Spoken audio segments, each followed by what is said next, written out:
Hello, ladies and gentlemen. Welcome back to Pokemon Unite India Open 2022. A brilliant evening to start off in the national playoffs, day number 4. We have a brilliant set of matches upcoming where teams are going to look forward to start climbing the ranks in their own respective groups. It's going to be me, Lucifer, joined on desk with Raider. And Raider, how are you doing this fine evening?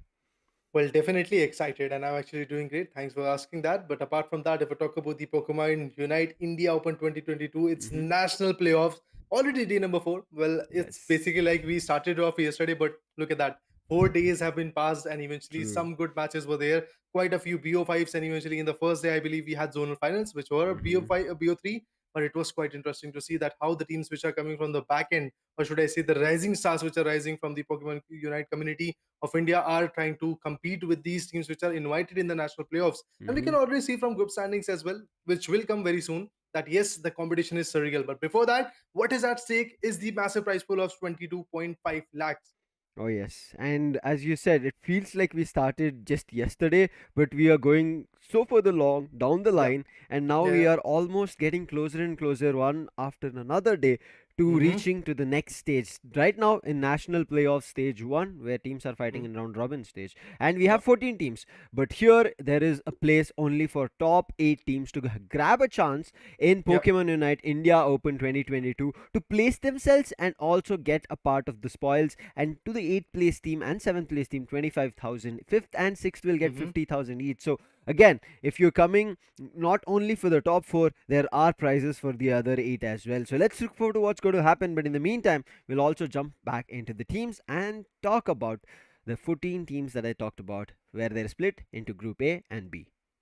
Well, 14 teams, 7 each in the particular groups. Team Ezekiel, True Rippers, Ogless 5, Enigma, Gaming, FSC Sports, Pride Official, and 6 Upper Moon are going to represent the Group A. Group B, if I talk about that group, Revenant, the top table topper type of team is coming up, CHEMIN Esports. And if I talk about God's Reign, well, Mm-hmm. this team, well, we have to look into it that how far they can go. Apart from that, Marcos Gaming, Ryzen Esports, and some other teams like that are going to represent Group B. Meanwhile, if I talk about the match schedule for the day, it's going to start with one of our most beloved teams, I believe. SATL versus Pride Official is going to be quite interesting to watch out. After that, it's going to come up with the Revenant Esports and ZEHER team, and CHEMIN Esports and Hyderabad Hydras will face off for the last BO5 per day. But apart from that, there were two offline matches as well, guys. True Rippers versus FS Esports, where True Ripper completely dominated on FS Esports and it was a 3-0. Meanwhile, if I talk about the CHEMIN Esports, which was losing from past two matches, I believe, they have come back Yes. quite strong. And look at that, a beautiful victory in their favor against Ryzen Esports. Well, we have to look into them as well on the live stream because last match for the day is going to be CHEMIN Esports facing off Hyderabad Hydras. I think that just might give them the uplift that they needed, the motivation Yeah, booster, Raider, that we did precisely. not see from Kemen's end from like day one. So I hope Hmm. this works out really, really well for them. It is again going to be a long day. Be ready for it because it is all the best of 5 matches that we are going to be seeing, and none of you or me want to have or like want to even get the chance of just missing it out because we know of how close these get. And yesterday, after seeing how the victories were kind of dealt, right, it was kind of chaotic.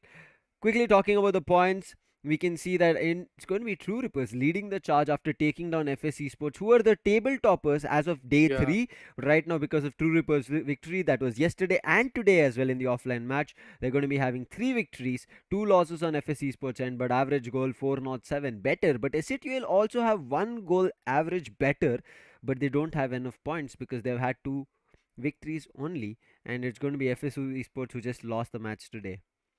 Well, apart from this, one more thing has to be considered that FS Esports have played only 3 matches. Same goes for SATL and many more Mm-hmm. teams. Meanwhile, True Yes. Ripper had played 4 matches. So definitely altogether in the leaderboard, we have to see what happens. But before that, Group B standings comes in. God's Reign still on top with 2 matches that they played with 2 victories in their favor, and the average goal is absolutely amazing. Nobody is close to them at this point. There is a buffer of at least 300 points between any other team which is trying to rake some points, be it Revenant Esports or FS or True Rippers from Group A. But meanwhile, if we talk about Marcos, 3 matches played, 2 wins and 1 loss, 372 average goals. Hyderabad Hydras comes up with 1 victory and 1 losses. And apart from that, the average goals are looking a little bit more great.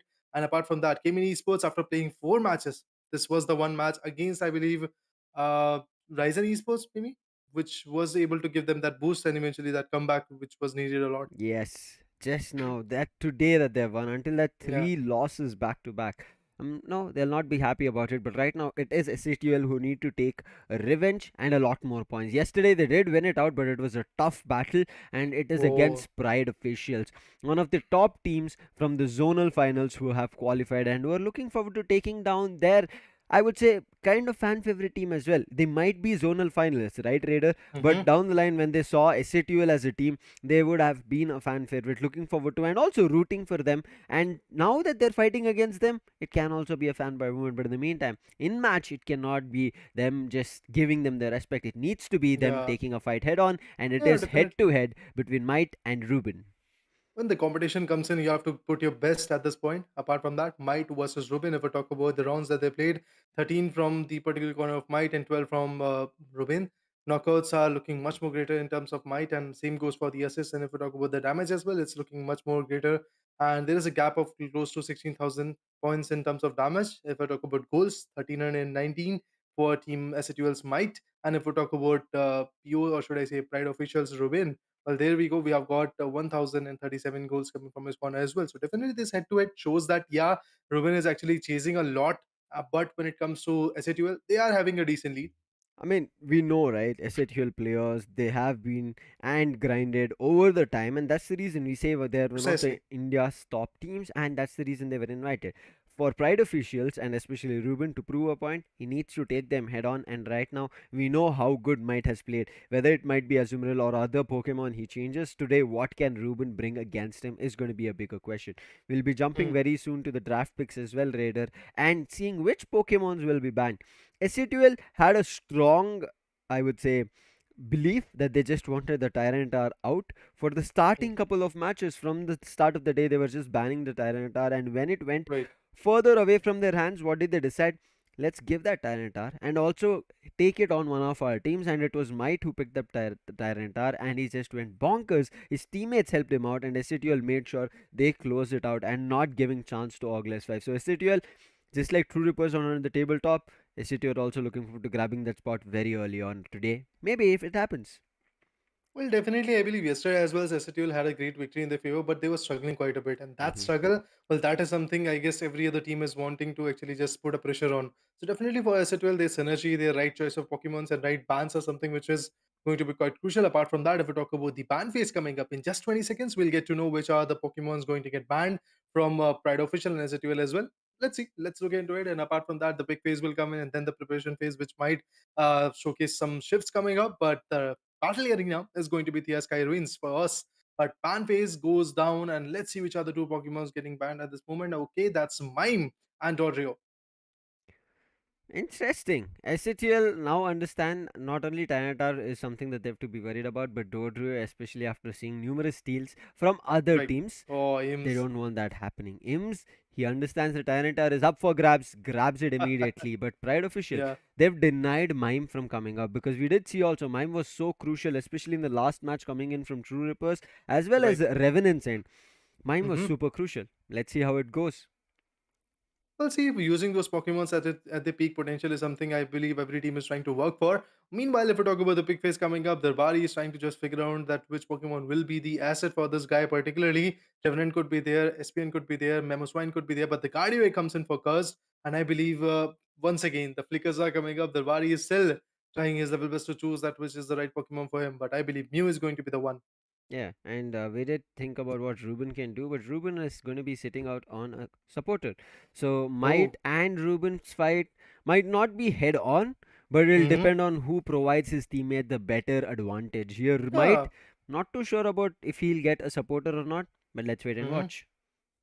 Oh, Sylveon comes in, and the Mamoswine as well coming up from the particular one of Pride official on the other corner. If we talk about Goal, Slowbro could be the possible Pokemon coming from the corner. So let's see how Goal is going to enact with that particular tank.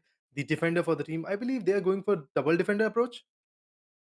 I think so too, because we see two ranged attackers and one heavy hitter coming on Sizer. I mean, Mm-hmm. packs a lot of punches, right? So let's see how Yeah. it works out. On the other end, no support. I mean, one supporter, one defender, a double all rounder setup compared to a double ranged attacker setup. Ruben is Right. going to be playing on the ranged attacker with that Sylveon. But Mm-hmm. having Azumarill, right? I'm worried for Might because. Oh, wait, wasn't.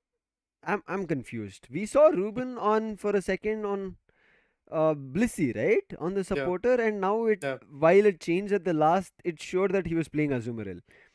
Well, So yes, of course, the preparation phase came in, and eventually there were some shifts coming from the team. So yeah. definitely would have to see that how this whole situation goes on. Well, Mm-hmm. apart from the battle between two teams, there is a battle, or should I say, head-to-head between Might and Ruben as well. So Mm. definitely would love to see what happens in the scorecard after this whole situation goes on. But remember, guys, this is going to be a crucial match for both the teams. It is absolutely important for Pride Official to win because if I'm not wrong, Pride Official is losing quite a few matches Yeah. in their particular past. So coming from zonal finals in the national playoffs, you don't want to go home from this stage. You have to qualify, Yes. but definitely that qualification is going to be quite tough because now this is actually the creamable layer of this particular tournament. So definitely going to be quite important. But apart Super. from that, if I talk about the other hand, SATL. Well, they have got the two victories. They have lost one match, particularly from the corner. It was against Enigma, if I'm not wrong. Moving up ahead, we'll talk about all of those subs. But meanwhile, match gets started. From the blue corner, it's Pride Official moving up ahead. From the orange corner, SATL trying to just farm as much as they can and then eventually put forward some goals. Okay, so it is going to be Ruben and Might that we end up seeing very soon. Darbury is going to be playing on the slow bro, but Might, they've already come close to each Amazing. other. But will there be a fight initially? Seems like Ruben is just taking shots, but Might's interest is only on the ace energy. Gets another five for himself and quickly go for it. Wow. Essetil at this point is just trying to the best to go ahead and Inside. eventually get the points, but Tensai gets KO'd by this win up. That's a bad one for this particular guy. He was trying his level best to farm around and eventually go for the goals, but a lot of success was not there for him, for sure. On the other corner, if we talk about Swinub at this moment, yes, of course, farming is something which is going to be crucial, but Espion very soon, Sylveon very soon will come in. I mean, stuns right now to take down Tensai was super crucial, and they did get advantage of it. But early stages, Tensai is back, takes bottom lane control with his Mew. Cursed, I'm sorry, it's going to be Ghoul, I think, this time. Cursed, on the other end, is going to be playing a Gardevoir for this fight, and a very chaotic fight. Striking and a bigger advantage is what Chaos. SATL are going to be walking up with because they take down the Blissey. Unfortunate for Pride Official, they've lost players, Amazing. and they're about to lose the top goal zone as well. Well, Cardiaver backs out 26 points, and on the other corner, if we talk about Theos, well, there we go. He has also focused his own situation on the goals. So definitely, every team is just trying to be a little bit more sneaky in terms of the goals that they're trying to secure.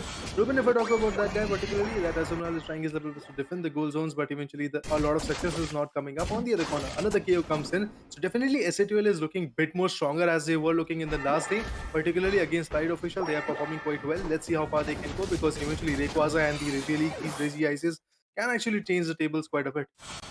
It does.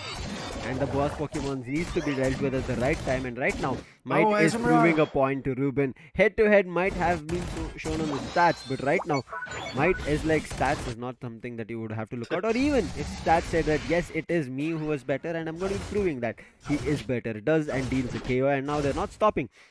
Top goal zone was being pushed, gold, and close to being destroyed. That's where they want to get on the bottom as well. Four more goals for the top goal zone of Pride officials to be destroyed. Whereas Might right now, he sees two Pokemon, so he says, I'll wait for my opportunity and then strike the balance. Well, definitely in front of him it's Azumarill, and definitely punching him down is not going to be an easy task for him. Goal if we talk about this guy, currently just farming, and that's what they are trying to just go for. On the other corner, the Lavitar as well comes in. They're definitely trying their level best to push back Team SATL, but they're not succeeding in it for the brief time period. And say on the other corner, the tank for the team is trying his level best to punch around and eventually get some good blows of his own. But if we talk about the situation that Pride Official is having in the all top corner, well, there we go. The Regis have spawned. So now things might actually be a little bit more interesting.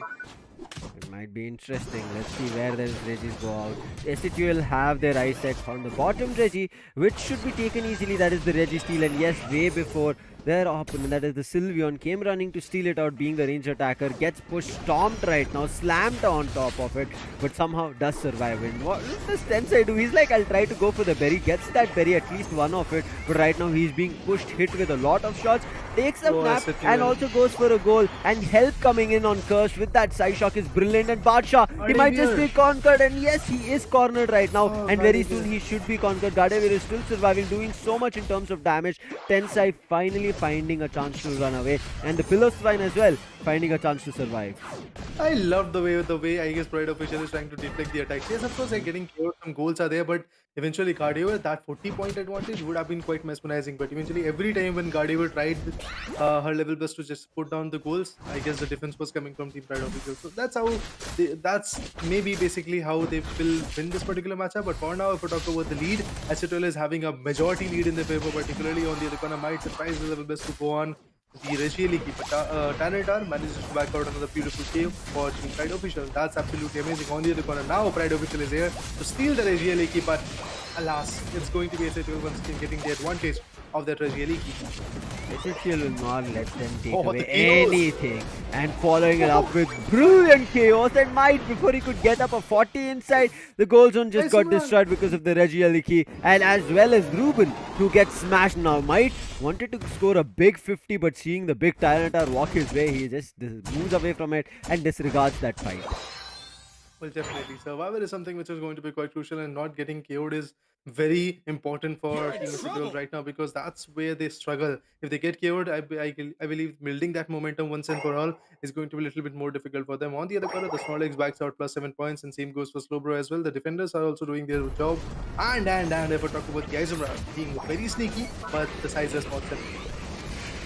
Now looks like another lot of chaos will be What? seen. Azumarill is down, Piloswine is down, not yet a Mamoswine. Unite gets used here and doing a lot more damage along with the Mew coming through. A 2 KO streak followed with Gardevoir picking up 1, and now they're immediately running. Oh, make it a 3 KO streak as they immediately help out as well. Might, who pushes up from the top lane to the bottom lane, and now they get another banger and push up to 200 goals for SHUL. Amazing. On the other corner, Mew backs out the Registeel, which is once again going to give them the advantage. On the other corner, if we talk about Curse, he's trying to move forward in the mid lane. Sizer on the top lane is just doing absolutely amazing job of defending it and meanwhile securing the goals as well. So that's absolutely amazing. 4 minutes are left. And in these 4 minutes, the crucial game can actually turn down. But Pride Official, the way they are struggling, I don't think so. That they kind of, let's say, struggle will pay off. But in the mid lane, there is Mamoswine coming up. There is Chansey as well, if I'm not wrong. Chansey and Blissey, to be precise. Yeah. Let's see how the Blissey plays, but right now it is going to be Bacha again made stuck with that block. But unfortunately for Tensai, he did not have his help from his teammates. So Bacha will survive for now, but look at Gardevoir with the range that she has. She was about to connect a shot on Sylveon with the move, but it does not happen. But look at what is happening from the top one. Might previously did not get a chance to score a 40, so he decides this time I'll score 49 extra 9 goals and pushes their goal close to 300. And look at Might. He had a chance to dodge and run away, and he does as well. Bacha will not be happy about that. He moves in with high horsepower and Earthquake, but still nothing is working for him. Well, for now, Bacha and Ruben, both of them trying to actually play with each other and maybe tank out a lot of damage at this point. But let's see how far they can go. Regieleki once again is in favor of Team SHL. Oh, They're Tensai pretty again. sneaky about this perspective, and once again he's trying his level best to gatekeep, and the KO comes in. The Mamoswine is going to be very pissed off by this particular kind of aspect. Yeah, he was blocked twice and Yeah, smushed into the wall, but this time exactly. he gets knocked out. Unfortunate for Yeah. him. The top lane battle is still going on, but Mamoswine has the idea that somebody sneakily Look wants at to that. go on the battle lane, and Mamoswine this time does not let that happen. Unfortunate right now in the top lane battle with the Regieleki, Tensai would have to give away his life, but on the bottom lane, they're still consistent in pushing, getting a couple of goals. So 26 Mhm. already golden while running back into their base, and from there looking forward to going in for bottom lane. But before that could happen, they've already moved out. 13 seconds on the clock. That's all that is left, and Darbury is already ready at the legendary pit. Well, everybody is ready. Let's see how far Rayquaza can go. I don't think so. SHL is going to attack the Rayquazas pretty soon. But one thing is pretty sure that they won't let, I believe, Pride Official to attack as well. So let's see how far they can go. Goal on the other corner with the Mew with the long range attacks. Let's see how far they can actually go with the solar beams getting appointed. Definitely trying their level best to put a pressure on the Pride Official. Look at that. Pride Official is pretty much cornered in their own kind of territory, but they're not even trying to actually be in the mid lane at this moment. So let's see what happens eventually. The Tyranitar comes in, tries to farm some goals, and now I guess they're just looking for an opportunity to go ahead and score the goals. It should be an easy one here. Completely under control is SHUL. This last Yeah, battle will be super crucial for Pride Official if they have something precisely. in terms of a comeback plan. But what are they doing? They're pushing the bottom lane, looking forward to scoring a big goal. But they have the idea, and that's the reason they want to put a stop for it. But I feel like they should be Oh, getting a goal. Do get one.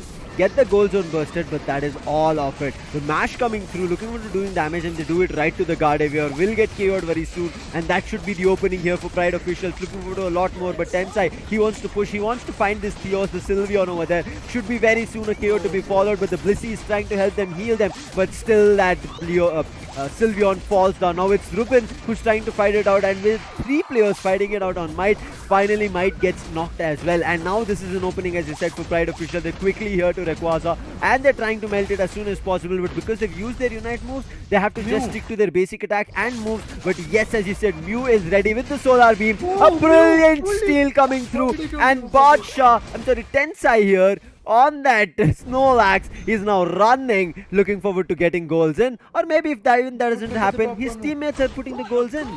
Yeah, definitely Mew. After having the advantage, after actually killing the Rayquaza, what Mew did? Just straight up run towards the top lane and eventually put up 100 pointers. Amazing, amazing performance coming from these guys. And look at that, another 100 coming from Slowbro's corner as well. This is definitely the match. Will SL12 is going to laugh around and eventually win this one and go home, to be precise. Apart from that, if I talk about from the BO5, first round is already in the favor of SL12, and they did a brilliant job of actually acquiring the Rayquaza. And apart from that, from the initial head start, they were actually having a great head start and eventually had a Yeah. great impact on the particular team. Pride Official, if I'm not wrong, Pride Official was able to have the 100 pointers, but look at the lead, close to 400. I mean, this 100 was just because of the Theos who eventually Yeah. pushed bottom lane, got a goal in when there was Ruben, Badsha, and all trying to fight with players of SATL who were lurking around the legendary pit to see Hmm. if Pride official pushed to the legendary pit. But on the other hand, Ghoul, this switch up from Ghoul and Curse, the way they are showing the versatility and variety of how they can exchange the Pokemons that they've played as well, is doing a Right. lot in terms of damage, and the opponents are unable to predict, and that is very crucial for every team to keep changing at least a couple of players who play same Pokemons. Otherwise, it'll be an idea and they'll start targeting it. SATL here had a very comfortable journey, and it felt Exactly. like Pride official Raider were Hmm. walking right into any kind of traps or Precisely. illusions Yeah. that SATL were setting up. Well, definitely, whenever Pride Official thought, that, yes, this is a moment where we might shine. What happens? There is a trap. There is some other Pokemon sitting Yeah. and waiting for them. Eventually, if we talk about the Regielekis and the Rayquaza as well, every boss Pokemon was conquered by a Setiol. I don't know what Mm-hmm. the meta was from Pride Official, but the way they are losing it all in the national playoffs, I think till now they should have figured out that they have to focus on boss Pokemons as well, because apparently in every fight from the boss Pokemons, I don't see people coming from Team Pride Official and trying to conquer it. I think right now what has happened is it was just SATL playing mind games, and it was the firefighting situation that we saw coming in from Pride officials. If they would have Yeah. not played for the firefighting situation, it would have been kind of better. But Gul deserving the credits here as also being the MVP for the team. Not only got that steal on Rayquaza with the solar beam coming through, but also look at the damage 76,416 with 7 knockouts, 4 assists, and his own 206 goals. Big one coming in from Ghoul. I mean, we saw him on the Lucario, we saw him numerous times actually on just the Lucario, but now switching this up on Mew. Really love the play, but it is not done for all the viewers, especially who are looking Mm. forward to Pride Official from your zone, trying to take on this Mammoth, but they were unable to. They will have a couple more chances here in the best of 5. They have 4 more if they want to pull it all back. But I sit here looking at how they played here, so well strategized. Just like we saw Revenant, it might be the same case as we see this Raider. Let's jump into the highlights. Well, definitely. The highlights will once again show you briefly that what happened and how it all started off. You can already see in the top lane, it was Sizer every single time. Whenever I believe the players coming from Team Pride Official tried to conquer him, the KOs were coming up, the goals were getting pulled up. And apart from that, if we talk about the KOs coming from Pride Official, yes, definitely there were quite a few KOs. Gahadivir got down quite a few times. And apart from that, if I'm not wrong, I guess Sizer was also taken on 1 or 2 times. But definitely those KOs were not, let's say, enough. diminishing the energy that Acetyl is coming up with. Yeah, it was one they were finding, whereas the other entire forces of Ezekiel would push Yeah, up. And look at exactly. this, a 3 KO 3 coming in with bullet punches on Sizer. He is not letting anybody go back, even though they were close to their goal zone. A brilliant unite move as well, being used from multiple players to make sure that that trap setup with Tensai using his block works out in their favor, and immediately they switch up. They always play around these lanes, looking forward to taking down the boss Pokemons, and finally again another block comes through, and this time an instant death coming in for Pride Officials player. Unfortunate on the Mammoth one, could not find a lot. Here as well, in that last fight, yes, a lot of the players of SATL were taken down, but what did Pride Officials do? Commitment of their unite to take down SATL players, and that is the reason Ghoul had this advantage to use his Solar Beam and find that Rayquaza in SATL's favor. So that is the reason we say everybody should farm unite moves, but everybody together should not use unite moves. If you use together, then you have to immediately have a counter plan to take Hmm. down Rayquaza within a couple of seconds. If you don't have a plan, Rayquaza will survive, opponent will respawn, and they will try to go for a steal. I mean, that's exactly what happened. Team Pride official Yes. used up their unite move, and after that, they were just going with the basic moves. But Mm-hmm. what happens? Mew from the other corner comes in. He was not even trying to actually be close to Rayquaza because he knew that his solar beam can do the damage from far behind. So definitely that's what happened. And eventually, with the advantage of Rayquaza, after getting the Rayquaza in their favor, what Mew did, he was not even trying his. I guess his mental state was not even like I'm going to fight with the team. What he Mm-hmm. did, he went in the top lane. He went for the goal. He did the goal, and that's what exactly I believe Slowbro also did. Yeah. So with this kind of advantage, at the last few seconds, they were having more than 200 goals getting secured after the Rayquaza was in their favor. But now it's all about the next two matches. What will Yes. happen? Is it going to be a possibility where Pride Official will give the comeback? And if the comeback comes in, that could be another beautiful moment and maybe a moment buster for Pride Official, because we have seen this kind of situation where first two rounds is getting won by some other team. Mm-hmm. That's exactly what happened to August 5 versus True yesterday. You saw first two rounds was Yes. there, it was in their favor, and there was looking like they were looking like a straight up domination is going to come in. But what happens after that? The last three rounds straight up in the favor of some other team. So that's how I guess situation might change for Team SATL as well. But I don't think so it's going to be that possible, that easy Yeah. to be precise. Yeah, possibilities are there, but it won't be that easy for sure. Numerous permutations and combination, but it all depends on these variety of Pokemons, well strategized and well Right. put forth as a proper storyline that is being developed throughout the 10 minutes. In the 10 minutes, if they don't level up their Pokemons, get the proper knockouts and also decisive fights that they take or encounter. I think that is very crucial, whether you go for a top lane Precisely. fight or a bottom lane for a mid lane fight, or you see the entirety of a situation, you need to push together to get that victory in your favor. But it is not Hmm. happening as of now. So let's jump into the draft pick and see if Ogles 5, sorry, Pride Official, like Ogles 5, have something to say back to SATUL. With the ban phase Right. starting it off in the next 15 seconds, do you think, Raider, it is going to be the same Mhm. bans or SATUL are going to give up the Dodiro? It seems like yes, of course, the bans are going to be pretty similar because SATL was not allowing any speedster coming up, and Dodrio was one of those amazing speedsters. I believe that was an advantage that they had in getting the Rayquaza. But right now, the bans are a little bit more different. Tanatar is there for sure, but Snorlax gets banned from Pride Official as well. Tensai, they were worried. And he annoyed him. But this time, Mime opens up. So they're happy about uh, that. Tensai is coming up with Mime. Now, yeah. Tyranitar has been a clean ban that we have seen a schedule that they've done numerous times. Dodrio was a Hmm. switch up. And now, Hmm. after seeing what Imps could do, even a little bit of it, they're like, no, he's not getting another chance to pick up the Tyranitar. So Imps has to jump to the Mamoswine. Right. So this could be a great comeback coming from Team Pride official, but we have to look into the match so that we can check out that what happens. Might on the other corner once again would be loving the Sizer because the advantage that this guy with those bullet punches was absolutely on another level. The Bari comes up with the Eldigos. Let's see how far Badsha and Ruben are going to go in terms of the competition. Let's see what they are going to do. The head-to-head between Might and Ruben, but it's not looking that competitive for the moment because already the first match is in the favor of Team Estoril, and Might did a amazing job of actually having that kind of goals and the aggression. Lucario might be coming up, so let's see. Yeah, Okay. Interesting. Ruben this time goes for the punches that he received and now the punches that he also wants to deliver with the Lucario. But Bacha, he Cliffable. switched up. He's playing the Wigglytuff this time.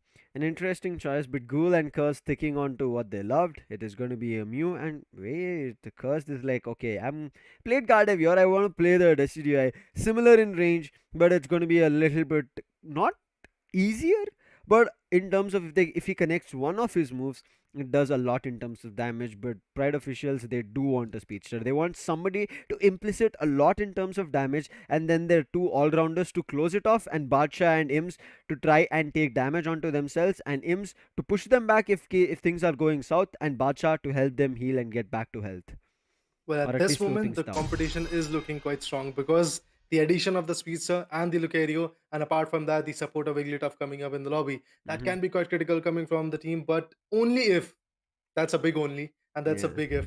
That Pride official knows how to play with those Pokemons. If Hmm. they know the meta, if they know the right movement, if they get the right support from the team, I believe this team can do wonders at this point. But apart from that, the Decidueye coming up, the Mew coming up, and the range attack that these guys from SATL are trying to put forth is absolutely amazing. And we also have the Sizer coming up. So definitely SATL is looking to do the rampage once again.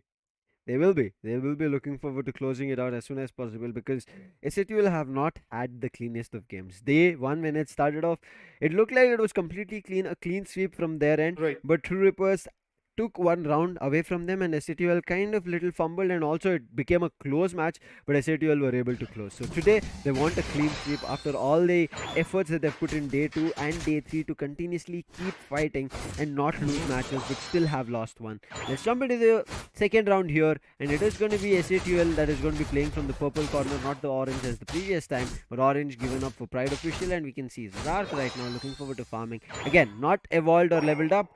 Let's see what the plan is.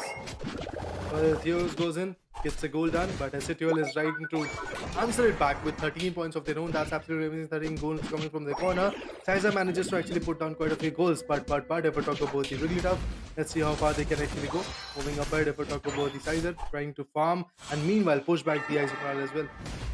Let's see how it is going to be working out. Wigglytuff is going to be very crucial because, again, not having a healer, they will be trying to use that Pokemon as it can take a lot in terms of damage and slowing things down from the opponent. And that's the reason the push is coming in. They want to take down Tensai, but he gets saved by Might, and also Pride officials make use Oh, the of this as an chaos! advantage as a goal, but in the meantime they lose Zorak, and this is the reason we talk about the speedsters. They are squishy. They either hit Yeah. and run away, or they just stay away. If they stay in a battle for too long, they are going to be the first ones to be knocked out. And you see Might here, he stood for the fight. He wanted those AOS energies, and he will be getting Hmm. it.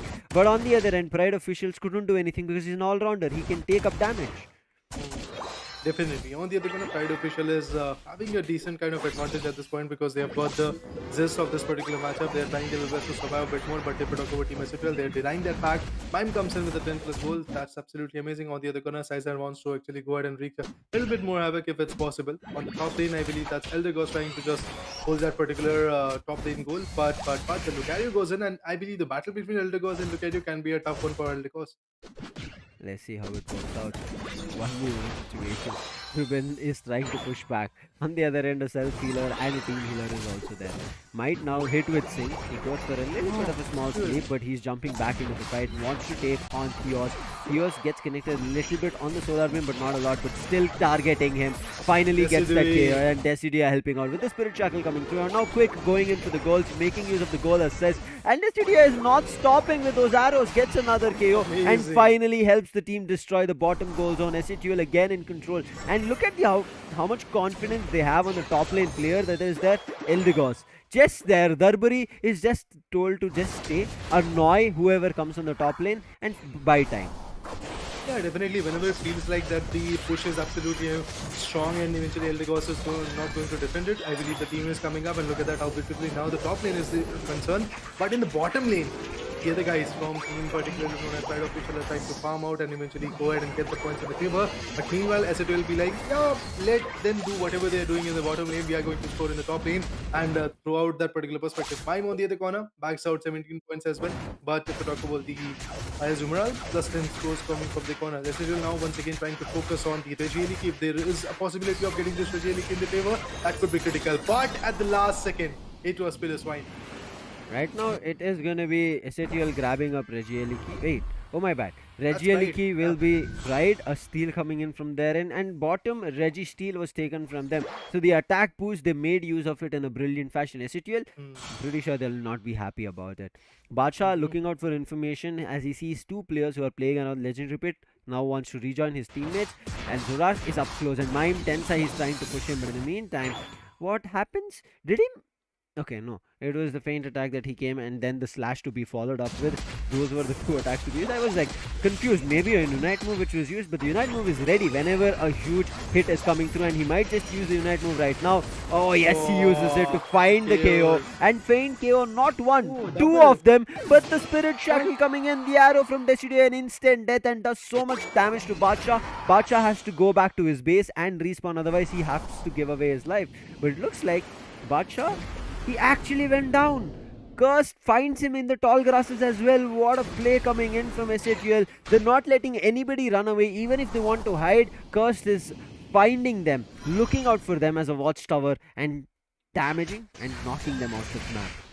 The beauty is SHL basically is making this whole arena as a home ground. They're Yes? roaming here and there. They're trying to devour everybody who's coming in front of them, and they're actually getting the results as well. They are getting the goals in front of in their favor. To be precise, the biggest burden, the biggest risk that could be is going to be Zorak and the Lucario as well, because Zorak can be a very great guy when it comes to the sneaky steals. So definitely that is something they have to figure out. On the other corner, Mamoswine, if yeah, the evolution is there, and now this particular Pokemon is also going to be quite critical for Team SHL to deal with.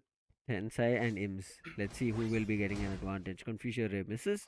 Again, stun and immediate jump onto a player is going to be super crucial, which has not yet happened. This time, Reggie, none of them, they want to give it up, but quick concentration on Pride officials, understanding that they might not be away in terms of the distance of the overall score. They want that Regieliki very fast, and they do get it.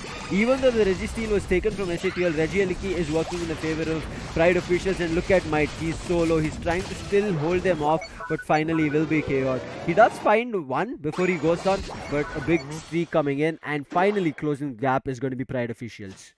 Yeah, definitely. Pride official in this match, they are coming quite strong. On the other corner, if we talk about the Wigglytuff, let's see how far that particular supporter can actually bail out particular team Pride official from getting scored.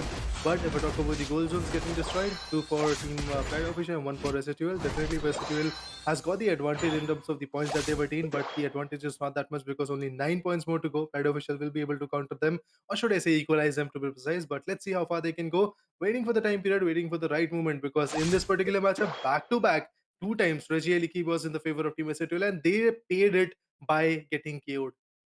Yeah. SHL right now, they tried their best, but they never got the Reggie. Reggie Steele at least was taken from there, and Tensei again hiding in the tall grasses. This time wants to take him down. Stun was there, but nobody to follow up with a couple more attacks. But then look at what Ims is doing. He's not overextending. Tensei's position is revealed now that he's told his teammates that there is a Pokemon very up close. They want to take a fight on, but a Unite move being used, targeting Might, but it doesn't work out. Might gets back to his zone. So Theos is trying to fight as much as possible with his Aqua Tail. Might still survives, and now Theos is just backing off. But tough nut to crack for now. Let's see how Theos is going to interact with. On the other corner, this Azumaral is looking quite sneaky. 30 AS energy coming from his corner. Definitely he can go for the goals, but the Decidueye in this particular matchup is doing a lot of damage.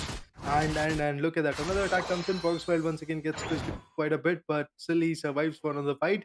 167 points, still surviving. If I talk about him, is waiting with the Mamoswine in his favor, waiting for the right moment. But I believe now the wait is for Rayquaza, the boss, the legendary guy coming up. And if it is possible, well, that can be quite amazing to watch out. But on the other corner, Regirock gets connected with Decidueye attack and the solar beams as well. Regirock, they want to get their defenses up. They're going to be quickly melting it out. But Reggie Aliki, the attention has gone to Pride officials. They want to get that as soon as possible and push the tide against SATL even now. Even though SATL might have a little in terms of advantage in the overall goal, it's not going to be easy to defend it overall in the picture. But right now, the fight is going on both the ways. A pantomime dance comes through, but it's still going to be Pride officials to get that. Lucario, brilliant punch coming through right to Reggie Aliki, and now followed up with KOs. And this KO is going to be huge. If SATL fall and give up a lot of their numbers, Pride officials can quickly jump in, because Pride official, they have their unites, they did not use it, and Curse right now wants to do damage, sending out those spirit shackles, but none of them connect. They let the Regieliki go, and right now SATL are quickly wanting to grab this Rayquaza if possible. They started the fight out, and Pride officials are immediately pushing up. Theos, he might just go down, uses his unite move, somehow wanted to survive, but the arrows do not stop Decidueye. Brilliant ranged attack play coming through. Azumarill is down, Theos is down, and now they have to convert the fight super fast. You can see Eldigo's waiting for the last opportunity. Why? Because he understands that there is a chance. But what a brilliant move coming in from Pride officials. Wow. Badshah, he understands that the Regiliki is still alive and push to their goal zone. Let me just get 100 and 278, and all of a sudden, Esetuel are on the back foot. Now, what SHL can do is go for the requires, and that's what they're trying to do. On the other corner, the unstoppable Mammoth is getting KO'd. Look at that. Residue attacks are absolutely amazing. Let's see how far they can go. Is it a possibility for them to take down the requires? Looking forward to it. The KOs are for sure coming up. Again, another KO comes in. That's absolutely amazing. Now they're waiting for the right moment to strike on.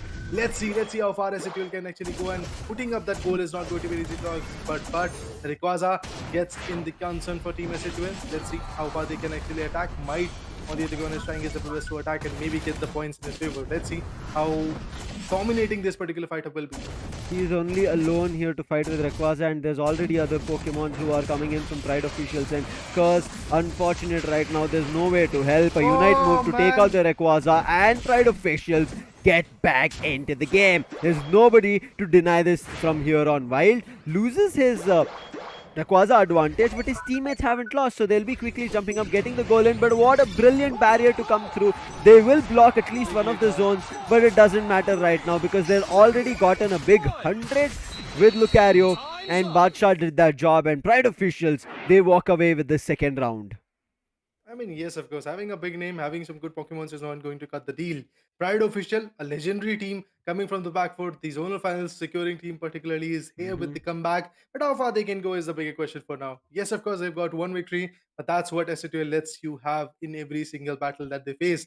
They never go for the clean swipe. They will actually let you have one or two victories in your favor. And after that, they give a very strong comeback. So definitely would have to see how far they can go. And I will take my words that yes, Red Official knows how to use some of those amazing Pokemons, even though they have shifted. I was little bit concerned that after having Wigglytuff, what can Pride Official actually do? But look at that, Wigglytuff is the player of the match.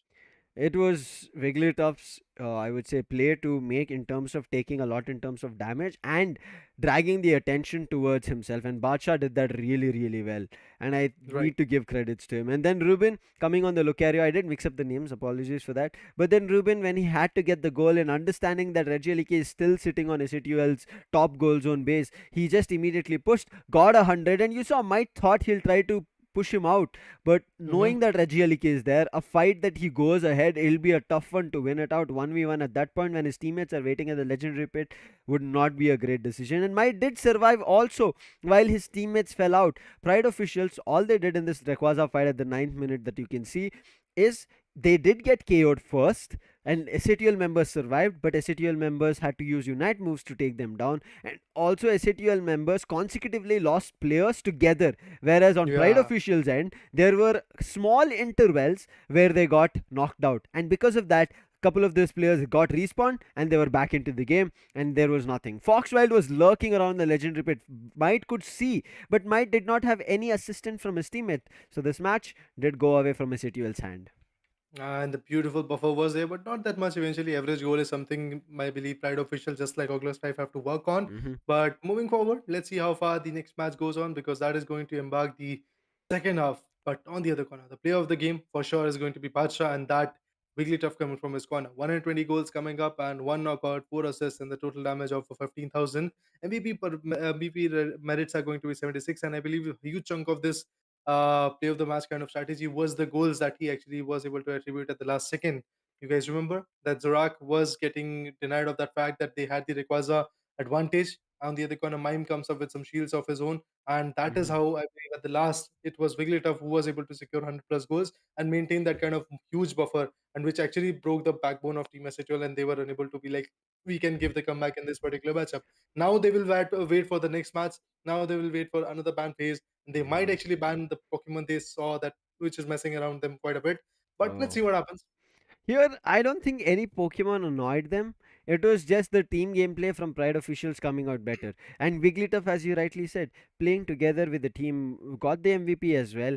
And that was super crucial for them to play together. If Bacha wasn't there, Precisely. was not dragging the attention, especially with the Sing. For even a second that you make an opponent not make his move is an opening created for your teammate. And that's what was happening. As soon as maybe Might was stopped and he was like went drowsy or somebody else went drowsy, immediately everybody from Pride Official started hammering SATL players down, got a couple of knocks, and that's the reason we see an advantage, especially the push to score the, I mean, close the scoreline of goals from 167 to where they were sitting at only 50 to 158, and the difference was just like 9 goals away. And from there on, kept their consistent hits going ahead. So let's quickly jump into the highlights, give you an idea what happened. This early fight that we happened, it kind of isolated, and you saw even Wigglytuff was not ready with all its moves. It was still a Jigglypuff, and that's the reason they kind of had it a little bit tougher. But when things started going their way, Wigglytuff started working, making sure never fell to the prey of Cursed on the Decidueye. They started doing damage, getting back under control. Definitely, the control was coming up from Team Pride Official from start till the end. I believe they were a little bit more shaky, but eventually, when they had the requires in the favor, and meanwhile, before that, when they were getting a Regieleki back and forth, I believe for 3 times they had the Regieleki in the favor, and that's how I guess that Team SATL was getting bounced off. I don't know what Team SATL was thinking after losing the Regieleki. That is definitely a huge advantage. Residue on the bottom corner gets the Rock, but on the top corner, I believe the Lucario and the Azumarill were able to get the Regieleki. So definitely, those advantage was getting snatched from those particular teams. So Mm-hmm. definitely, I'm hoping that in the next battle, in the next particular fight, in the next particular round of this BO5, SATL might be able to give a comeback. But now, when Pride Official knows that what they can achieve with their synergy, things might change for them as well. Things might be consistent for them, to be precise. But Pride Official and SATL once again are witnessing each other in the ban phase, and now Pride Official shifts to the blue corner, and orange corner is going to get reverted by Team SATL. So definitely, let's see what happens in the yes. Sky Ruins, definitely a crucial battle is once again going to form up. This could have been the last match for the day, for the match to be precise, for this particular BO5, but Pride Official with that strong comeback once again gives us the hope of seeing the BO5 as the 5 rounds proceeded. SATL will be troubled, but they are sticking on to the Tyranitar ban. But on Pride officials' end, after understanding that they took down the Decidueye, and that was the reason of success, that Decidueye not being available, being knocked out, they did not have the range attacker to start shooting arrows, because whenever Decidueye shot Spirit Shackles coming through, it did so much damage, and immediately an all-rounder jumping from SATL gave them a knockout. Now with Gardevoir But out, they have to figure out something new. Darbari, he's flicking with the Wigglytuff as well. But let's see what Pokemon is he going to choose. He's playing with Tensai on the other corner landmines. goes for mine, but let's see what Darbari goes for. 5 more seconds to go. Lucario could be the right choice, but let's see what happens and how far they can go with this kind of shift. But Eldegoss is the one he's Oh, going to go for. at the last second, he was about to Yeah, either pick a Cinderace over there, and it could have gone all wrong. But Darbari coming back on Eldegoss, which worked out previously. But Badshaw this time, he is not going to be playing a Wigglytuff. He's going to be joining hands with Ruben and making sure he plays a Sizer. Let's see hmm what Theos and Foxwild will do on the other end if you want to talk about SATL. Ghoul, he's jumping back on the Mew, which worked out really well. And let's see how it works out on Might's end. Will he be jumping back on Sizer, or I think he's back on Lucario. He's like, Sizer worked for one game, but I don't think round three it will be a same repetition. But Theos, he's picking up a Venusaur with Foxwild, switching from a speedster to right now a supporter. Maybe SS is might be the same letter, but will he be playing the same gameplay is a question. Definitely a huge question which we want to get an answer for. On the other corner, Thanos comes up with a Venusaur for sure. Curse is now waiting for his own choice. Let's see what Curse is going to go for. If I talk about Decidueye, the lineup is looking quite decent. They've got the attackers, they have got the ranged attackers as well. They've got the supporters on the other corner. Now moving up ahead, if we talk about Curse, well, let's see which Pokemon is going to be there. Is it Machamp? Ooh. Oh, it is Machamp. Man, this is going to be a deadly combination coming through. We have two all rounders on both the ends, one attacker in range from both the ends, and then we have one supporter and one defender. Whereas it's a double supporter setup coming in from SATL. Interesting plays coming through. Let's see how it works out. And again, quick switches on the name. I thought Bacha was placing Sizer, but it's going to be him playing on the Snorlax. And we will be jumping back into the game now that we have an idea of who and what we have to expect and what can happen. In terms Mhm. of the fight here, Raider, both the teams look very similar on what they can do, how much damage they will be able to deal, and the setup that they're planning for. With the double supporter setup coming through on Tensai as well as Darbari, we know Darbari will be very crucial in terms of throwing down heals for them on the cotton spores coming through. Mime on the other end, maybe a spore or a barrier, whichever is used, will use those moves to stun the opponent and then immediately create an opening for their all-rounder and ranged attacker. But Venusaur coming up from Pride officials, that's what I'm worried about. The petal dance, it is too much. It is annoying as hell. Well, definitely, that petrol lance can be quite risky to actually deal with. So definitely, you have to see how Team Messenger is going to cope up with this particular type of fight. And having the Machamp is something which is again going to create some ups and downs for that Hmm. particular team of SHL. But if they are able to use it at its peak, we have seen Machamp doing wonders for the teams which are using it as a Pokemon. But definitely moving forward to see that what happens in the third round. And this third round might actually showcase another set of comeback coming up, because once again, SHL is basically one of those teams coming in the Pokemon region that if they come in with an aggression, and if they lose it, the aggression gets doubled. It does. And right now we are waiting for as soon as this match started.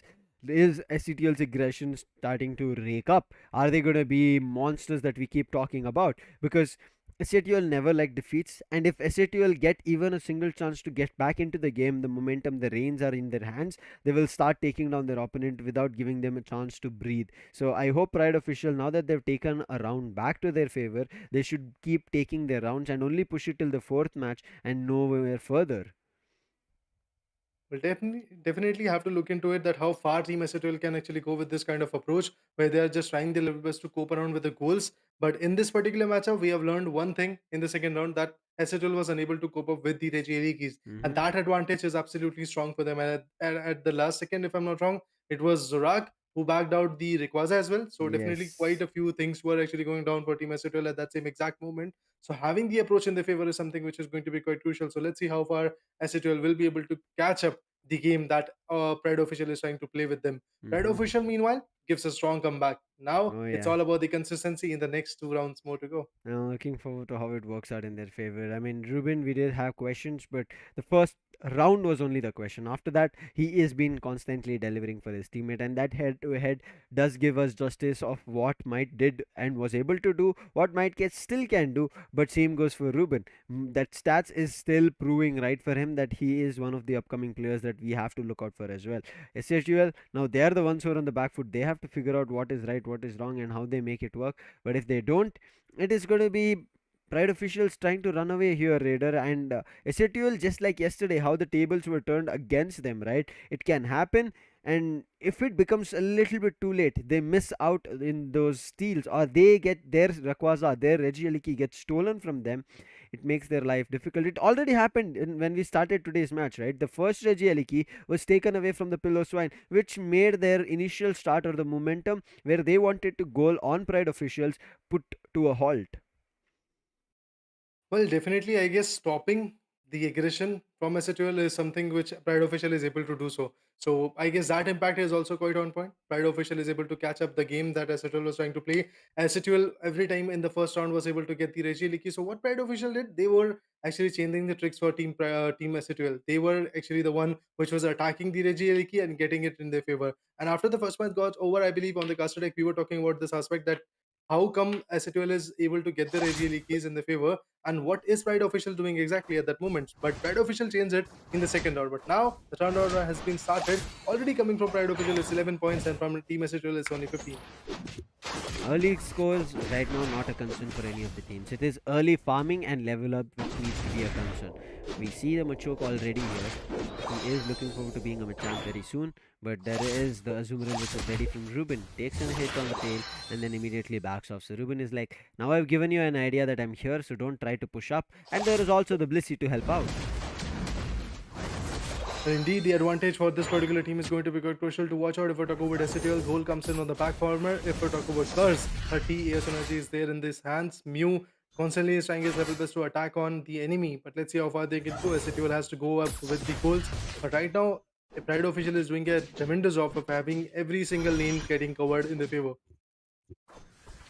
Bottom lane fight is going head to head. They're also on the wild Pokemon. It looks like SATL got the majority of the wild Pokemon and experience for themselves, but there is a 3v4 fight coming through. So SATL turn their driving stick towards the Reggie that is going to be spawning in a second right now, and it is going to be a Reggie Ice where they'll be looking forward to healing up.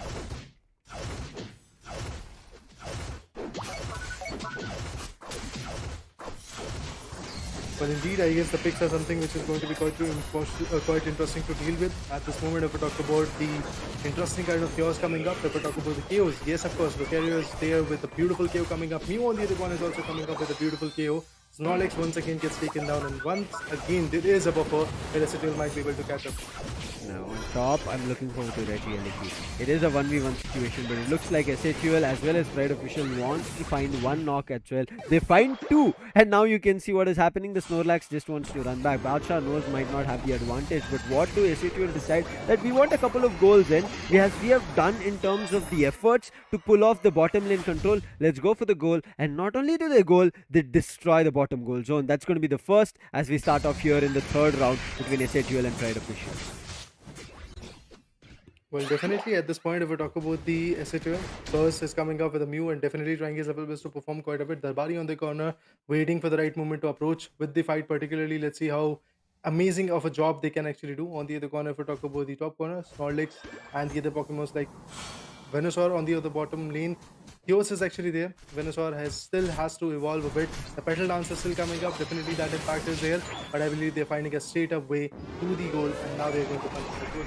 Yeah, their only intent and interest right now is getting these goals in. They get it, they push themselves closer to what SATL were. What SATL does is get the Reg Yeliki, and that makes a lot of problems for Pride Officials, especially with only two players holding on this top goal zone. And there should be a top goal zone being destroyed very soon. Ivysaur, who just evolved to the Venusaur, is here with the Petal Dance. And what is SATL doing? They're jumping right on top of it. But that Petal Dance is annoying. It's doing constant damage to them, constant hits coming through. But punches being thrown from both Machamp as well as Lucario. They do the damage, find a streak for themselves along with Tensai helping them out. And they're not stopping from there itself. They're getting a couple of goals in. Now Tensai is super low. Same goes for the Machamp. And Tensai might just get KO'd, but all of them are just trying to run away. And now with Mime gone, Tensai, Machamp is just running. Might is just running for his life. Foxwile gives the chase to that Mew, but not for long. Cursed will be able to survive, but Curse now trying to help out his teammate. Puts out a light screen, try to push them away, and Might gets an isolation where he could take down the Scyther. Unfortunate for Pride Official losing a player over there and get knocked, but they thought let's switch lanes quickly to get at least something in terms of a goal, but not the case. Also their intent is to get this Registeel, but SATL quick to switch things up. They are going to take that fight head on, and yes, they've pushed back all the players from Pride Officials, and Pride Officials sticking on to only fighting with a wild Pokemon. A brilliant barrier. Tensai is trying to just cause a distraction as other players of SATL are looking forward to stealing that Registeel, and if they get that, you know what is going to be happening, a boost in attack. A brilliant thumb coming in from Registeel himself with the Solar Beam. It was a little bit quick, nothing else but Ghoul coming in with the punches of his own. Now has the advantage of the attack, but they're still trying to chase him, still trying to push this up. 4 more goals to be put on SATL's end to destroy the bottom goal zone, and they will be able to. It's not allowed, but just because numerous players are standing, they will get it, but not without paying a hefty price. They lose 2 players and now are getting chased by all the members that are available. But because being a supporter can take a damage, SATL decide to move out and then jump into the top lane, understanding that Regieliki is also spawned. So continuous hits coming in from SATL, looking unstoppable as of now. Badsha, he's here to save the day, maybe going for a slam and thump. As soon as Regieliki is super low, goes in, but it was not enough because the punches coming in from Machamp was enough, and Regieliki again being taken in SATL. It looks like they are the angry monsters that they shouldn't have awakened, and Pride Officials are taking a beating one after another, and they're unable to do anything. Whether it's the bottom lane, whether it's the top lane, it's just SATL hitting in all fronts, and it's just Pride Officials trying to stop this barrage from happening. And look at that, SATL are bringing this fight right to their houses, right to their doors. Ghoul doesn't even care that he's right in between their opponents, but finally that he gets cornered between 3 players. He tried to run away, and his teammates were nowhere near to help him because they were in the bottom lane. Unfortunate, but that's just one KO that they have to deal with. Their teammates are still around their goal zone, 253 in terms of the lead as well, but with the next 20 seconds to go, we are about to go to the final stretch. Rayquaza will be spawned. Pride Officials, this is the turning table that they needed.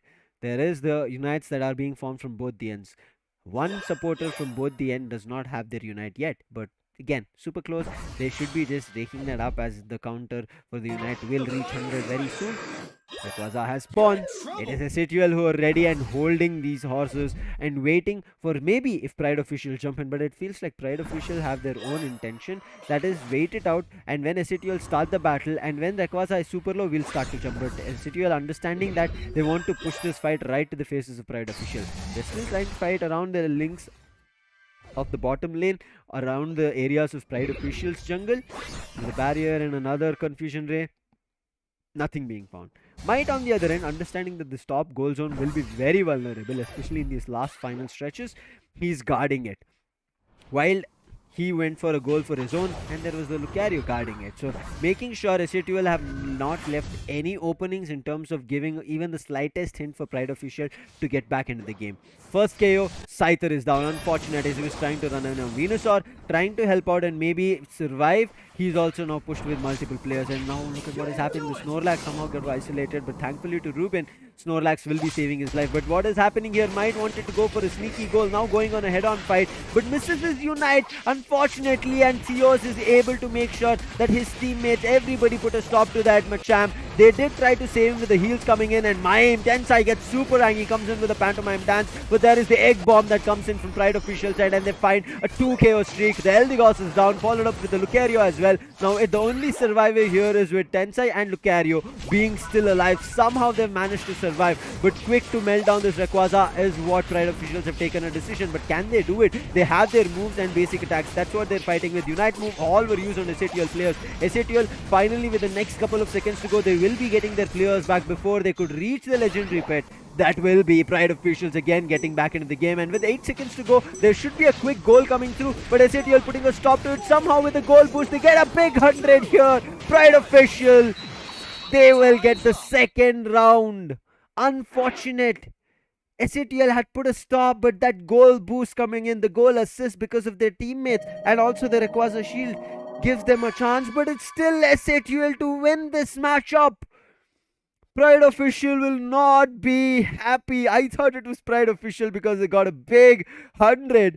But SATL, their early goals and early destruction of the goal zones on Pride Officials end paid them a big prize and this victory as they get the second round in their favor. Man, oh man, it was so close. I did not think. I myself thought it is a gone game. SATL, after trying so much, they would have had been in a scenario where they might have lost all of it. But I think might needs to be given a lot more credits than we kind of saw in the matchup.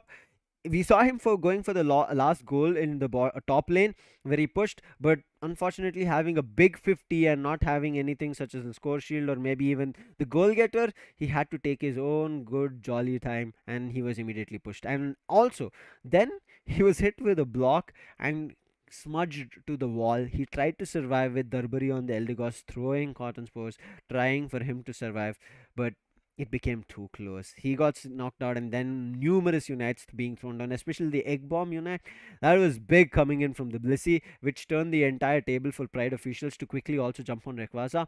But as I said, timer is a very crucial factor when we see these things, and that's the reason we say it is going to be none other than SATL still winning it out. If there was a little more in terms of seconds, or at least 10 seconds more, I think we would have seen the side of Pride Officials getting the second round. Super close was this.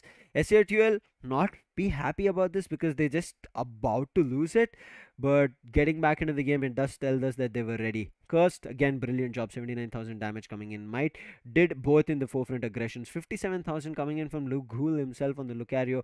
Brilliant job done.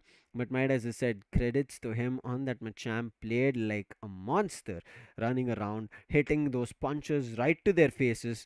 And with that, as we see, they are going to be getting closer to the victory in this third round. But the fourth round is where things can again turn. SATL have had numerous instances where one they win and one they give it to their opponent, and again it becomes they snatch the round back and then the next round again goes to their opponent. So this back and forth is something that we generally see from SATL players, but as of now it is something that we have to see what can happen next. And with the fourth round upcoming, and now they have an idea that even though you go for a ban on the players of SATL of the best Pokemons, if it doesn't work out, they're still ready, and especially to buy time, it worked out really, really well for them. And I'm looking forward to how the next game works out because it is going to be a tough one. I'm not too sure how the team will be able to manage this, but uh, Citadel again, as I said, not happy. Pride officials on the other hand, they can be happy in terms of getting knockouts. Yes, they were so close to victory. They just lost by another like 10, 15 of them. So they'll not be okay with it, but they know that they can get back into the game. Now, as we quickly talk about the highlights, you can see SATL commanding everywhere on both the Regis, whether it was Regi Steel, Regi Ice, or even Regi Aliki on top. They were making sure it works out. But this fight over here, which happened with everybody chasing and fighting with players and then quickly going in for goal. Yes, they did get the goals in, pushed themselves to 250, and this is where they got that 250 advantage. After that, things was that they were receiving the KO that did happen. From there on, they immediately switched the lane, jumped to a fight, got the registry as I said. They get the attacking advantage, but quick in hitting shots and hitting the moves were the players Right. of Pride Official. Pride Official from there on were able to get closer in terms of the last fight, but struggle was there on both the ends. And I think it was just the all I would say valiant efforts and struggle that they had. They wanted to make sure Might pays a price and they held on to Might. And once Might was KO'd, you can see immediately Blissey with the Unite and also Snorlax coming in with the Unite, a power nap coming through, doing the damage in the surrounding area. That gave them the big advantage, followed by the big and better Petal Dance, which keeps hitting you with continuous shots if you are not out of that range. And that's the reason we see it is Pride officials who take away Rayquaza. But Mm-hmm. it was not them to win it out, Raider. They got Yeah. close to 230 goals, but SHL, even though they lost that fight in the legendary pit, around the legendary pit, they were nowhere close to getting Rayquaza. Right. They denied as much as possible and they played the time game. With 8 seconds to go, they did score a big 100, but that brought it to 230, and SATL were sitting at 250. So SATL, they'll be like, ooh, we just dodged a big needle. We just dodged a big bullet. Let's see if they Yeah. can dodge another one in the fourth round. Oh, it was a close competition to be precise. That's what I would like to actually coin at that moment. But eventually, TSK wins once again, and the ban phase comes in. Let's see how these 15 seconds are going to put a nail in the coffin for the bans as well. Apart from that, as it will. Pride Official, both of them, they're constantly trying their level best to bring back the glory for the team. And eventually, the way Pride Official is giving the competition, that was absolutely amazing. On the other corner, let's see how far they can actually go, how far they can approach. Let's see. Mime is going to get banned. On the other corner, Snorlax is getting banned. But Darbari, what is this? Sebele? I believe that's just some games he's playing. Yeah, mind games for us. But we have a quick input. I think one of the players maybe had a error while joining this draft pick phase, and we will be rehosting the lobby. But Raider, this was just maybe the luck for SATL which worked out really well in round 3. That Right. luck brought them so close to even getting the defeat, and they somehow managed to survive it. But do you think if they make those mistakes again here, maybe Pride officials will run away with this best of 5? Well, there is a possibility. There is a possibility if Pride official is going to get this particular match in their favor. And I believe SATL, the way they are trying to contribute in this particular fight, and after losing the Rayquaza and back and forth, and not having the legendary Pokemons as well in their favor, that is something which is messing around with SATL's gameplay. And even if you want to enact quite a bit, even if you want to, let's say, put that pressure on the enemy, when you don't have the right kind of, let's say, synergy, right, don't have the right kind of advantage, I don't think so is possible, because it's not NPC you are playing in front of. There are Mm-hmm. totally five real players with the brilliant strategies that they're playing to play, trying to go with, and they are in this. They have qualified the zonal finals. They were in the top six, and now they are here in the national playoffs. So definitely, they have proven their worth. So messing around is something which can be quite crucial. As I said, I did feel like after seeing their teams which they kind of followed for some time, the first game maybe would have been a little bit difficult for them. But as I said, this lobby will be rehosted, guys. There was some error because of one of the players, and that's the reason you don't have to worry that Urshifu coming in is not going to be Yeah, played for exactly. at least this tournament. We are not going to be seeing Urshifu. I would have loved seeing what Urshifu would have brought into the game, being the all-rounder. But again, it's something that we will see later down the line in the next Mm, upcoming tournament. So don't, I would say, miss out on them. And for the people who missed out on joining this tournament, um, I know there is no chance right now for you to grab in or jump in. What you can do is make sure you follow all the Pokemon Unite handles, social handles right. everywhere to keep an eye for the next upcoming tournament and join it immediately. As soon as there is, I would say, The registrations are open. All you have to do is make sure that you have a 5 man playing roster, and then you just start putting in the application, send in all the details. Once approved, you will get your invite to the tournament to start playing it from the qualifier. So right now, Pride officials showing us what they've got here, Raider, in terms of Hmm. qualifying from the zonal level. You need to Precisely. understand, Yeah. from like numerous teams, not even that Pride officials directly walked into the zonal finals, right? From Exactly. numerous Exactly. teams that they fought in best of ones most of the times, and with only one match to decide their fate, and now in a situation with best of five where they have 5 rounds to fight it out to decide and also get control of their own fate and reigns. Pride official will not let it go away. So SATL, they are the ones who have to be worried because Pride officials have a lot more to lose.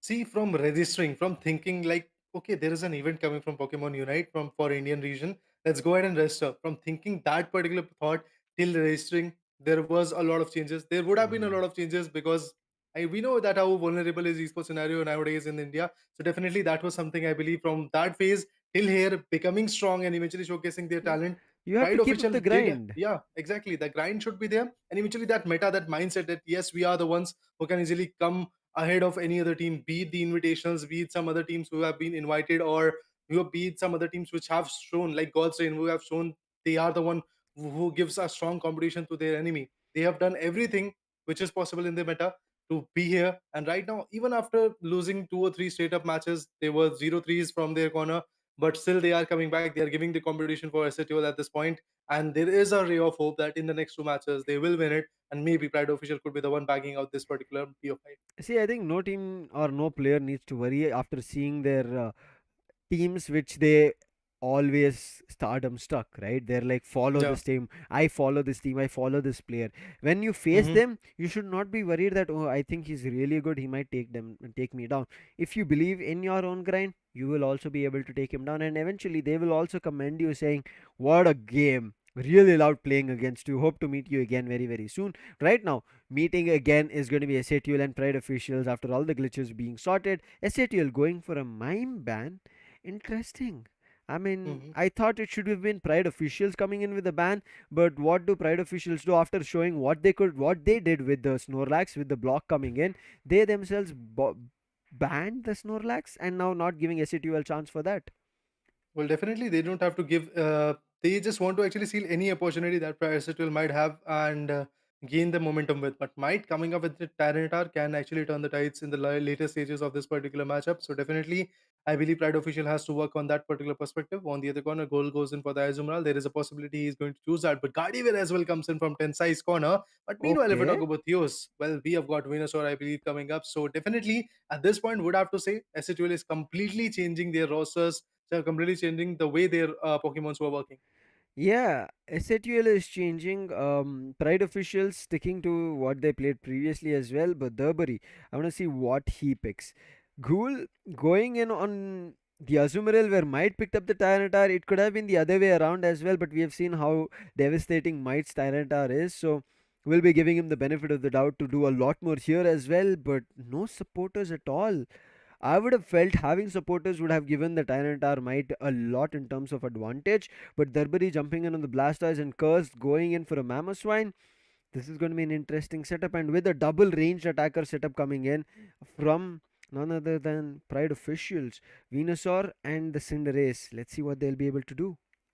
Well, definitely would have to look into it that how far they can actually go with this kind of composition. On the other corner, if we talk about Darbari, another beautiful rotation coming from his corner as well. But Mamoswine, Tensai using it, well, that's a shocker for me as well. But let's see how far they can go. The final preparation are about to run out, and then again, we are going to witness the fourth round of this particular BO5, and eventually, it is going to be quite interesting to watch out how Hmm. this impact is going to be there, how the fights are going to get vulnerable, and maybe there is a chance where SHL will be able to catch up. I believe the Yeah. speculations, the possibilities are innumerable at this point, but the only thing which is justified is going to be their kind of, let's say, giving 110% for the competition, because that's what you have to do. Eventually, it all comes down to the synergy, the right Pokemon, and the right meta you have to explore. And these 10 minutes, which are going to be here, will decide the fate of Pride Official Hmm. as well as SCTL in the further stages of this tournament and the live standings as well. SHL are the ones who have right now an advantage to close this best of five right here in this fourth round if they win it. But otherwise, we will Yeah, be jumping to the fifth one. And SHL do not want to give it up. And this is why I said SHL like momentum. Let's see if they've grabbed the momentum as we start of the match, and this might be the last one, or it might push us to the last and the decider between SHL as well as Pride Official. As we talk about the Pokemon, this is going to be the farming stage that we'll be seeing Ruben on the Scyther. He's pushing up. He has 6 AOS energies, and I most probably feel like he'll be going in to get a goal in. definitely he is going to go for the goals. And meanwhile, alongside he is actually trying to farm as well. Might on the other corner comes in, but he is unable to actually do anything at this point. But on the other corner, let's see how Venusaur is going to enact. Narvari on the other corner with that Squirtle is also trying his level best to go ahead and goal and meanwhile farm as well. But the competition is actually surreal. So yeah, the another Pokemon comes in for becoming the savior. But let's see, is it going to be a possibility? Narvari at this moment has to focus that he has to fall back and eventually gather the HPs and the wild berries as well. But he was trying to actually be a sneaky one and gather the AS energy if it is possible. There worry the confidence from his end, even though he's also just in the Larvitar stage.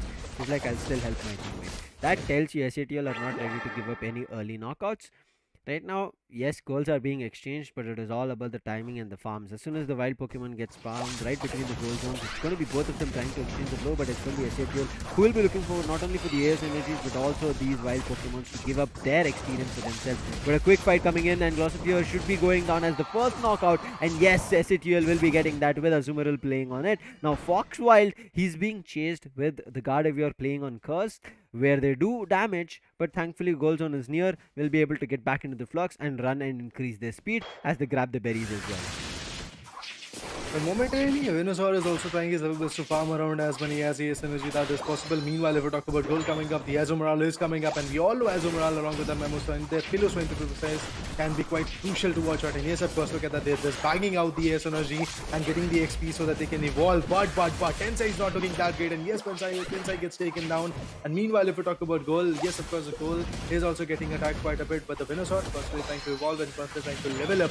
This can be quite crucial. Comeback coming from Team Pride Official. Both of them are looking at the adjacent angle, trying to actually score as many goals as possible. But the pillars would be like, oh, I'm not going once again, but we are going to come back for sure. And look at that. Double chaos comes in, and it's a chaos streak coming from Pillar Swine. The beautiful redemption of this particular fight. Well timed, greedy Pride Official players get fought and taken down. They thought we'll just take a couple of AS energies and experience on the wild Pokemon and they get stuck. And now Pillar Swine pushing with their teammates to making sure they get a lot more goals. And this is a brilliant use of the horsepower coming through. And look at Ivysaur, he's stuck right now and might.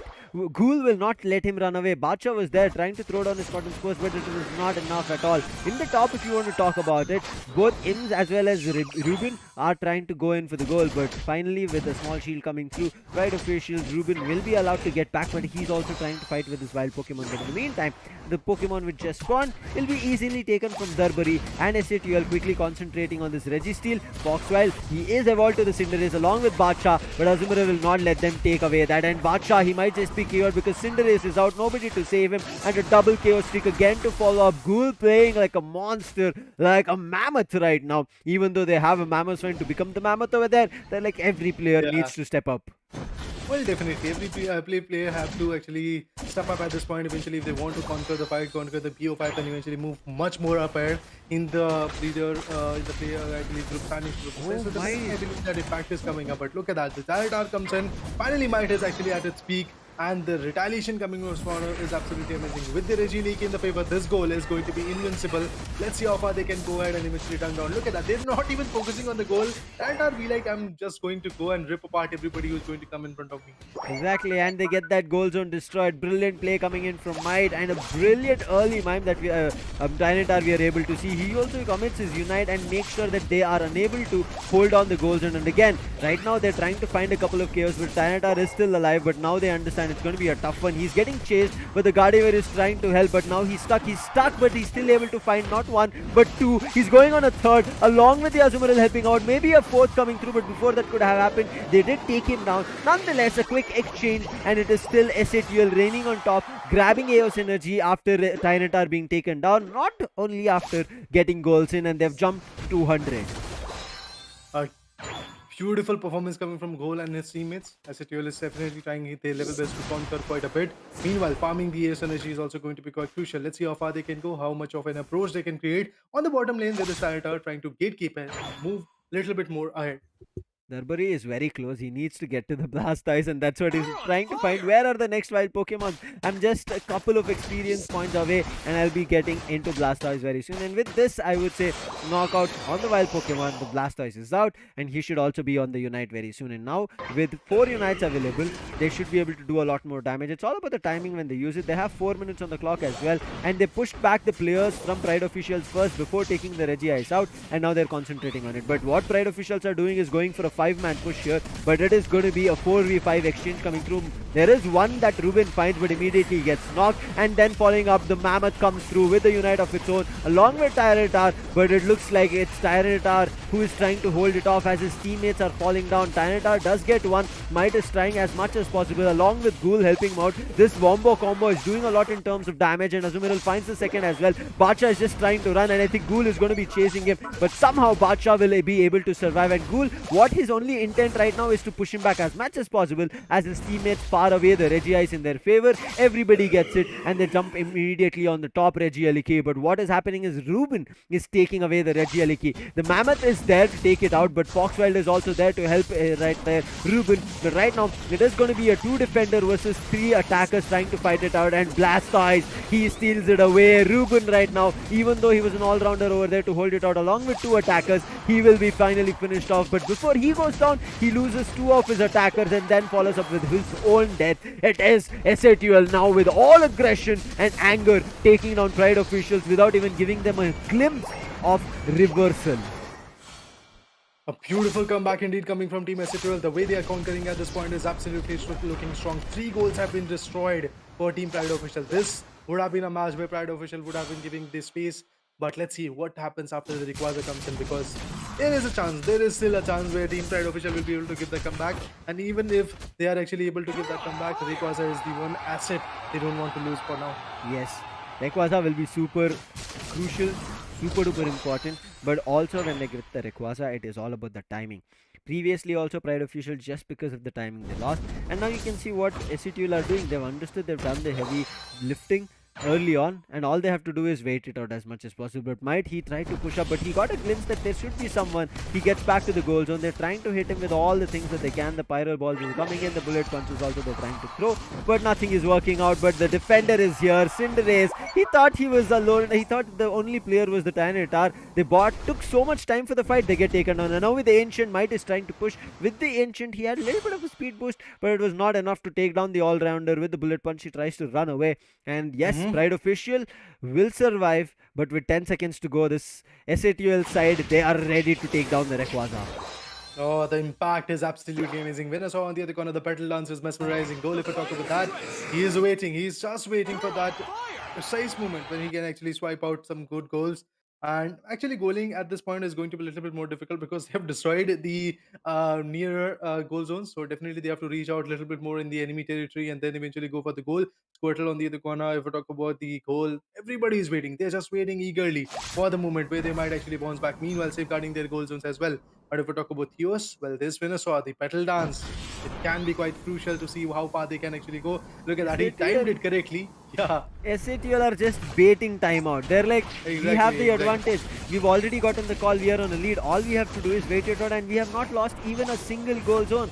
So we are most probably already on a streak of winning it out. Let's just waste the time that Pride officials have. And Pride official, they already lost a player. That's Ruben out, and Curse is also moving in with his range attack. The Psyshock will come through. Unite being used along with Cinderace as well. One of his Unite finds one KO, but follows it up with their own, and SATL right now delivering one after another blow. Gardevoir is being chased, but the Tyranitar is there along with Gardevoir. Psyshock coming through with Blastoise helping it out. Mamoswine might be out, but still SATL have 3 players who are surviving. Yes, little low on health, but doesn't matter for them because 4 of the players from Pride officials were taken down. Now they've been respawned and they're back into the legendary pit, but with 30 seconds to Hmm. go, SATUL will not let them get that easy sweep on Rayquaza. Psyshock again coming in from Curse to annoy them, push them back, but it's still Ruben who's trying to fight in the legendary pit, and now Rayquaza is drained half of its health, but Cinderace on the outside, he was trying to use his Pyro Balls, but it goes all out in vain. A Unite move gets used, but Tyranitar snatches it away,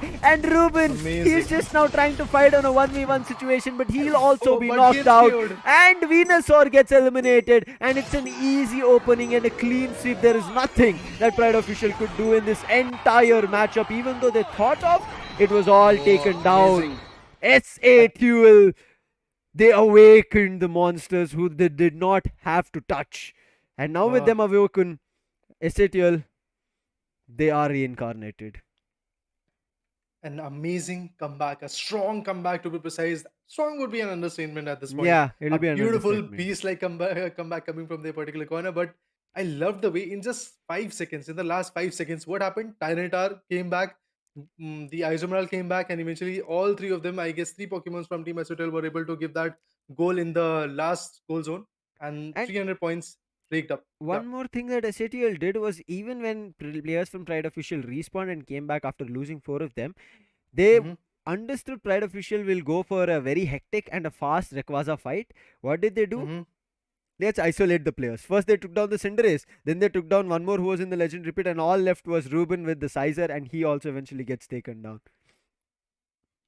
Well, looking at the graph, we can already see that SATL, the mistakes that they did in the second round have been overcome. Every single time when the Yes. Regia Leaky comes in, they were able to bounce on it and had that advantage particularly. But I'm actually looking at the graph of Team Pride Official. Is it even a graph or just a straight line? They were not allowed to do anything. Anything. You saw both the top and the bottom goals on the first goal zones were still there. Even though SATL could have lost it in the last final stretch, but SATL were ready. They positioned their players in the tall grasses at both the top and the bottom lane. Right. Quickly talking about what was good, at least from Pride officials, was Badshah, but it was not enough. Only 59,000. We have seen 80,000 until recovery coming in. So I think somewhere down the line, the in isolation and pushing back coming through. SATL said we don't have any healers. What do? We push back the players from Pride officials. And so one or the other person was taking charge of it. Might, once he became the Tyranitar on the top lane, he took charge of it. Ghoul in the bottom lane, he took charge of it. And I will push everybody, you take the Reggie. And that tells you that everybody from SATL had brilliant communication coming in. In this map, Hmm. it was Ghoul taking the MVP again. I don't know about the communication. Yes, of course, the communication would have been on point, but the one thing which was on point, that is, I guess from SHL, every player was looking forward to dominate. Every player was looking forward to see that how Exactly. we can become an asset for the team, how we can contribute to the team's particular perspective. And look at that. I believe 704 is the highest amount of points they have scored in a single match that I have casted, I believe. I think they've gone to 600 as well, SHL in Yeah, the yeah. previous But matches. 704, Yeah, this is a big one for them. yeah, And exactly. I think right now Pride officials unknowingly did that they awakened all the players from SATL. Until now, SATL were looking a little bit on the back seat. Sometimes they Hmm. were getting back into the game, but they were thrown aboard of the ship, right? So it was getting difficult. But right now, they look like they've enticed the monsters. They've gone and awakened a beast which was Yeah. in slumber, and they shouldn't have done it. Now, SATL, I mean, did not expect after losing a second round, as you mentioned, and also seeing the third round, which was just a Hmm. difference of 10 goals, to push to a goal advantage of numerous in hundreds, where Pride officials did not even get a single slightest chance to even do anything. That tells Nothing. us that SATL are ready to destroy whatever comes ahead. But right now, what is going to be coming ahead is going to be the next best of five. So we're going to be taking Okay. a short break. Don't go anywhere. It is Revenant Esports versus ZEHER team, who you saw in the zonals. Let's jump into a short break. See you after it.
Welcome back to another beautiful round, another set of five amazing rounds to be precise from Pokemon India Unite.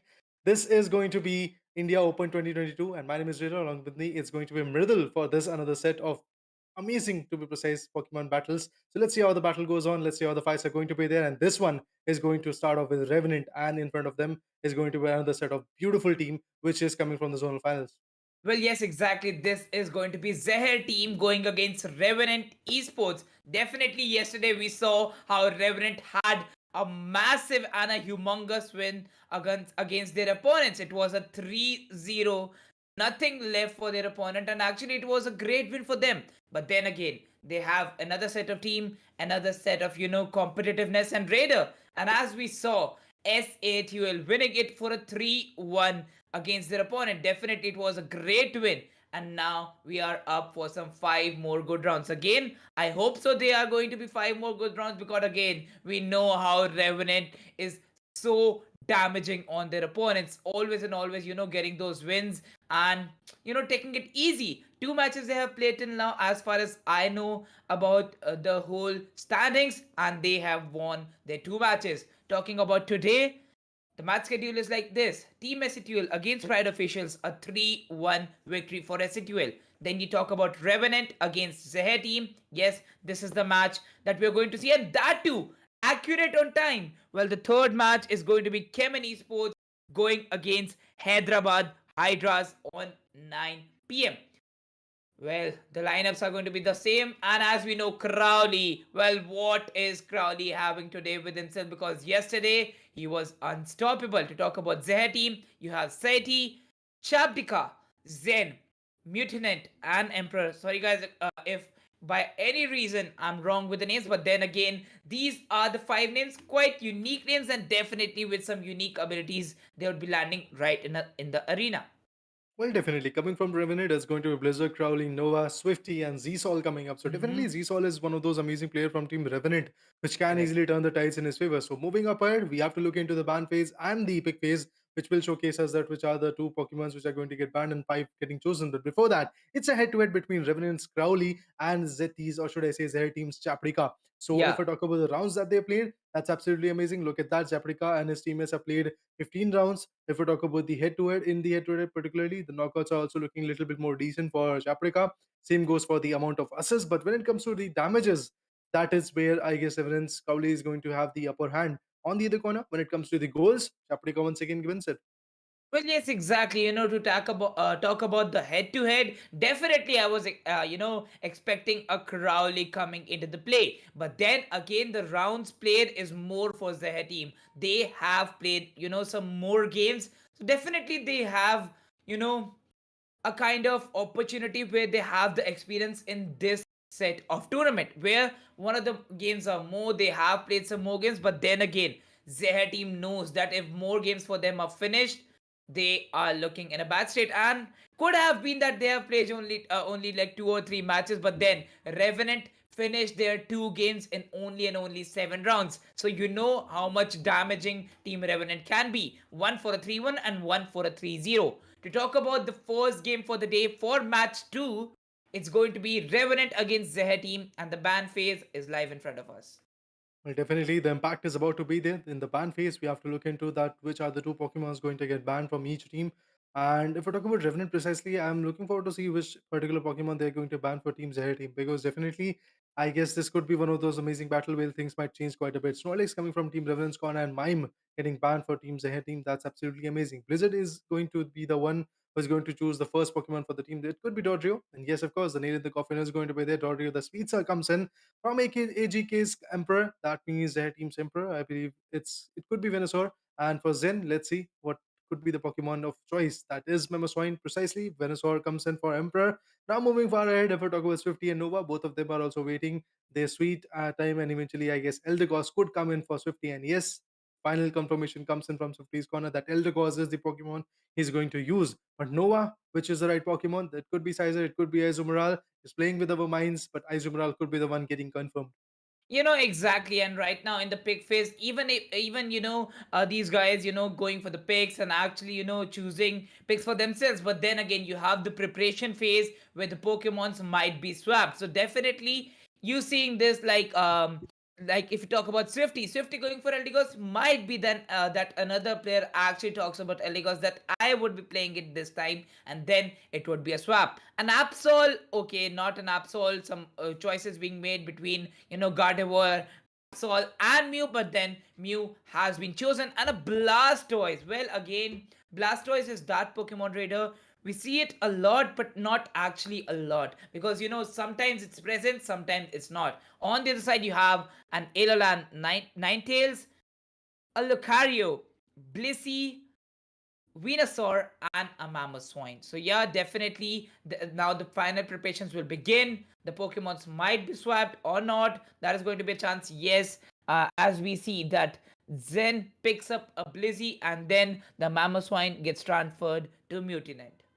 Well, definitely they are shifting the Pokemons that they have selected. The 5 Pokemons are getting shifted around. But the final preparations phase is also going to get over soon enough. And there we go, 0 seconds time will come in. And with this, the lobby is all set to go bonkers. And we have to look into it that how far as their team can approach in front of team Revenant Esports. Because Revenant Esports, the way they are conquering in their amazing matches that they are facing, be it CHEMIN Esports or some other team which is standing in front of them, Revenant is completely trying to destroy them. They are getting the clean sweeps, the 3-0s in their favor. A ZEHER Yeah. team, a beautiful team which have crossfire from the zonal finals. They are here in the national playoffs. They are in the day number 4. A long journey have been anticipated by this particular team from registering the tournament till being in the national playoffs. Definitely a tough battle for teams ahead team, but how far they can go is the approach that they are that we are actually looking up to. So definitely from there, we have to look into it that how poisonous their battle, how poisonous their stance will be.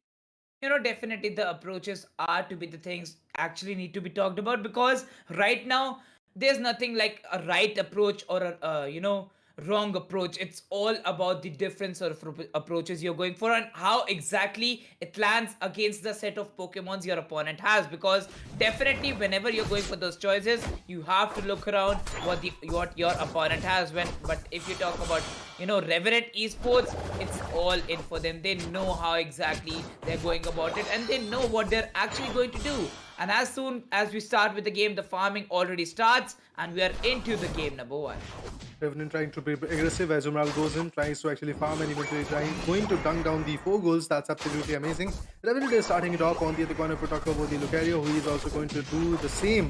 Chaprica, another beautiful formation done and dusted. On the other corner, Revenant was able to bag out a beautiful knockout, and that's Lucario who tried to overextend his journey. And look at that, Eldigos was able to pin him down. Well, yes, exactly. Our journey already started, and as we move forward, Raider, we see a Zoomeril, not in the still not in that evolution stage.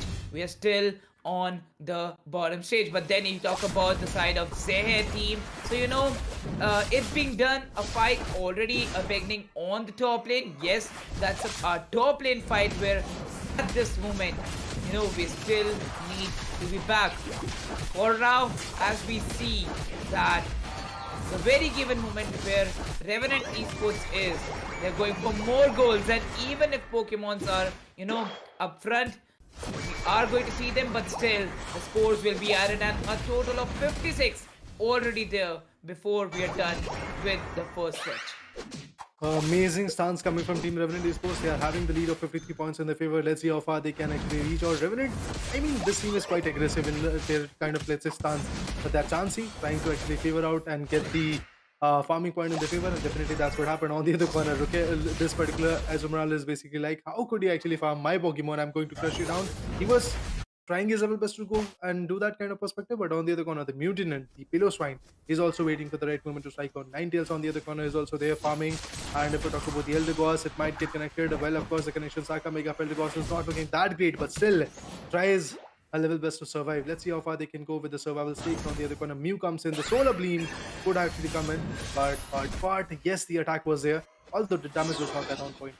Well, yes, exactly. And as we move forward, we are going to see a good side from Team Revenant Esports. The Dodrio already, just running around with the speedster ability. It has already got. But then you talk about the position where Team ZEHER team is, yes, a good, evolution where they already have the Swinub. They have the Ivysaur. But then again, they already need to move fast because Revenant has gotten these evolutions need to be quicker. They need to get it as soon as possible before they hit that 5 minute mark. And already on the mid lane now, a good side also seeing that there are no Reggie fights up until now. And Wow. as I talk about that, the Reggie on the bottom lane is already here, 85 points added. Azumarill is at the work. Well, definitely, they are trying their best to mean to actually put the pressure. But their team scores another set of goal, and that's 42 for them. Okay, 52 to be precise. Lucario was able to actually score out another set of goals. That's absolutely amazing. On the other corner, let's see how far Lucario can actually go and how far they can actually get the PS energy. But the KO comes in. Ninetales tried to extend his journey and gets taken down at the same instance. Chaplika on the other corner, I don't think so. Survival is going to be there. The goal is done, but is it going to be a possible situation for team Revenant Esports to give the KO? And yes, of course, the KO comes in on the bottom corner, on the bottom lane. You can already see there is Venezuela trying to fight it out against the Elder Gods and get the Reggie steal. Definitely, and moving forward with it, what are you going to see? A good, oh, Ally added for Team Revenant Esports, and that's how they're still moving for it. But still, when you talk about another ally, yes, it's added for Team Revenant Esports. Two allies Wow. back to back and a 30 score added by Mew. A Blastoise arrives before that 5 minute marker, and you know what Revenant is looking for. A complete, dominating win, what they're famous for. Well, definitely, they have to go for the domination on the other corner. Look at that. Shroudly on the other corner comes up with the farming points. Blizzard, the speedster for the team can be an advantage for the particular team. But on the other corner, Venezuela comes up with some good advantage points as well. He's trying his best to attack and eventually gather as much as points he can actually and get the KOs done. Dodrio scores 13. That's absolutely amazing. Dodrio is going bonkers on the gold as well. Apart from that, if we talk about the Blastoise, Scotsman trying to dominate and shift apart the journey for team ZEHER. But for now, if we talk about ZEHER team, they are trying their level best to retaliate with the attack as well. But meanwhile, Blastoise goes in with the attacking formation and eventually tried his level best to go for the goals. But eventually, it was not a successful attempt. Yes, exactly. And mentioning about the successful attempts, actually, the attempts going in vain, 240 on the board. Mew adding some more 13 points. When you talk about Lucario, yes, ZEHER team is trying their level best to, actually get those points to, actually land the things right. But Raider, the things are not looking good for them. If we talk about top lane, Revenant is already pushed inside, and they're quite looking for the base too. Both the goalposts available at the ends of ZEHER team, they are still available, but not for a long time because the Venusaur looks in a bad position and it's quite late. Whereas Azumarill already goes for a KO. Dodrio once again adding those points and always acting on what Oh, Dodrio is amazing. required to do. Amazing counter coming from the Venezuela and amazing counter coming from Team ZEHER. That's how they are going to get the Reggie League in their favor. And now the advantage of this particular upper top lane in their favor is absolutely quite crucial for them. But the KOs are still coming up. Venezuela gets taken out, even if they had the Reggie League in the favor. A lot of, should I say, contribution was done by the champs of Revenant Esports. On the other corner, we're talking about 50. Once again, tries to bag out the chance here. And yes, I believe knockout could come in anytime soon. On the other corner, Blastoise managed to get out the Reggies on the bottom lane. Important aspect of this particular fight is going to be that how far they can actually stretch this lead. I'm talking about Team Revenant at this point, but the Blastoise, well, this particular Pokemon is coming up with some good Unite moves. He has used Unite for 2 times, and eventually he's getting the results as well. The Hydro Typhoon is coming up back and forth from his corner for sure.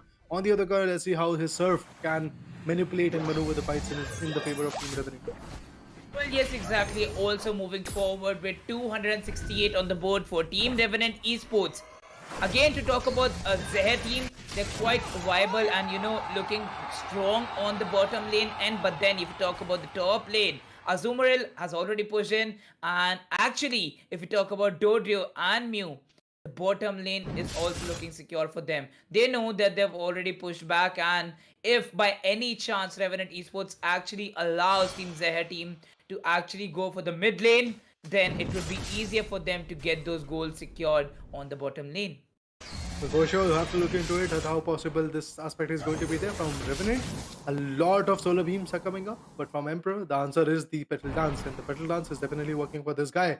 Let's see how far it can work. Blizzard, if we talk about this guy, is waiting for the right moment, and eventually in 20 seconds, we're going to get the Rayquaza, the legendary, the boss guy from this particular Pokemon phenomena. Let's see how far he can actually go, and what will be the advantage that Rayquaza's elimination is going to pay there.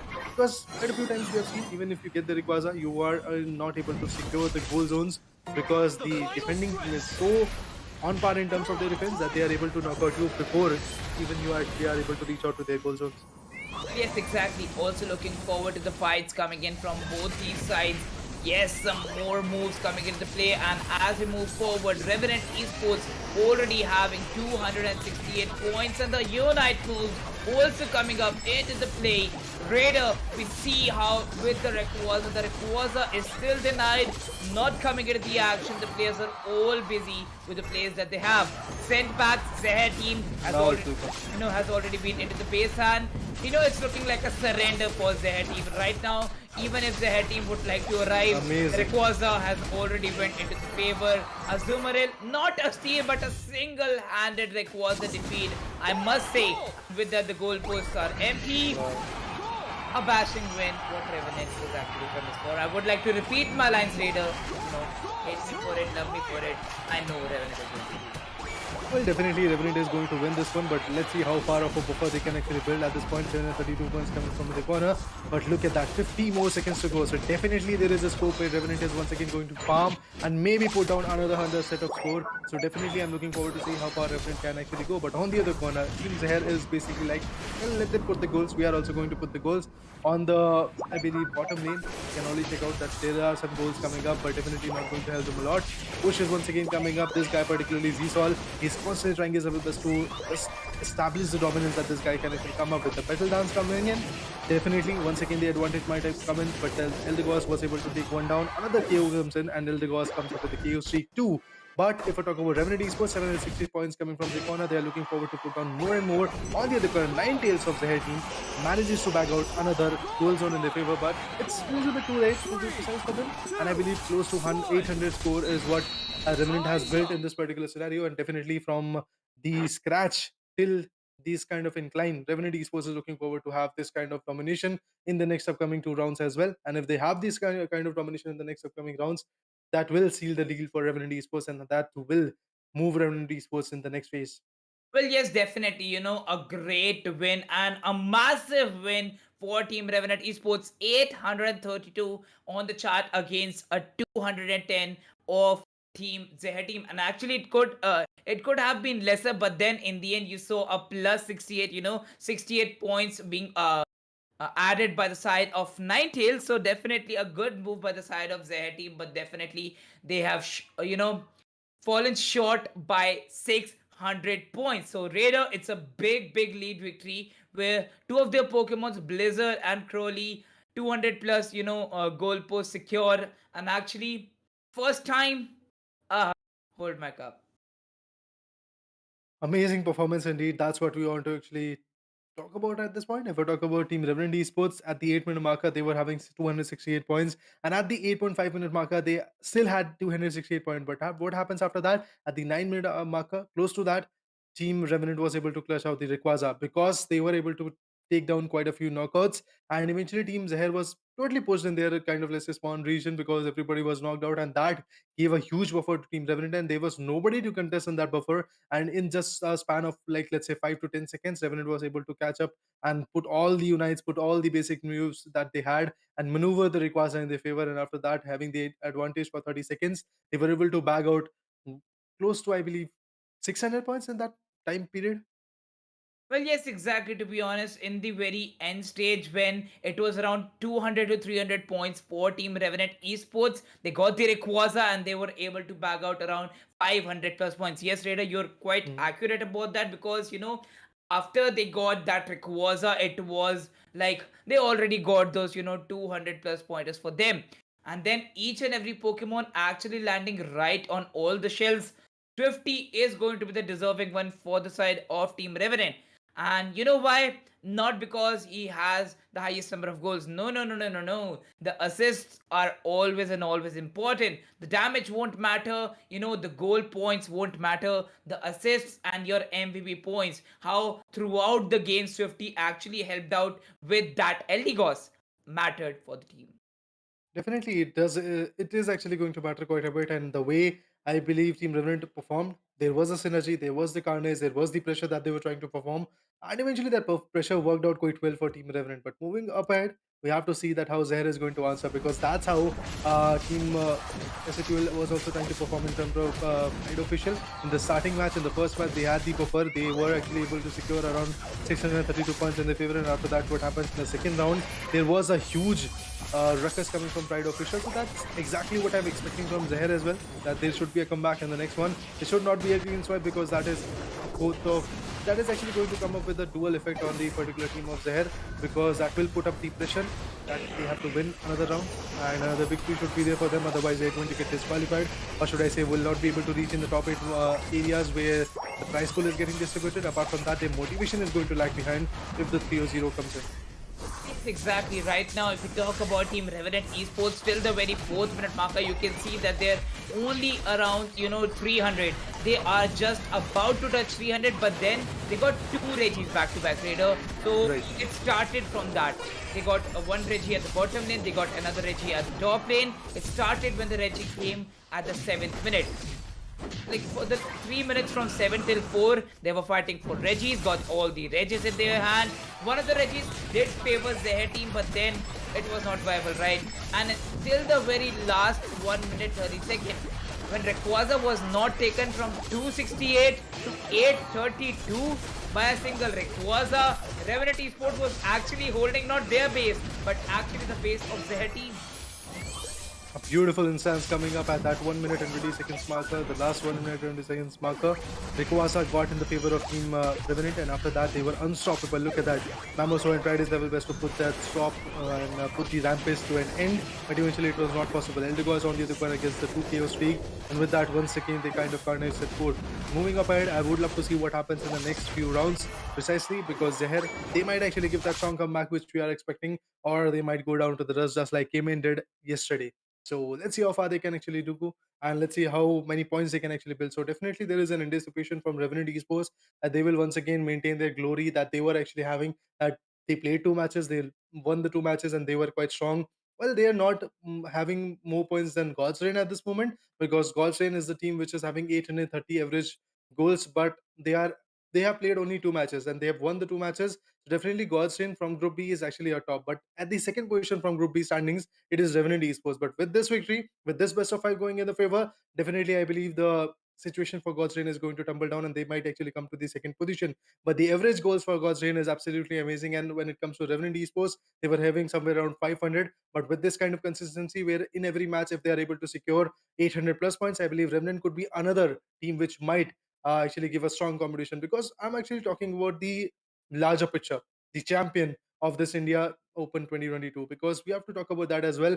Well, of course, the national playoffs are there. Of course, it is going to have its own standings and stuff like that. But when it comes to the larger picture, it's all about the Indian Open 2022, the championship. It's all about that. So definitely having that embarkment, having the bragging rights of winning this championship is something every team is trying to count for. But I believe one of those amazing strong teams for now is God's Train, and Revenant could be another team because they are not losing any time soon. When you're definitely talking about the Pokemon Unite India Open 2022, the journey has been really great for all of those teams. You talk about God's Reign and Revenant Esports to be specific, they have a high amount of average goals. Like 800 is that number where Revenant could not actually break it in the first 2 matches, because actually that's so massive. The first 2 matches that God's Reign have got to play, they were huge in that. But then you talk about the side of Revenant Esports, they have not left it behind. Right. Being consistent with that domination is what Revenant Esports had. One game that they have played before, one match that they have played before was a 3-1 for them, and then a complete 3-0 victory where they were getting 500 to 600 plus goals. So again, a great consistency with sheer and domination. And for Revenant, it's not first time, so they actually can win those points and actually can win those goals always and always when they need it. But you talk about the other team, ZEHER team. A good start, a good control till the very end of the game, but then they lost it when they lost the Rayquaza. The Hmm. Rayquaza, and then their defense was actually not too strong. The goalposts were already empty, already the goals were secured on all of those goalposts by the very 7th minute of the game. Well, I guess the way Revenant is trying to catch up to the game is absolutely on point. For Zeher, Yeah. all they have to do is maintain this energy, choose the right Pokemons, and then eventually come back a little bit more stronger and focus on the Regielekis, focus on the Rayquaza as well. Because what happened? They were trying their level best to gatekeep the Rayquaza, but they were not considering the fact that they could be the one who is going to have the advantage of Rayquaza Hmm. if they are able to attack and eventually get that Rayquaza at that moment where the HP is not that much for Rayquaza, and eventually they Yeah. must farm their Unite energy as well. If that Yeah. Unite move is there in their hands, that could be it. At the last second, they could use a Unite moves and eventually back out the advantage of Rayquaza. But they were not. They were not having this fact in their mind. They were denying this particular fact particularly, and Revenant was able to just have the advantage of this fact that yes, Rayquaza is something which can turn the tides. Although they were already having the lead, they should have just chilled down and eventually just play around and maybe defend their goal zones. But what they did, they went on much more aggressive because they knew if they want to defeat, if they want to be the champion, they have to have the average amount of goal as high as it's possible. In 3 matches, they want to just maintain that level of streak in their favor. Definitely, and when you move forward with Pokemon Unite India Open 2022, Raider, we have seen teams Hmm, like SA12 and Revenant Esports. Most of the teams focusing on more of getting those Regis, and Regis have been in focus. And then when you talk right, about the farming of Pokemons, most of the teams, they focus on aggression and they actually leave the farming beside. But then, if you don't have the evolution, you don't have the final stage with you, you won't be having those attacking moves. And then you would always require your unite moves in the last 4 minutes, because then the final stretch would start in 2 minutes when you are at the second last stretch. And then you right. talk about the last stretch, you also need to have the unite moves present actually beat the Lord Rayquaza. Talking about the game number 2 of Revenant and ZEHER team, the bans are already done. Dodrio being banned by the side of Revenant for ZEHER team, and ZEHER team going for a Mr. Mime ban. Let's see how far they can go with this kind of approach. If I talk about Emperor, is it going to be the same Pokemon? Well, that was Venusaur in the last battle, if I'm not wrong. But right now, he's going to go for the Mamoswine, and the set of approach is going to be there from his corner. But, if I talk about the changes, Crystal for the first time I'm seeing in this battle, that's amazing. Oh yeah, definitely some good picks coming into the pay, and actually, the pick has not been there up until now. I've casted for the fourth day now, and actually the Pokemon you talked about, Crustle coming into the play. Well, actually, I'm going to be quite surprised how they're actually going to use it and how well this defender can work for the side of Team Revenant. But the player picking it is going to be Crowley. I don't know if he's going to give it to some other guy or he's the one going with that set of Pokemon, because the final preparations are still has still not begun. Okay, some more different picks are coming here. No, it's not only Crustle, Raider. Some Mhm. more different picks are coming from these sides, and as we see, it's landing right. Well, of course, the Drillodon comes in. AJ Slash is actually going to be there. Apart from that, that could be Serena or Machamp also coming up from the corner of Revenant. Would have to see how Machamp can be an asset for the team, but particularly, I believe Lucario could be the right Pokemon that Noah would love to go with. Cinderace on the other corner from Blizzard's corner can be quite vital to see. So, definitely at this moment, would love to add on that Revenant is actually playing a very versatile game where they're just changing the Pokemons, and same goes for Zehar because Duraldon, that addition, it could be risky for them. Well, moving forward, and as we go with the side of Team Revenant, they are done with their picks. The final picks are all set here, Raider, and Mhm. we are going to go in the match in no time. Moving forward, this is going to be the game 2 of match 2. So Right. already we are done with the match number 1 and game 2 right around the corner.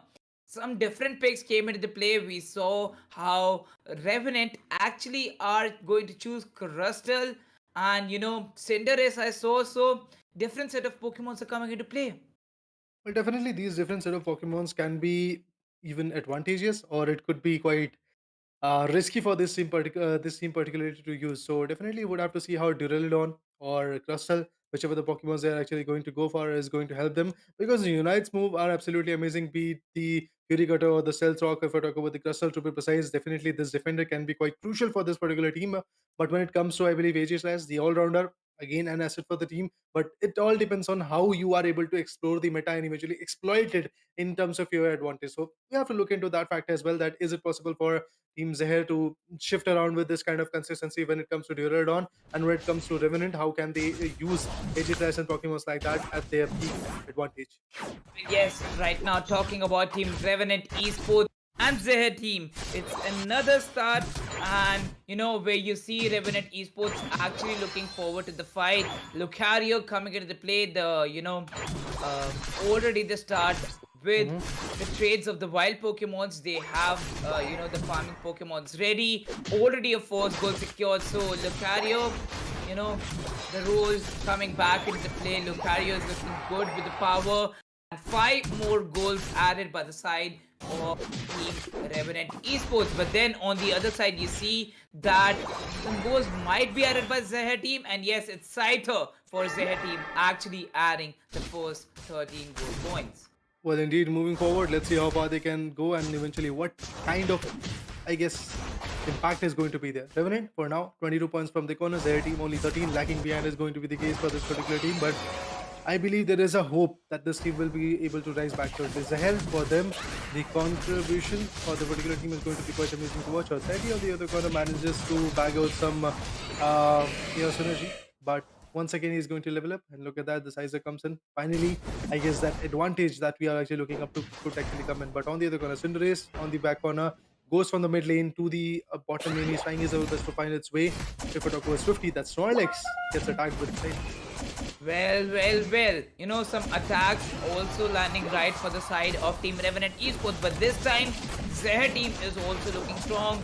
Oh no, the Sizer is alone. Yes, would be facing a KO.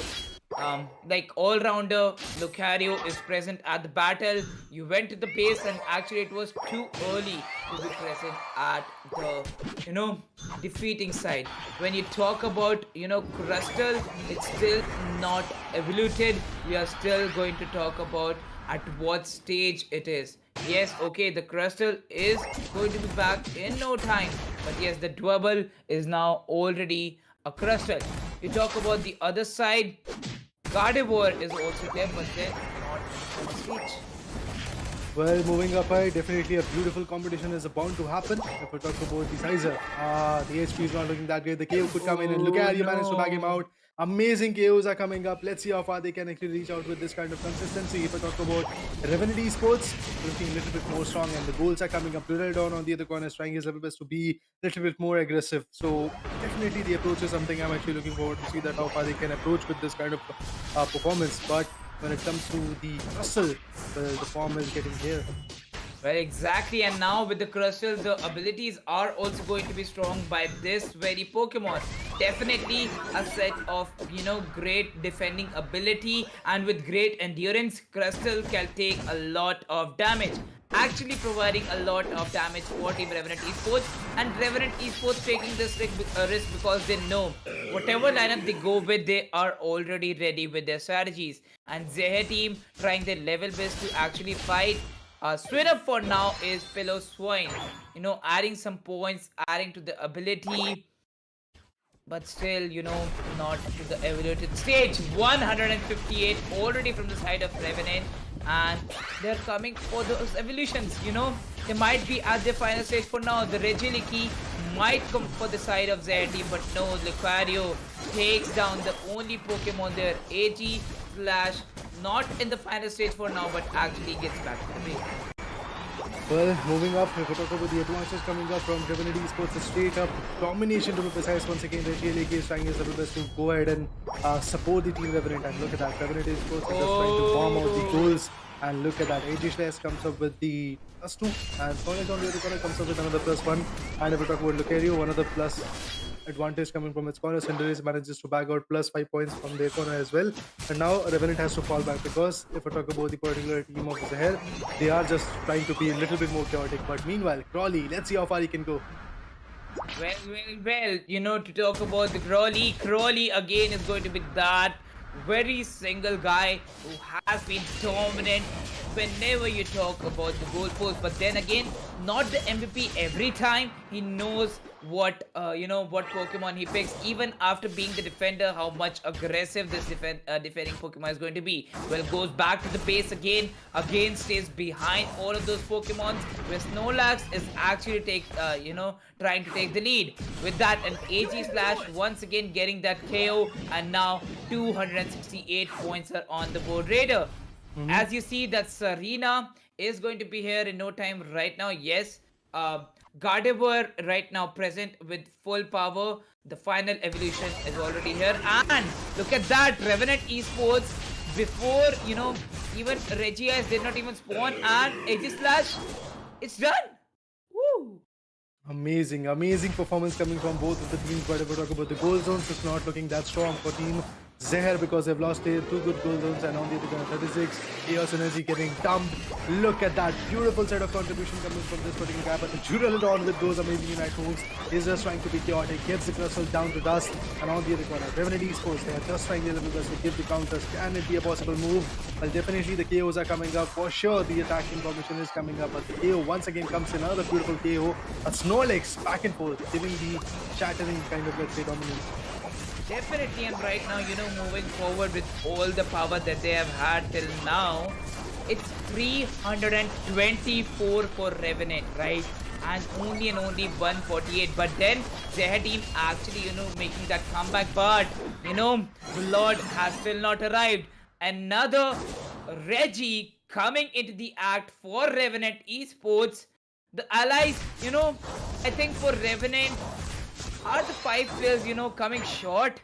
I don't know, because they are still adding those Reggies, and it's like it's 7 against 5 right now. Because again, they have got, not 7, it's 8 against 5, and always and always it's another Reggie, and Reggie is being added back to back for Team Revenant Esports. Yeah. All the 3 Reggies have been won by them. And Revenant Esports, we talk about the leads that they have till now. They are already inside the base of ZEHER team. Once again showing that, our base is our base, but your base is also our base. Well, definitely, they're just trying to conquer eventually for this moment. ZEHER is having the 148 points, so definitely they are coming back a little bit more stronger as they were coming in the first round. But let's see how far they can go with this kind of justification. At this point, if we talk about Revenant Esports, they're having a great advantage in their favor. They're trying to move forward and have the fights in their favor. But Reggie Ice once again gets phased off by Blizzard and Z-Sol. Let's see how far they can go. AG Slash just constantly trying to recover. I believe once again this is going to be in their favor. And yeah, the KO comes in, and I believe that was Cinderace who bags out the KO. But Z-Sol waiting for the moment to punch in some more goals.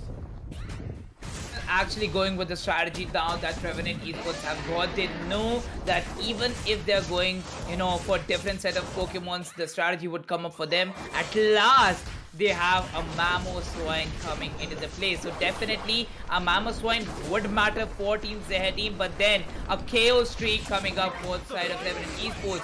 No, not from a single Pokemon. The Sizer might be going for the best of the moves. Rayquaza already going to go down, and it's Team Revenant Esports taking it. Once again, they won at 832 in the previous game. Raider, what's the record that you would like to break this time? I would like to go for 1000. Let's see. Is it possible for them to go to 1000? Because right now we are left with 1 minute and 30 seconds. That means they can once again go ahead, farm, and get the Ace Energy. 724 is already done. Look at that score coming up. The KOs are there. Definitely the KOs are coming up for sure. Another set of goals are getting dug down. Look at that. Revenant is unstoppable for now. But let's see how far they can go. That's the biggest question. Cinderace managed to back out the Sizer. That's amazing. They are trying to farm. They're trying to gather as many as Ace Energy as possible. Well, definitely another set of 100 goals in by AG Slash. That's absolutely amazing. That means we might actually go for the 1000. Well, not actually right now, because the Rayquaza points are over for all of them. So, 1 minute still left for farming, but can they actually add 130 points? Where their team would actually like, not get that 1000 against a 100, defeat. They know that Revenant Esports are already looking for a 2-0, and it's a clean sweep from their side. KOs back to back, 928, but now it looks like it's possible. 58 points added. Raider, on to you. So definitely that's what the predictions are saying for now. If they are able to once again bag out another set of goals, that would be the embarkment of 1000, the record breaking type of points. So definitely, I guess Crowley is trying his level best to go for it, but on the other corner, I believe the Oh, yes. shortcomings are going to be there. But Crowley, this mammoth is going to put the goals down, and yeah, we have got the Oh! 1,000. This is a record-shattering performance coming from this guy's corner. 1,048 points coming from the corner. They are still going up ahead. We don't have a lot of time in our hands, but this is a straight-up domination. This is the allocation. This is the, should I say, confirmation that yes, we are coming for the championship. Like, what the actual thing on earth they are trying? OMG! Oh my god! No words there from my side. Revenant Esports crossed that 1,000 freaking barrier, and Raider, they were actually not stopping for it. They crowned their base, they actually crowned their opponent's base, ended at 1,078. Mercy. Show some little mercy to your opponent, Revenant. Well, a great opponent for Godrin for sure. When in the later stages these two teams are going to fight, I would be having the popcorns already set up. I'm not going to cast that match for sure. Okay, moving up ahead, if we talk about this particular fight up, yes, definitely Zeher tried the level best. From Zeher, their competition was a little bit more strong as they Uh-huh. as it was in the first round to be precise. But look at the jump from 324 points, a straight jump of more than 700 points coming from Team Revenant Esports after this 8-minute marker in just 2 minutes. Everything changed. Everything Yeah. changed for Team Revenant Esports, and for Zeher, Mhm. it was basically like, please stop at this number of point. Please stop it because you are just completely demoralizing us. Exactly, you're just completely, demoralizing what that, what amount of performance Team Revenant Esports had. 100,000, damage dealt by the side of Blizzard. Oof, oof, oof, oof. Nova going for 55,000, 70,000 by that edgy slash. Crowley, a choice of Crystal, evoluting the Pokemons within the very first 3 minutes. Revenant is at par with their performance and touching that 1078 mark. To talk about Zeher team, it Yeah. always looked right till the very 7th minute, or even to talk about the 8th minute. But in the last 2 minutes, Revenant never looked back. They started off with the Rayquaza, not actually the Rayquaza, but conquering all the bases. And then, as soon as they conquered the Rayquaza, they just went straight to the only goal post at the spawn and actually gathered those points. Amazing performance coming from these guys' corner. If we talk about Zeher, well, a last chance for you in this particular BO5. That's it. Oh man, beautiful performance. 50, 138 goals coming from his corner. Although I really doubt that all the other members would have secured goals like this one as well. But I believe he's the MVP just because of the assists that he delivered. Progress were there from Exactly. his corner, but on the other corner, the damage is 31,000, which is not that much, but definitely a significant one. MVP ranking, MVP merit is going to be 81. So definitely Revenant Swifty is the guy we have to hail for in this particular matchup. But it was a team game because 138 goals is not the marker. It was a 1,000 and close to 38 goals. Definitely right now, as you talk about Swifty, this is for the second straight game that he is becoming the MVP. Well, how exactly? That's the explanation that I have. They have, he doesn't have the highest amount of goals. He doesn't have the highest amount of damage dealt. He has the highest amount of assists.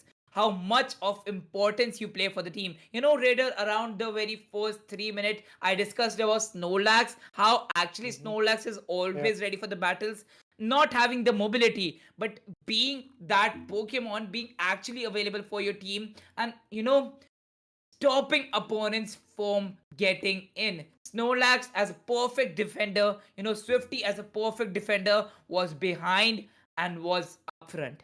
Was always available for the team, even if he did not have that speed, or even if he did not have that mobility, he had the endurance to deal the highest amount of damage. I mean, that's what matters at the end. If you have the synergy, if you know how to actually support your teammate, and eventually if the support is coming, you know how to rightly attack on the enemy as well. So every Correct. single step, every single decision that Revenant made in this particular game was to get the victory in their favor, and they did. It was absolutely amazing so far. And now the Sky Ruins, once again, the battle arena gets formed, and is the ban phase coming up? Let's see. I believe now the bans are going to be there for AG Slash or some other Pokemon, which was getting the advantage for Team Revenant. But let's see what happens. How Zeher is going to form the strategies and maybe give a stronger comeback. 10 more seconds to go. Okay, the bans are already there. It's Solix for Revenant, and from Zeher's corner, it's Azumaral. So definitely an amazing picks coming out from the corner.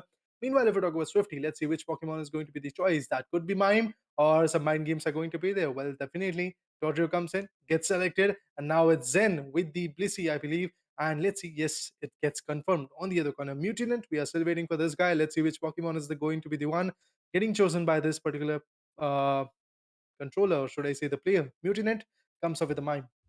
Well, actually, to talk about these teams, well, God's Range still have the 830 average. But then Raider, you talk about Revenant, they now have an average of 631. Once again, in this game, are they actually going to break the record? But for me, a 1K break, they just broke through each and everything what they had, each and every single thing that they had in their mind. Moving forward, Team ZEHER team on the side of Revenant Esports. Well, to talk about that, Mammoth Swine, Sizer, Blissey, Mr. Mime. And on the other side, you have Emperor still looking out for a Pokemon. Revenant going for a Pikachu. Some more Pokemons coming into the play. A Dodrio was not banned by ZEHER team. And with that, Azumarill was banned. Here is a Dodrio. Revenant, beware of them. Oh, Trevenant comes in, Pikachu comes in, it's Serena coming up, Dodrio is there from Eldegoss to Pikachu. A beautiful lineup of this particular team, but we have to look into it that how Revenant is going to capsize on that. On the other corner, if we talk about Mutinant, well, Uh-huh. the Mamoswine. I really doubted that how the advantage is going to be there from his corner particularly, but on Correct. the other corner, if we talk about Decidui getting chosen, Mm-hmm. again, it's all depends on the right meta that you want to explore. Well, also we see that a Trevenant is present there from Team Revenant. So Revenant rhymes a lot, Raider. But then again, one player actually going for it. And mind it, if I'm not wrong about that, that was Zesol who actually picked This all, the yeah. Trevenant till the very end. If not so, he might have changed in the very preparation phase. But then again, we are waiting for only and only one thing. That's a 3-0 clean sweep for the side of Team Revenant, because again, we are going to begin with the game number 3 in no time. This is the match number 2, ladies and gentlemen. We are witnessing national playoffs for the India region. Yes, this is Pokemon Unite India Open 2022. Raider, we saw how first match went in the favor of Team SATL. They won it for 3-1. And now against Team Revenant is their team, and they're already losing by 2-0. Can they make a comeback? Well, for sure, 832 victory and a 1078 goal point victory. What is their team looking for? Well, a tough nut to crack for sure. So let's see how far Team Revenant can go in this particular matchup. I mean, we have already seen them going as far as possible. But look at that. Revenant, amazing goal coming from Zsol's corner. Definitely this Pokemon is something I would love to see what happens. Swinub on the other corner, the Mutinant is trying his best to attack on the particular Revenant and eventually gain a little bit more momentum. But Zsol, he is basically denying the fact. On the other corner, Zahir team is also able to secure close to 13 points in the favor, which is good enough. But Serena backs out on the set of 5 points.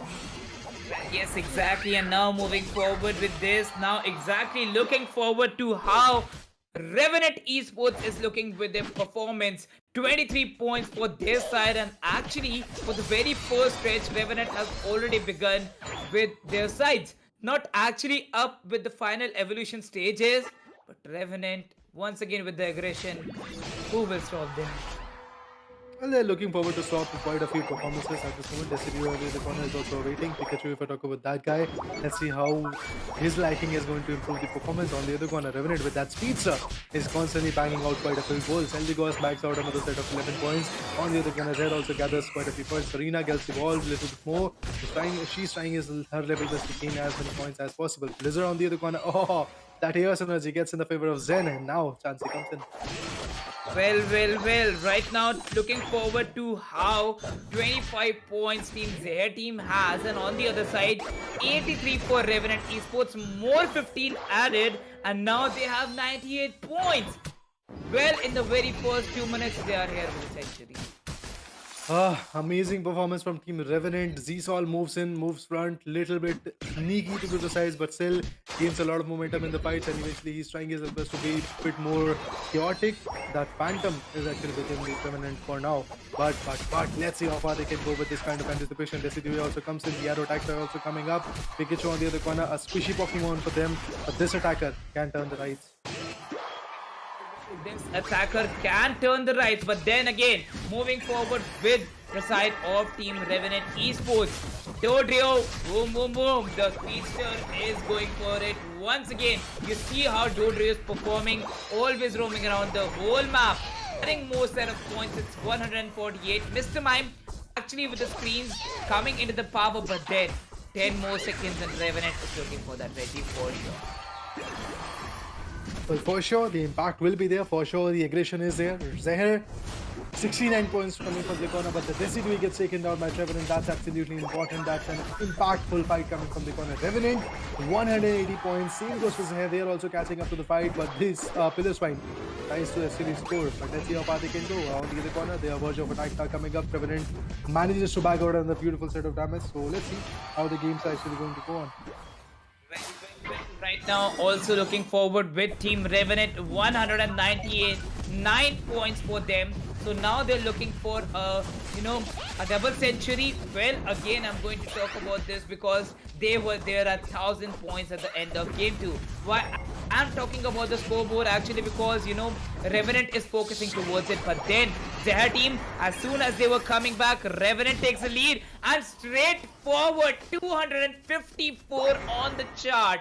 Well, yes, ZEHER team would be adding those points. A Sizer is here quite early. Again, a good one for the side of ZEHER team that they have got, those early evolutions. But then they want the Mamoswine at no cost. Mamoswine, Piloswine should be up for farming.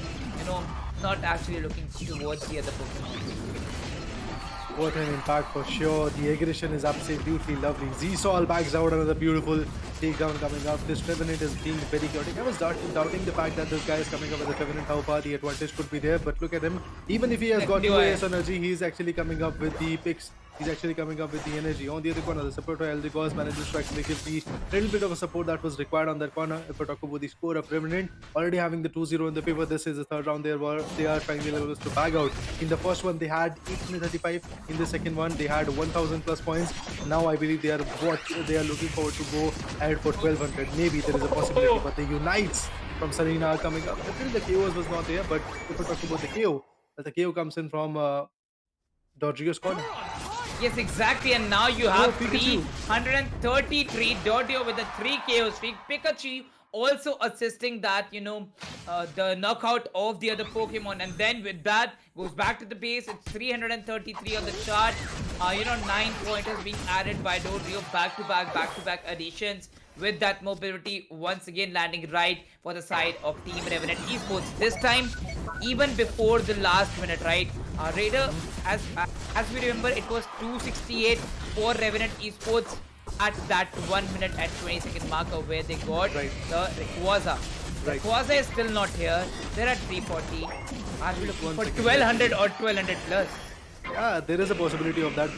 But see, after seeing the performance in the second round, we can't actually predict that what will happen because Revenant, they are the game changers. They can easily change the game. They can easily set some new records, some new rules to be followed. But on the other corner, the Regieleki, the advantage this Regieleki is trying to give is absolutely amazing. And look at that, already 3 good goal zones have been destroyed from the ends of Revenant Esports. And Revenant Esports is just going chaotic. On the bottom lane, there is one another goal zone coming up. Look at Pikachu, he's still farming in that region. He can easily go for that particular goal zone. But I believe Revenant is more than, focused on the central arena. Well, yes, they are focused on that central arena, but to talk about these sets of positions where they have the 423 points with them, and they are still not getting the Rayquaza up until now because exactly the 2 minutes marker has not been touched. On the other side, once again, Serena with a great Unite move. Yes, landing it right, the Pokemons are getting a lot of damage, but then Revenant already facing a lot of, bad positions from Decidueye. Decidueye always gets caught of Revenant from Revenant Esports, and this time a Sizer would actually be taking down Pikachu from Revenant. Quite the impact coming up. Revenant Esports already having close to 500 points. They're looking forward to get the Rayquaza as well. They're getting the Regis in the favor. Every single boss Pokemon, every single advantage that Team Revenant could have. It's straight up dominating on ZEHER, and that's absolutely mesmerizing. There on the other corner are just struggling to have the triple digit in the favor. I believe they will be having soon enough, but on the other, Katarina goes bonker. The KO streak comes in. There are 3 KOs back to back coming from Serena's corner. This is what is declaring another set of domination coming up. But look at that. The goal will be for sure done by the Trevenant. Trevenant tries to fall back. Chansey tries, Blissey tries to actually deliver another set of goal. But before that, she is going to just forget about the fact that Trevenant was here to actually get the goals done. Now she is actually farming the Pokemon only at the corner. The Regieleki is something everybody is trying to focus on. Caprica tries to be a sneaky one, goes for the goal. Yes, of course, he's going to goal it down. And let's see how far he can go. Only 8 goals. That's not much. That's not going to cut the deal. And look at that. Once again, Regieleki. And even after getting a Regieleki, now I believe they are going to focus on the Rayquaza as well, because Rayquaza as well has been summoned. So definitely let's see how Rayquaza is going to be an advantage for this particular. Even before the Rayquaza, 68 points also added by the side of Trevenant. Now they are 500 strong, and the Rayquaza is still available to be defeated. And already on the top lane, they're not focusing on Rayquaza. They know even a single minute or even 20 seconds is what they require for to be take down that Rayquaza, and that's how Sizer is actually trying level best from the side of ZEHER team. Seti, salute to you, my man. But then, Wow, Dodrio. again, what much of defeat you can do, and that, that single position where a Regieleki also allowed Revenant Esports to, get those points.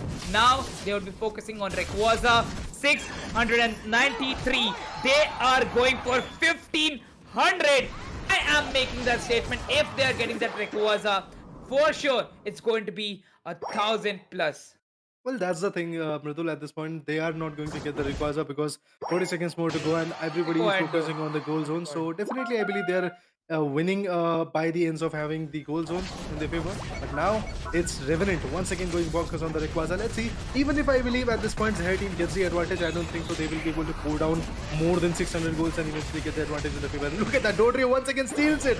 Wow, an amazing after effect coming up, and this is how the game will get concluded. I believe Revenant once again goes in for the 1,000 20 points. seconds. Let's see how far they can go in these 20 seconds. The goals are something which is Boom. going to be quite important. 887 already done. Boom. More than that are coming up. 971 done. But let's see how far they can go. Is it going to be a possibility? Yes, of course, it's going to be a possibility. I believe they are touching the 1,200 marker soon enough. If not 1,200, for sure, 1,100 point marker is done. Well, we'll have to wait for, the bar to actually come for us. But Revenant, surrender to you. Mercy, they never show the mercy. I'm actually not sure who the real ZEHER is. Oh, amazing performance, amazing denomination coming up. Even if they look at that, 1,121 points, Revenant straight up setting the record straight, and now God's Reign has to be worried about it. This is the poison I believe ZEHER himself as a team particularly has to drink, because the performance was not up to the mark. They faced Revenant Esports, and it was Whoa. not a competition I believe where ZEHER was able to stand even for a single round. Well. And actually, uh, where I made a statement that Team Revenant Esports could actually be touching that 1500 mark. Sorry for that, everyone. But then again, it could have, been that position where they got the Rayquaza quite earlier before in the game number 2. But this time, they never focused the Rayquaza. They focused on just bashing down each and every Pokemon from Team ZEHER team. And actually, in the end, they just went for it. Each and every Reggie that you look upon has already been secured by Revenant. Wow, a beautiful domination for sure. That's what we actually wanted to see, and that's what we got. An amazing denomination coming from this particular team. Moving up Mhm. ahead, would love to see what happens in the next phase, in the next stages as well for Team Revenant Esports. But this playoff is looking quite strong for them. Zsol is the man of the match, is the player of the game. He has got 194 goals done and dusted, 9 knockouts, 12 assists coming from the corner. And that doesn't mean that he's not the one who was giving the damages, because Zsol, the Trevenant, was absolutely on point.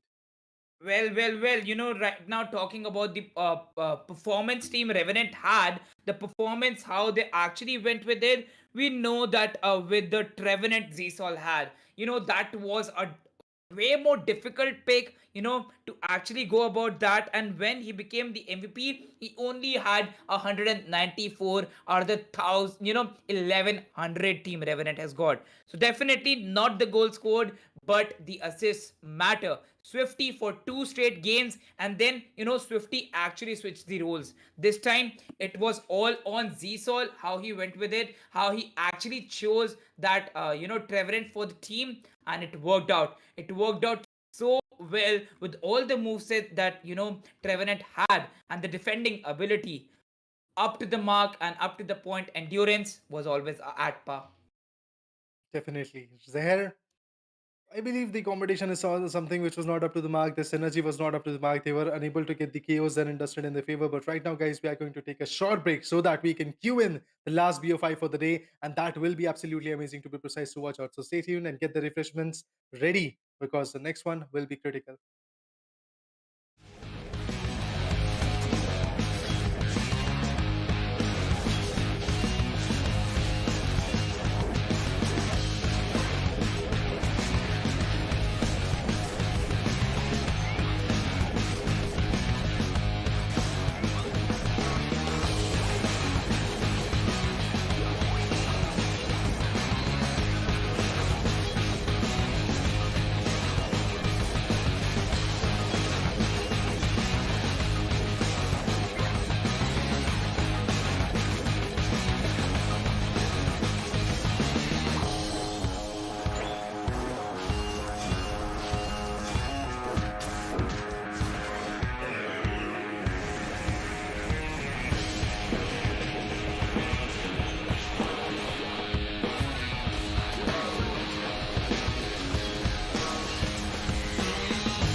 Well, ladies and gentlemen, back after a very short break, we are here in Pokemon Unite India Open 2022. Joining me as my co-caster is going to be Lucifer, and as we are waiting for the third match of the day, well, Lucifer, the second game just came by and Mm-hmm. went by. It Oh was yeah. just like a breeze which went through us and went so breathely. I know you were laughing in the background.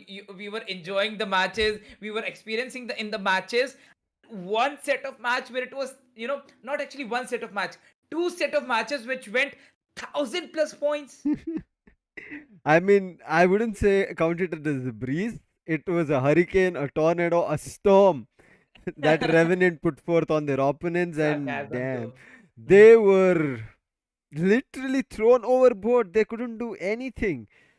Hands down, man, brilliant play coming in from Revenant Esports. But right now, it's time for the last match for the day. Best of five between CHEMIN Esports versus Hyderabad Hydras. Again, one team which is known in India to be one of the top teams, and on the other end, it's a team which is qualified from the zonal finals, Mrudal. So let's see what they can do. Exactly, and right now, if we talk about Hyderabad Hydras, they were the comeback makers. So again, definitely what they did in the zonal finals, Lucifer. Again, it should be really important for them, Hmm. right? And then when you talk about Kemeny Sports, they lost it till yesterday. Yeah. Today they won one of their offline matches, and now when they're playing it online, it's the last match of the day. Again, two matches in a single day. Yes, they've had a break, a good breather, but then Hyderabad Hydras, they Mhm. are one of the strongest competitors. Definitely is looking for a whole best of five that we are going to cast. Hyderabad Hydras, when they played their matchup, the best of three to qualify into national playoffs, it was a Mm-hmm. comeback that they dealt. And their comeback, as we kind of presumed, should be a great one. And yes, they did. So, talking about the players right in front of the screens, Kemin, it's Infigael, Kid, Strix, and Zebek. On the other end, Hyderabad Hydras is Trooper, Mewtwo, Levi, Kai, and Mist. So, now you have their faces and their introduction, but what they can do on Thea Sky Ruins is what will justify whether they're worth it to carry forward their momentum.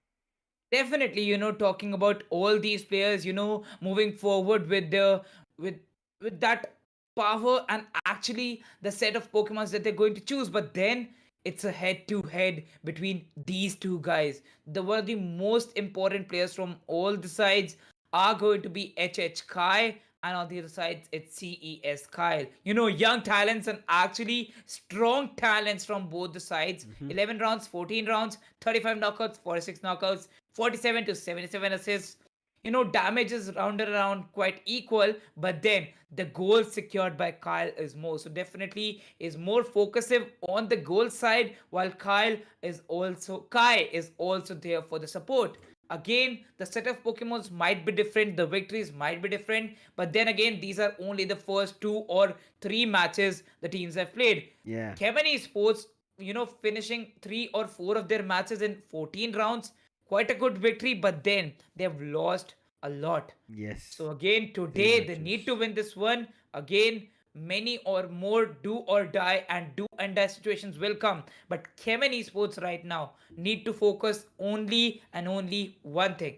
Victory is the only thing for them. Yes, victory is only what Kemin Esports will be looking forward to today. They've lost three matches compared to their counterpart today, Hyderabad Hydras. They've played two matches, one victory and one loss. So they've kind Correct. of distributed it evenly. On the other end, Kemin, as we saw in the start as well now, and the day start as well in the overall scoreboard, that they won the match today in the offline stream, offline, not on the stream, where they got a victory against Ryzen Esports. So they will be looking good, or at least feeling better. They finally opened up their account in terms of getting points here in Pokemon Unite India Open. But for them, it's not a done deal. It's a do or die situation. And coming out of do or die does give credits to you that you still have that endurance and resistance in terms of how you can get back into the game and not let any of those, I would say, kind of mind hit to you in terms of thinking, oh wait, I've lost matches, and that get to your mind, and then you start breaking down, and then You immediately know. their entire team Mhm. comp breaks down. You did resist that, and now you're persevering ahead. Let's hope this is another match that you win. But again, Hyderabad Hydras, they have also faced a loss. They do not want to give up victories. They also want Yeah. to start jumping on the overall scoreboard in the position Correct. so that they qualify to the next stage here in after the national playoffs. So I hope and wish best for both these teams. Not actually taking it to your mind how well these teams are going to go for the Hmm. performance that they have had till now, Lucifer. But then you talk about CHEMIN Esports and the side of Hyderabad Hydras. Definitely a great face off of the best players that they had. And now we are at the draft pick screen. Right now, at the ban phase where both the teams are deciding on which of the Pokemons to ban. CHEMIN Sports, we know how much strong power they have. But then Hyderabad Hydras, right now we're witnessing the day number 4. And what are the Pokemons they're going to choose? Because for me, I'm seeing them for the first time on the stream. Let's see what Hyderabad Hydras do in terms of their picks, but the ban is going to be a Dodri on the end and come in. Going for a Tyranitar ban. They do not want any Eldegoss or Blissey and Tyranitar combos coming through. That's the reason they throw it out. But in terms of Hyderabad Hydras, two picks coming through, a range attacker on Mist, which is a Mew, and Levy going in for a Lucario.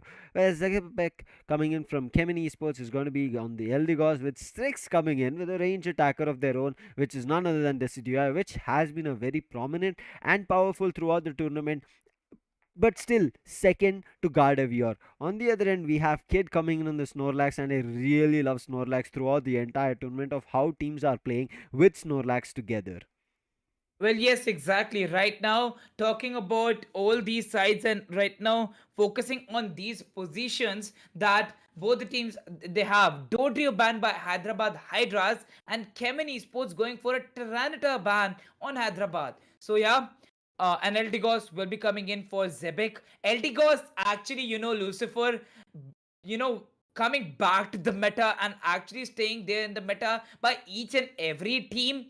At least one opponent is having that Eldigos. Mr. Mimes and Sargina, Snorlax, Wait, Mamoswine, but Gengar? yes. Oh, We have seen an Absol, we saw Zorak, we saw Dodrio coming through, but Gengar, if this is the pick, it is going to be the first time. But Mewtwo plays with appealing feelings, and then he goes to a Zorak. Zorak. No, I'm sad right now. Yeah, I'm sad. Mewtwo, you Even I'm couldn't do sad. this. I mean, we were ready for a Gengar. I was looking forward to that small gas ball, Castly, then the Haunter, and then the Gengar coming out. But looks like we will be denied.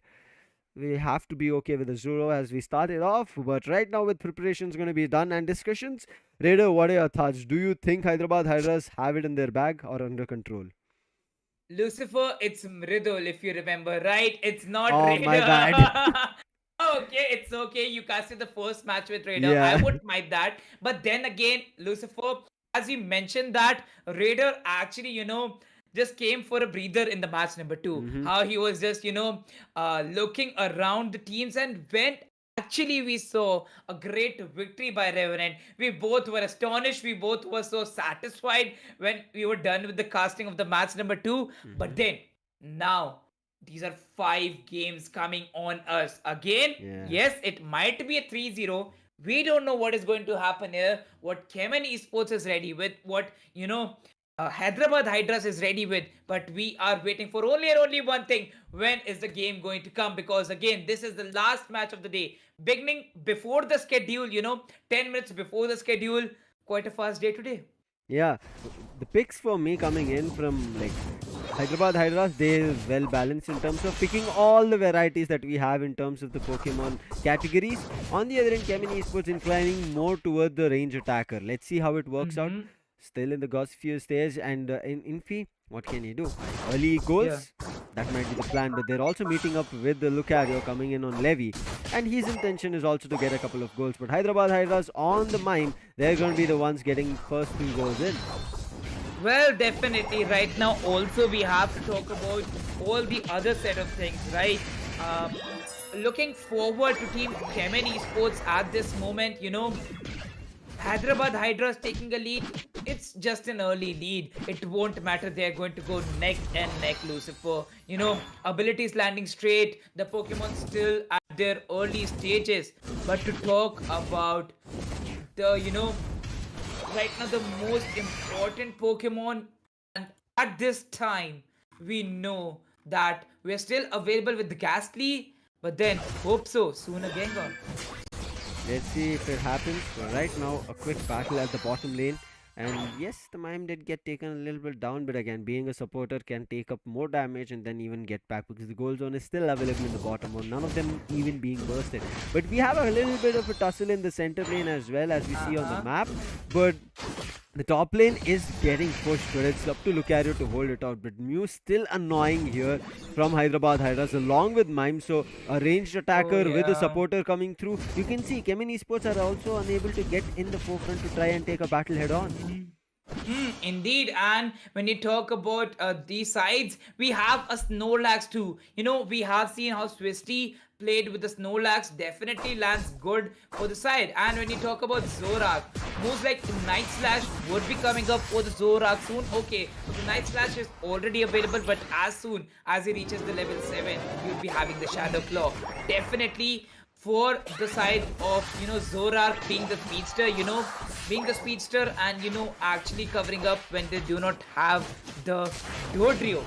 How Zorak is going to manage with that? This is the reason you need to have a ranged attacker, and Destiny with the arrow coming in with the spirit, he's going to be making sure Zorak pays the price, and followed up with the pillow swine as well. And Kai, yes, as we see the bottom lane, he's still farming because we know Mew is going to be very crucial in the end stages where those solar beams going to hit that legendary Pokemons. And with just 7 seconds on the clock, both the Regis on the top and the bottom will spawn. But look at what CHEMIN have in terms of intention. They've already destroyed the first goal zone, and now they're destroying the players of Hyderabad Hydras.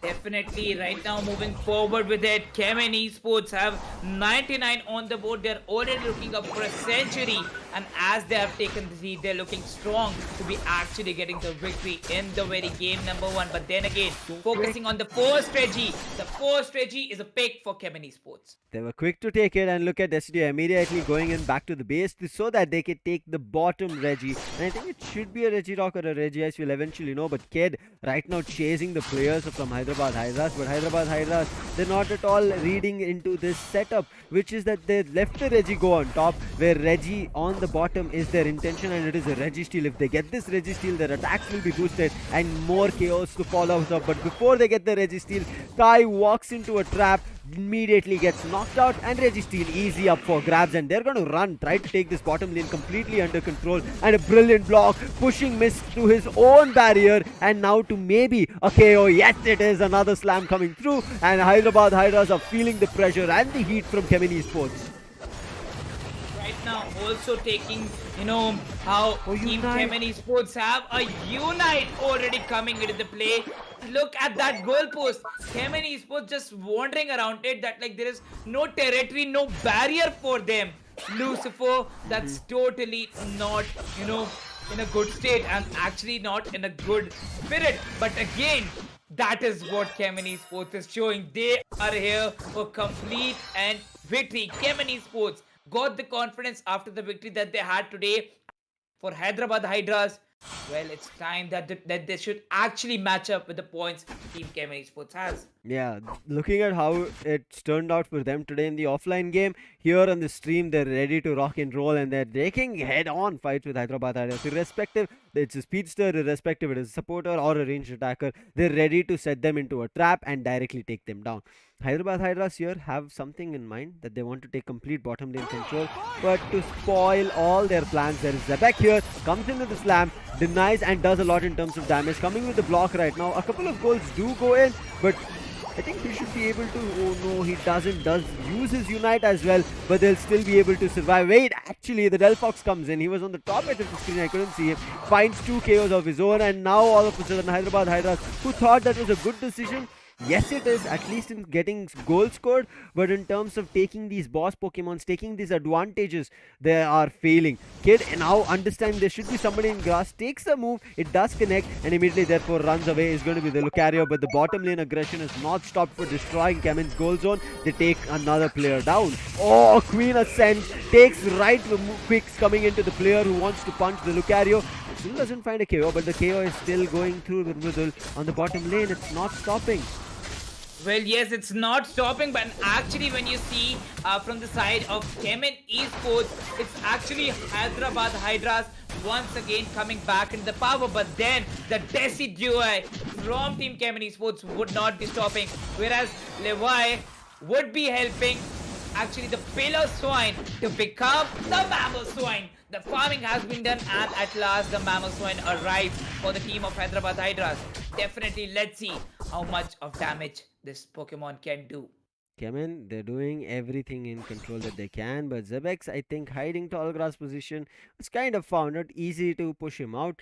But after knowing that and seeing how he played with Delphox the previous round to get 2 through 3 knockouts, they're worried. They understand Delphox should be clear, and Zebek is actually laying a trap. An immediate thumb coming through, he's blocking and denying any other players from meeting with his teammate Delphox. But right now, Delphox going for a score, was about to get that 40 done. Unfortunate, he got immediately stopped because of the Zorak, but still using the mystical fire, trying to do damage. And then on top lane, if you want to talk about it, it's Strix quickly turning up the heat there. So Hyderabad Hydras do not know where they have to provide the attention. And now, after getting a knockout over there, look at what Kemen is doing. They're just falling back. They know they've done the split up move where they had the strategy to break the players apart, and now Hyderabad Hydras are running in all directions. Well, yes, exactly. Right now, moving forward. But again, look at that 194 team came in esports. And moving forward, we have 133 for Hyderabad. Well. Kemen won't be stopping a complete end attack where some unite moves are also available with LT Goers. And with Decidueye, with Snorlax, all set of Pokemons having the unite moves. And just bombarding onto the mid lane. Again, a 10-second wait for the Lord Rayquaza to arrive.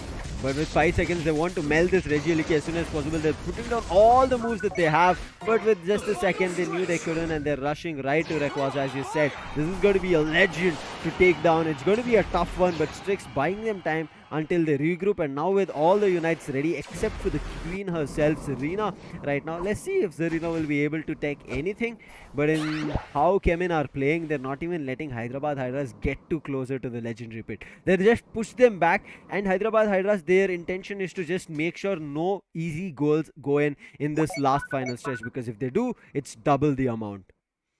Definitely right now moving forward with Team Kemen Esports 190 for Kemen Esports here. Oh no, Trooper is Looking stuck. at that.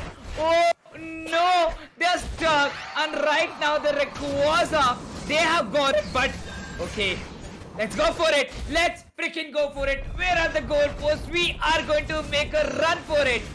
Snorlax actually, stopping from the Pokemon, to actually come for it, but the Rayquaza is still not in their hands.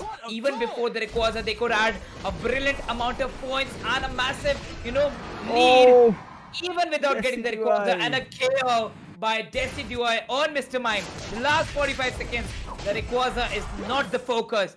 The focus is to, get to that. Where we're getting 450 points added, but no, before that, I think if they want to get the 50, they have to get Rayquaza. It's not going to be easy to get a 50 right at the base goal zone. But Kai here, he's blocked, and the mystical fire used. Kai is super low. Another hit coming through with the Unite to make sure that they take down Kai. And also Unite was used from Zorak.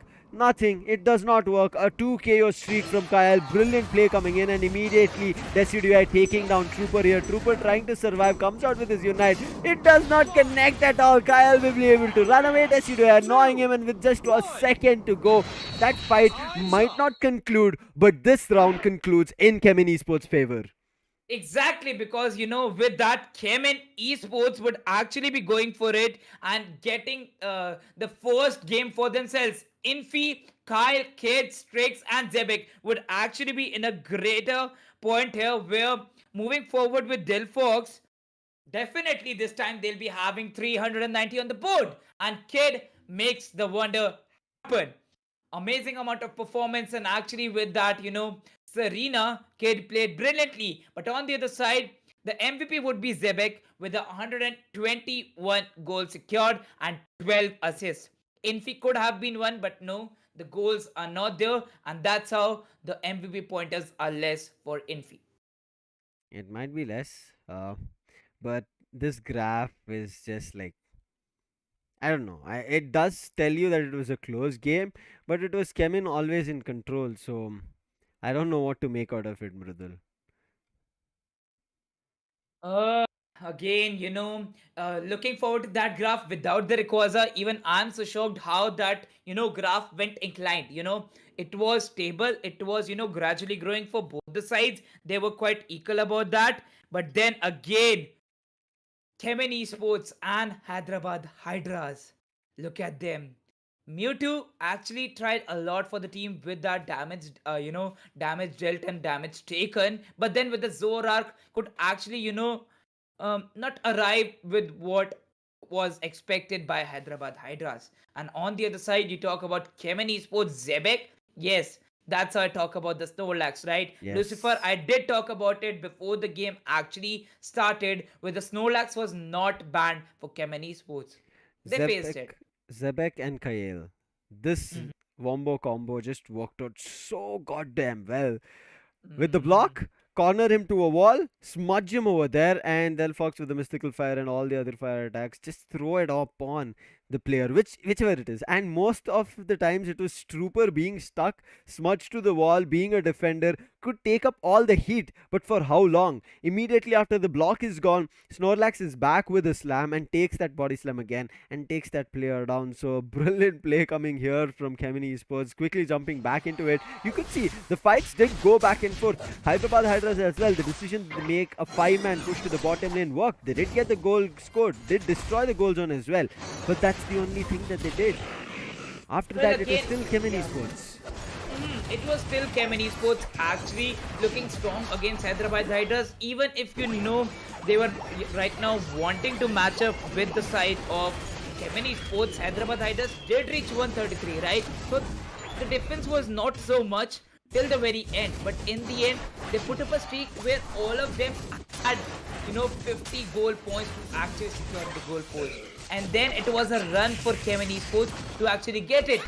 And within that situation of running for the goalpost, they actually caught the Pokemons off guard. Getting those Pokemons off guard, they break through them. They got the goalpost, and look at Serena, how wonderfully 100 points were added for Kemeny Sports. And because of those 100 points, the difference became a lot. And Serena did not stop. Storms coming in, kicks coming through. Unfortunately, Hyderabad Hydras did not have any proper counters prepared. And Kemen always had one or the other savior, Mridul. It was like if they're having a tough time, there's always Zebek who's able to take damage as well as jump right in between the battle. You saw in the last legendary pet fight itself, where Delphox Kael was hit with so many shots coming in from Zorak. The move was brilliantly good from him, and knowing that.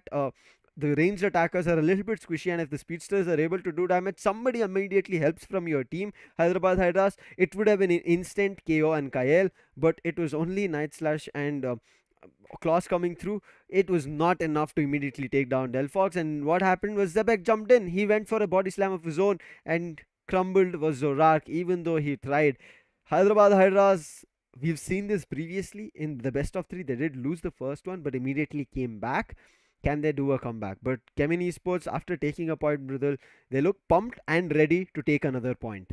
Well, definitely it was a good, victory where throughout the positions and throughout going through that situation where actually Kemen Esports tried for it. They Hmm. were good with their strategies. They actually landed every single thing into, the graph. The Yeah, graph actually went good for them, and how after that the graph grew from them.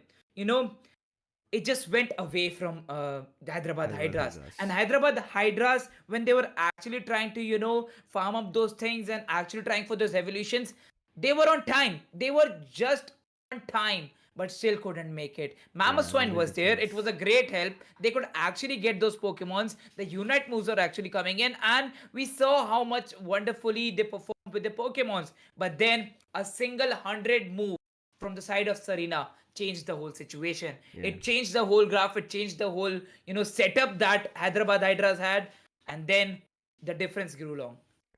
Unfortunate for Hyderabad Hydras. I mean, yes, it was a tough game. Again, for them, it's not going to be easy, especially with Kemen in a do or die situation. They don't have a lot more Correct. matches left. It is just two, with this included. So they should be having and doing a lot more, both in points and in terms of damage. So that's the reason they're giving it at all. They're throwing all the ultimates that they have, all the cards that they have out of their hat, and making sure it strikes the right balance where they find victory as well as take down their opponent. Now, here you see in the fight, there was no Rayquaza taken because it was enough for CHEMIN Esports to understand that they were able to oppress the players of Hyderabad Hydras and keep them at bay. Even if they came out of their base, they tried to fight out. There was a little bit of a difference in terms of the setup of where a defender used to help an attacker or a defender used to help an all-rounder. That working out really well, or maybe a supporter helping out an all-rounder. That combos coming in through worked really flawlessly for CHEMIN Esports. But on the other end,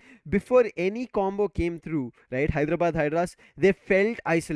Players were, I would say, single in particular positions and easy for CHEMIN Esports to start picking them off, and eventually nobody even could get closer to Rayquaza. I didn't even see actually even one player get closer. Okay, I'll give it to Zorak, who jumped right in between, crossed over to fight with Delphox, but that was the only player. Everybody else was taken down in their own jungle.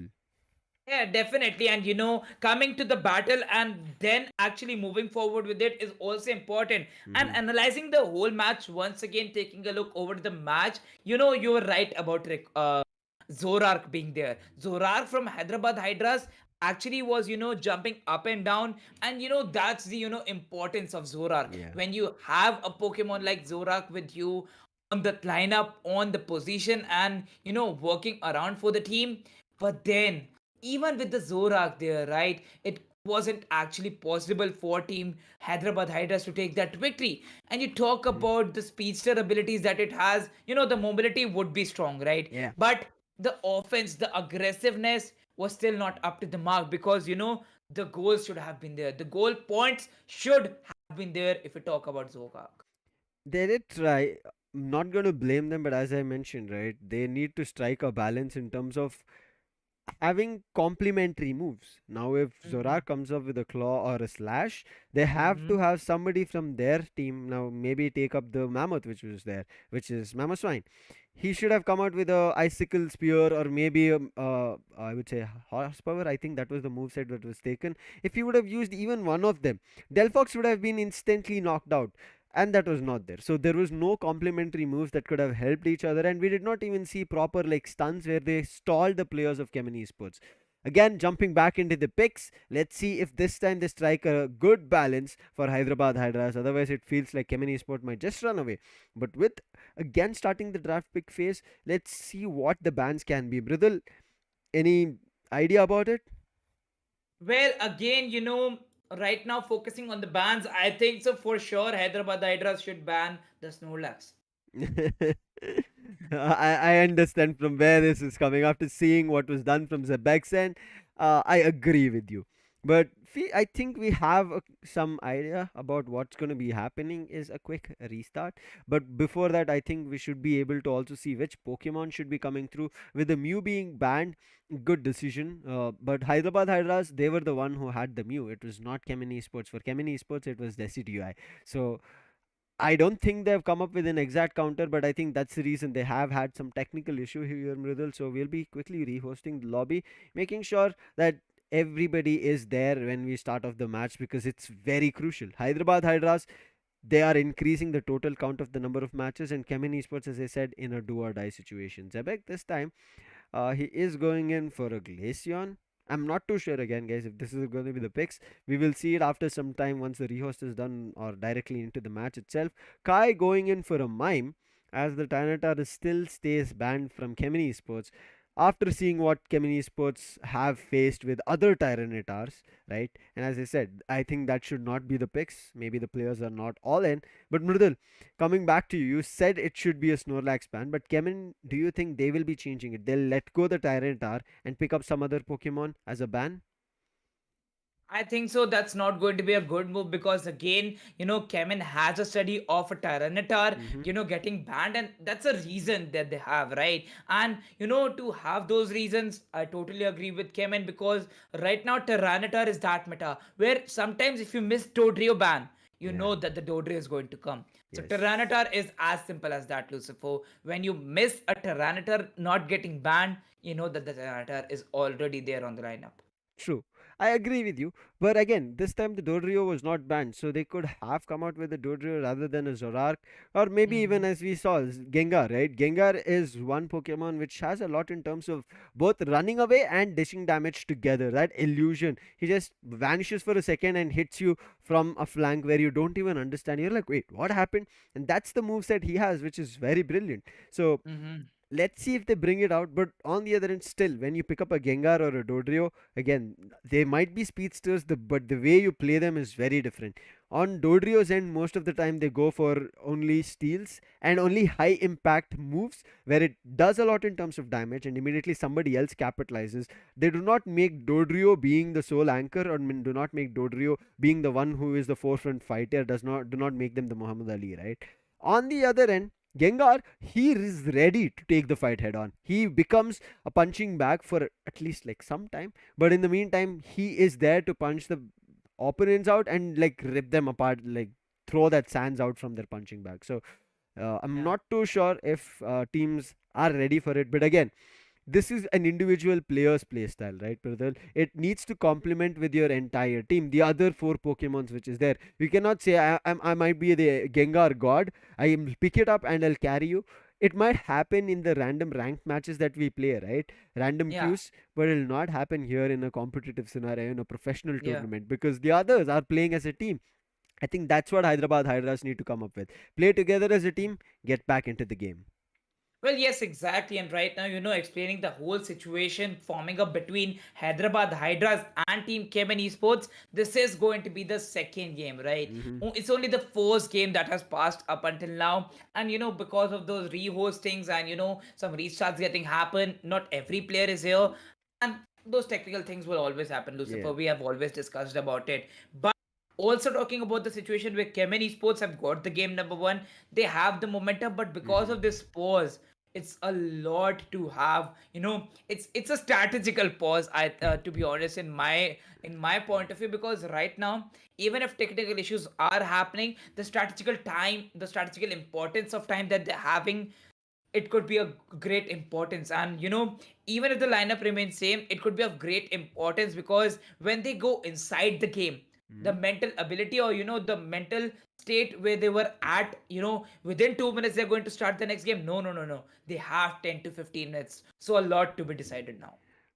I hope their decisions are working in their favor. Whether it's Hyderabad Hydras or Kevin Esports, they need to be very tactical and Correct. figure out a very good plan. Now, Kevin Esports might think that we were always in command in the fight, but they also need to think about that they did not get Rayquaza and they were just directly pushing right towards the players of Hyderabad Hydras.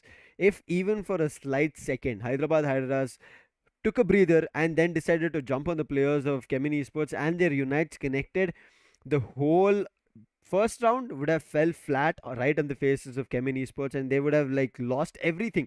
Every goal zone consecutively one after another could have been destroyed. So Kemin Esports should not be completely happy, especially knowing that it is a do or die situation coming in from their end. Now I have one question for you, Mridul. After seeing the pick in the first round from Kemin Esports end, which looked very well in synchronous, like as we talked about the Delphox as well as the Snorlax combo coming through, Zarina was being assisted with a mime which was there to help them out. So this combo is it? I'm sorry, not the mime. It was some other Pokemon, which was a defender. Yes, not a Yeah. mime. Do you think it's going to be the same pick? We are here in the draft pick, so let us know your speculation. But then again, we are also going to talk about how, the restarts, the rehosting keeps on happening. Yes, it would be a restart again after we will see some of the picks coming up. Yes, Apologies, guys, for that. Ranatar back from the side of Kemen Esports, and while on the other side, Hyderabad Hydras will still, you know, ban the Mew. So again, we would be going for a restart, and I hope so. We'll be back with the lobbies again. It gives us more time to discuss and kind of make a lot more speculations, bring broader storylines, Brudel. So I'm a little okay with it that we get more time to talk about what can happen and what cannot. But again, apologies for our viewers. Yes, this is not something in our hands. We will make sure to get it faster as soon as possible. But this is again letting you guys know the last best of 5 for the day here in the national playoffs, day 4 of Pokemon Unite India Open 2022. In case somebody's joining in new and you want to know more details, we started off with SATUL, who were looking clean on their run, but for a single match, Pride officials took them down, and that did not work really well for the Pride of SATUL, and immediately destroyed them, wrecked them, and took back 2 rounds and pushed it to a 3-1 and got their round and points for themselves. Talking about the second match for the day, I hope all of the people who joined us watched and witnessed the amazing fireworks. That's what I would like to put it. Not like Del Foxes Unite, but better than Del Foxes Unite, which was Revenant's performance. The first round looked like, oh yeah, nice. Revenant looks under control. They're about to like snowball right towards the side of their opponent and take out ZEHER in this best of 5. But going into the second and third round, 1 plus K on both. Damn. Yeah. That's a stride hit hard. Well, yes, definitely that was a stride that hit hard on the sides of both the teams. But then again, Lucifer, what we are waiting for is for the lobby to start again. And as you discussed about the side of Revenant Esports, it was amazing. You know, they played massively once again and they had a 3-0 victory. Well, first time. No. That happened for the second time, right? But again, as I was making on the backlines, I was trying to decode Revenant's mystery against the opponent that they might be facing in Group B, which is God's Reign. God's Reign have an average after playing 3 matches, which is 830. And Revenant, this was their third match. Now, their average might get pushed up to 600 or 700, I presume. I think it should be 600, not 700. But on the other end, God's Reign faring better. And that's the reason I call Group B being the group of death. Wait, am I confused? I'm just quickly making a check here, thinking whether if Revenant is in the same group, such as um, Revenant and God's Reign, because a little bit of confusion. It looks like yes, they are in the same group. My bad, guys. Apologies for that. Revenant and God's Reign are in the same group and right next to each other, if I want to say. So let's see what Yeah. is going to happen in the next upcoming days. Not in today's match because it's still CHEMIN Esports versus Hyderabad Hydras. A short break, and we'll be right back.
Welcome back, ladies and gentlemen, to Pokemon Unite India Open 2022, where CHEMIN had a brilliant start to the day. But are they going to have a brilliant end as well? Because their both offline match was a victory, and their first round here against Hyderabad Yeah. Hydras is also a victory. And right now, you can see immediately we are going to be jumping to the draft phase as well to get the picks. And Mewtwo, ooh, the Dodrio is out. No bans on the Dodrio. And finally, as we were speculating in the discussion, Mridul, we can see Yeah. Dodrio.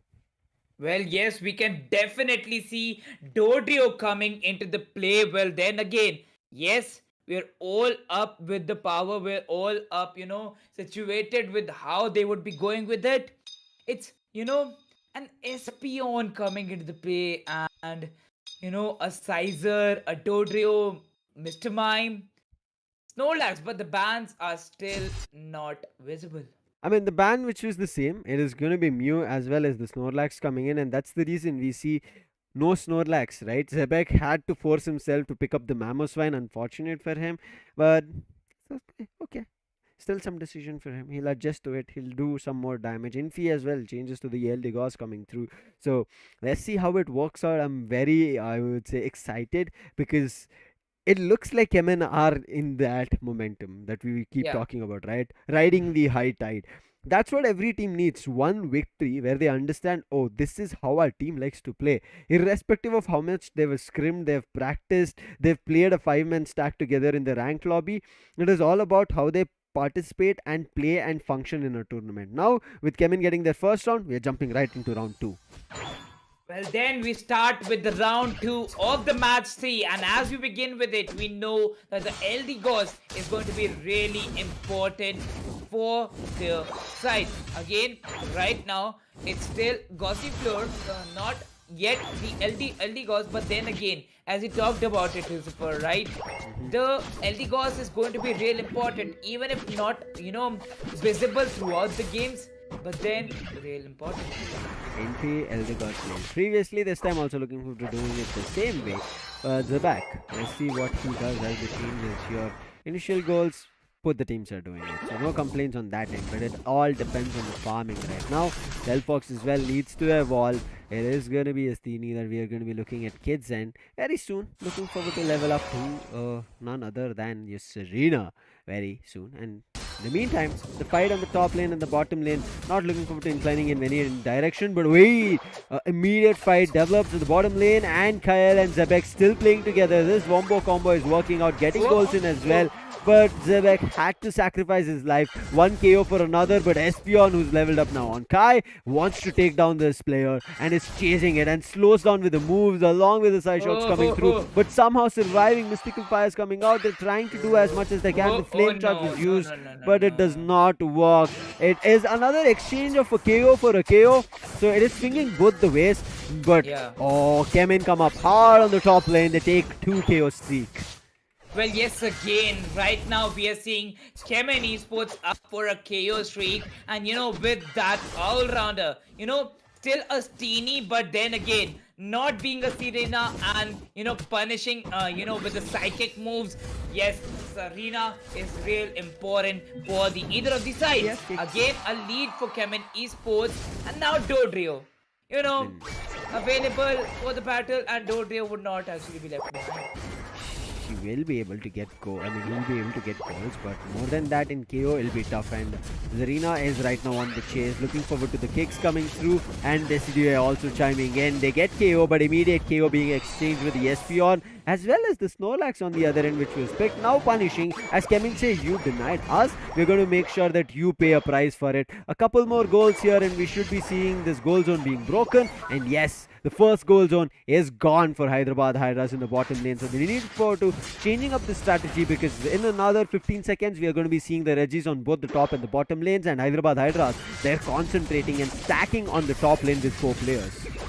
Well, yes, exactly. Right now, moving forward with it, we know how they are going to look with it, right? Because right now, at this very given moment, CHEMIN Esports once again has taken the lead, Lucifer. Look at that.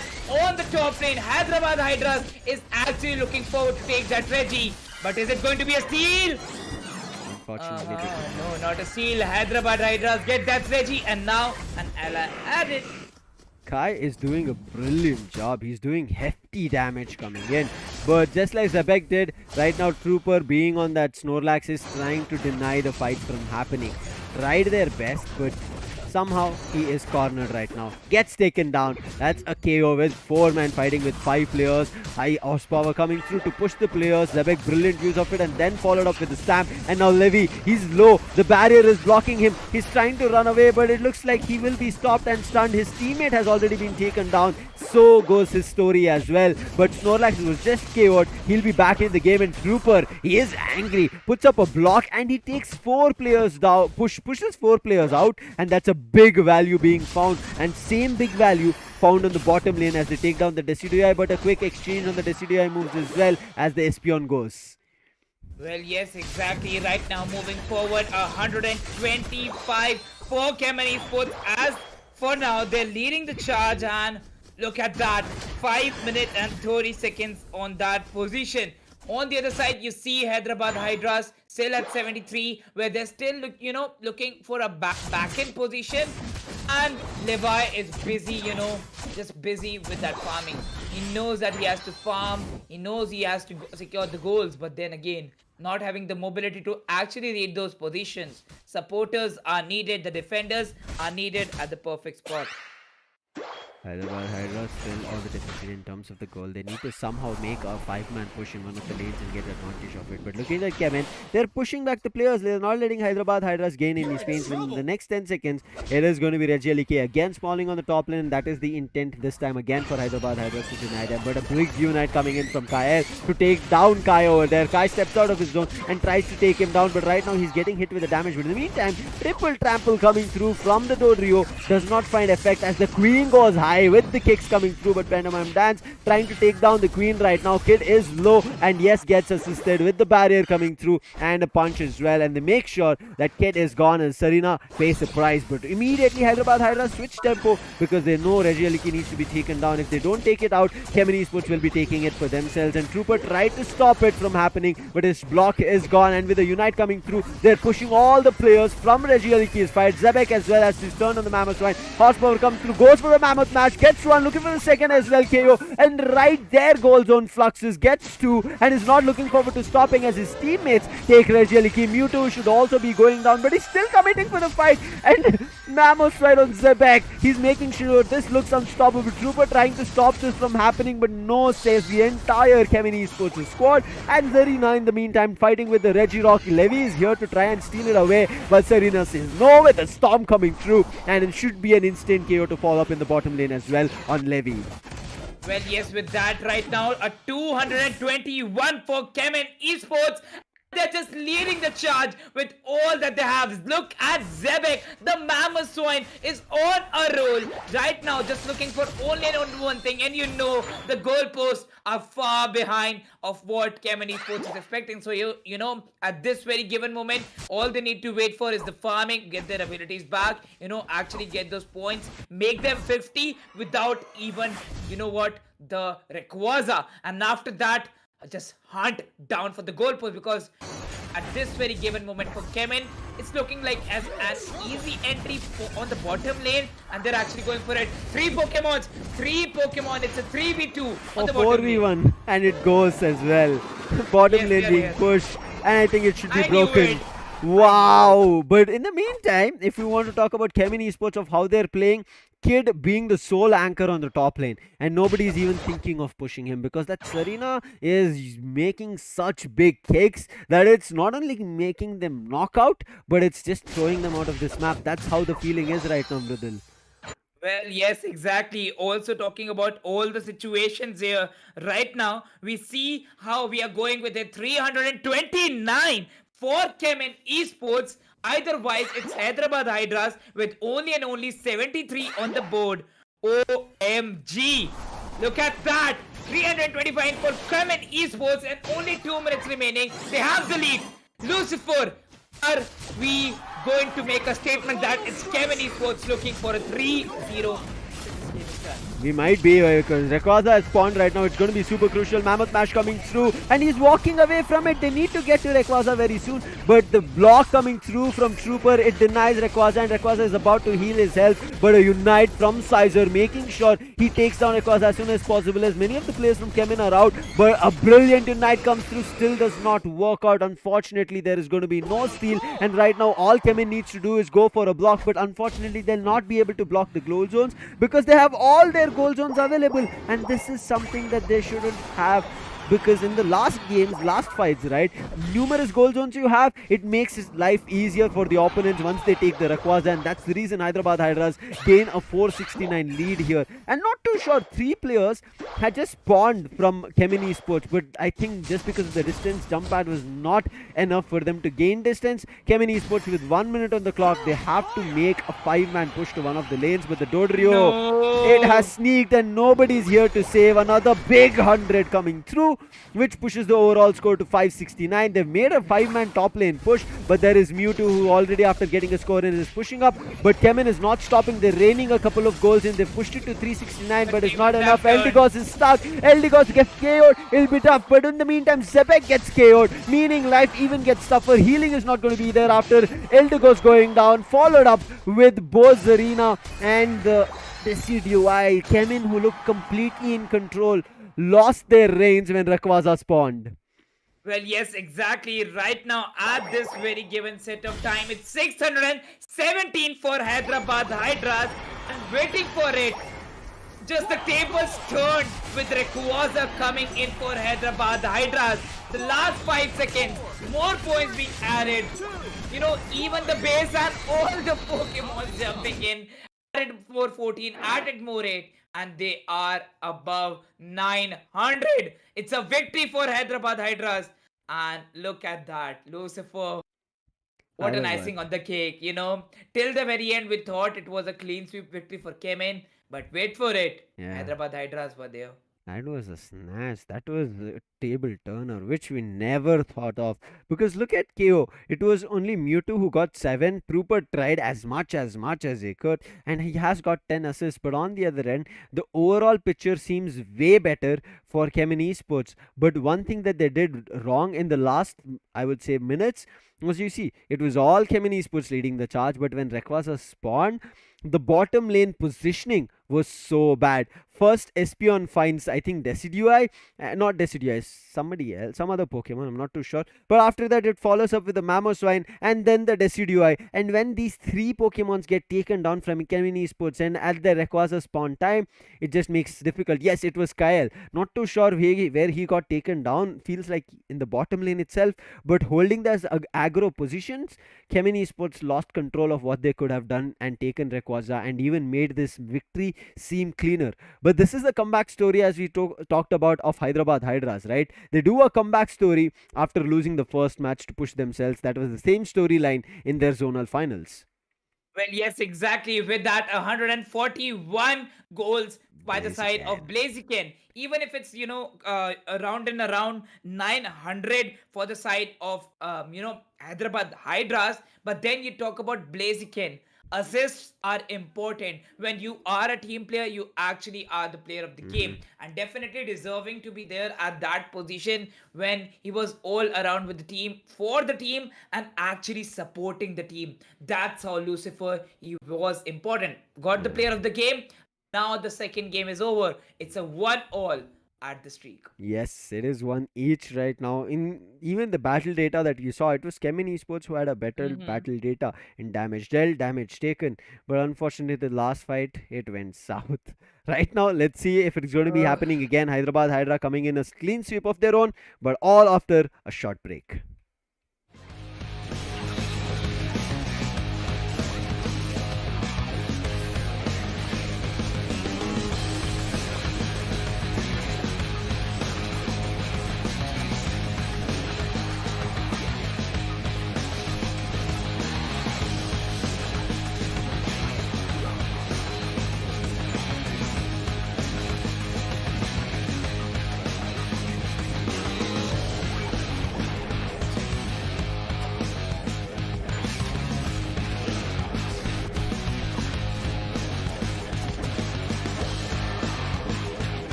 Hello, ladies and gentlemen. Welcome back to Pokemon Unite India Open 2022. We are back here between CHEMIN Esports versus Hyderabad Hydras, where we thought maybe CHEMIN are in the driver's seat, taking Hyderabad Hydras for a trip. But it looks like Hyderabad Hydras are not taking any of it. They are here, back in the game, and taking the second round in their name. Score 1-1. Tied. The best of five now kicks up even better with maybe three more matches. What do you think, Mrudal? Yeah. Well, again, Lucifer, having those discussions in the background when we discuss about, Kemen Esports and Hyderabad Hydras. Again, we were thinking that it would be a 3-0 clean sweep, Yeah. but we would be finishing half an hour and, packing our bags and going to sleep. But then again, no, no, no, no, no, no. There's something from the side of Hyderabad Hydras. Mm-hmm. Hyderabad Hydras actually came up with a great strategy. They took down the Rayquaza. They knew how to just go about it. And even after taking down Rayquaza, it requires a lot of, strategic moves to actually reach the goalpost. But then Mm-hmm. it was already decided that how would they approach it, each and everyone. And then how actually, it was Revenant dominating the side of, their opponent. It just looked like that. Hyderabad Hydras just went in and was actually, having the base of Kemeny Sports. They did. And CHEMIN Esports couldn't do anything. Why? Rayquaza was taken. And now CHEMIN Esports, the mistake that they made in the first round did not take Rayquaza. In the second one, they wanted to, but they were separated. And before they could play together and fight together, they lost the momentum. Getting back into the Correct. third round here, let's see if Kevin Esports will be making sure they make the right decision. Yes, their instant bans are always Tyrant are coming through. Hyderabad Hydras on the other end did go for a Snorlax previously. And again, Hyderabad Hydras make the Snorlax being banned, making sure Kevin Esports do not give it to Zebek, where he can cause a lot of trouble, separate the players. And Zebek again decides to go on the Mammoth because Kevin, they were not wrong. They were the ones who should have won it. But one small mistake and overextension, a heavy and a hefty price and a hefty loss. A heavy price and a hefty loss will be dealt from their side. And then you talk about all of these sides. Kemen Esports, yes, a ban of Tyranitar and Hyderabad Hydras. They do not want any Snorlax from Kemen's side. Mammosoid is there, Decidua is there, Serena is there. Three of the picks are locked. Yes, they would be switched in that final preparation phase. But on the other side, you have Blissey, you have Mew, you have Mr. Mime, you have Sizer. Levi is yet to choose his Pokemon. Let's see what these last few Pokemons are going to be with Eldegoss coming up again from Kemeny Sports Infi and Kael making sure he locks on to the Fox. Levi, I mean, Mewtwo, him taking up the Sizer. Now, Levi, I think he should be jumping on the Lucario because, yes, they're falling short of another hitter. And there we go. It is going to be the Lucario coming in again with a double supporter setup that we are seeing here from Hyderabad Hydras, which was not a great setup, which worked out. It was Rayquaza which helped them out. So, Trooper is like, let's not have Snorlax. I was okay with it, but I feel like maybe on Mime I'm a little bit better. And Blaziken, he's going to be jumping none other than on. Let's see. Well, yes, again, and as you talked about that, we are also going to have the final preparations phase. The teams will be deciding for the switches who will be taking which Pokemon and how would they be going about it. But no, they already have their final preparations made. They have their final choices, and yes, they'll be going with their decisions again. Yes, it's Kemen Esports going against Hyderabad Hydras for now. We already have seen two rounds. It's Mm-hmm. a one each for either of the sides, and then we are waiting for the third match to actually Yes. begin in no time. We have the picks from either of the sides. Yeah. As we saw, a double all rounder, one attacker, and double supporter setup coming in from Hyderabad Hydras. But on the other end, a very well balanced and like complementing Pokemon styles being chosen. So I feel like it should be Kemen who should be having the advantage again. It is just them Mhm. making a small mistake, having a supporter, having a defender, making sure they can tank and take damage, and even push the players off with that Mammosign, which was done numerous times. Strix Yeah. as well plays so well on the Decidueye. So I still kind of lean myself towards Kevin Esports, but this one small mistake could have given all the momentum which was needed for Hyderabad Hydras. Let's jump into round 3 and see if Hyderabad Hydras are going to take it home. Well, yes, exactly. Because right now it would be two straight games for either of the sides to actually get that victory, right? And when you actually begin with CHEMIN Esports or Hyderabad Hydras, it's a good start where right now Hyderabad Hydras are looking strong, and yes, they will be getting the first goal with 6 points added, and then 8 points added by CHEMIN, more 5, and it goes on. Like actually Hyderabad Hydras had a first start, but then CHEMIN Esports actually matching to it, and then both the sides also looking up for farming. A good start on either of the sides. Fennekin needs to level up. He's still fighting for it. Gets to level 4 and then will be leveling up and go to Braxton. But in the meantime, the goals are going in from Hyderabad Hydras. They're not stopping, but finally I think an Eos energy will be stolen. Wait, it was actually not stolen. It was just Hyderabad Hydras making sure they confirm it in their favor. So it is still in Kai. Kai is leveling up as soon as possible along the sides of Blaziken, but in the top lane there is already a tussle which has happened. It looks like it's a 3v2 situation, and Steenie, who's not yet a Serena, is already pancake punches and takes down one, sends back home. So the Chansey still has not leveled up to a Blissey. It's already gone back home. Well. Also, taking a look over to that, it's 27 on the board for Hyderabad Hydras.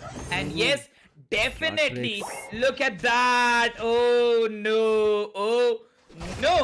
32 on the board for Hyderabad Hydras. And as we move forward, yes, many things are looking good for the side of Hyderabad. Look at that. Swing up still there. Yes, we know that Zebek is waiting for the Mammoth Swine, but then already 2 minutes over. It's only 3 minutes. Well, before the timer of 5 minutes, you need to have the Mammoth Swine ready.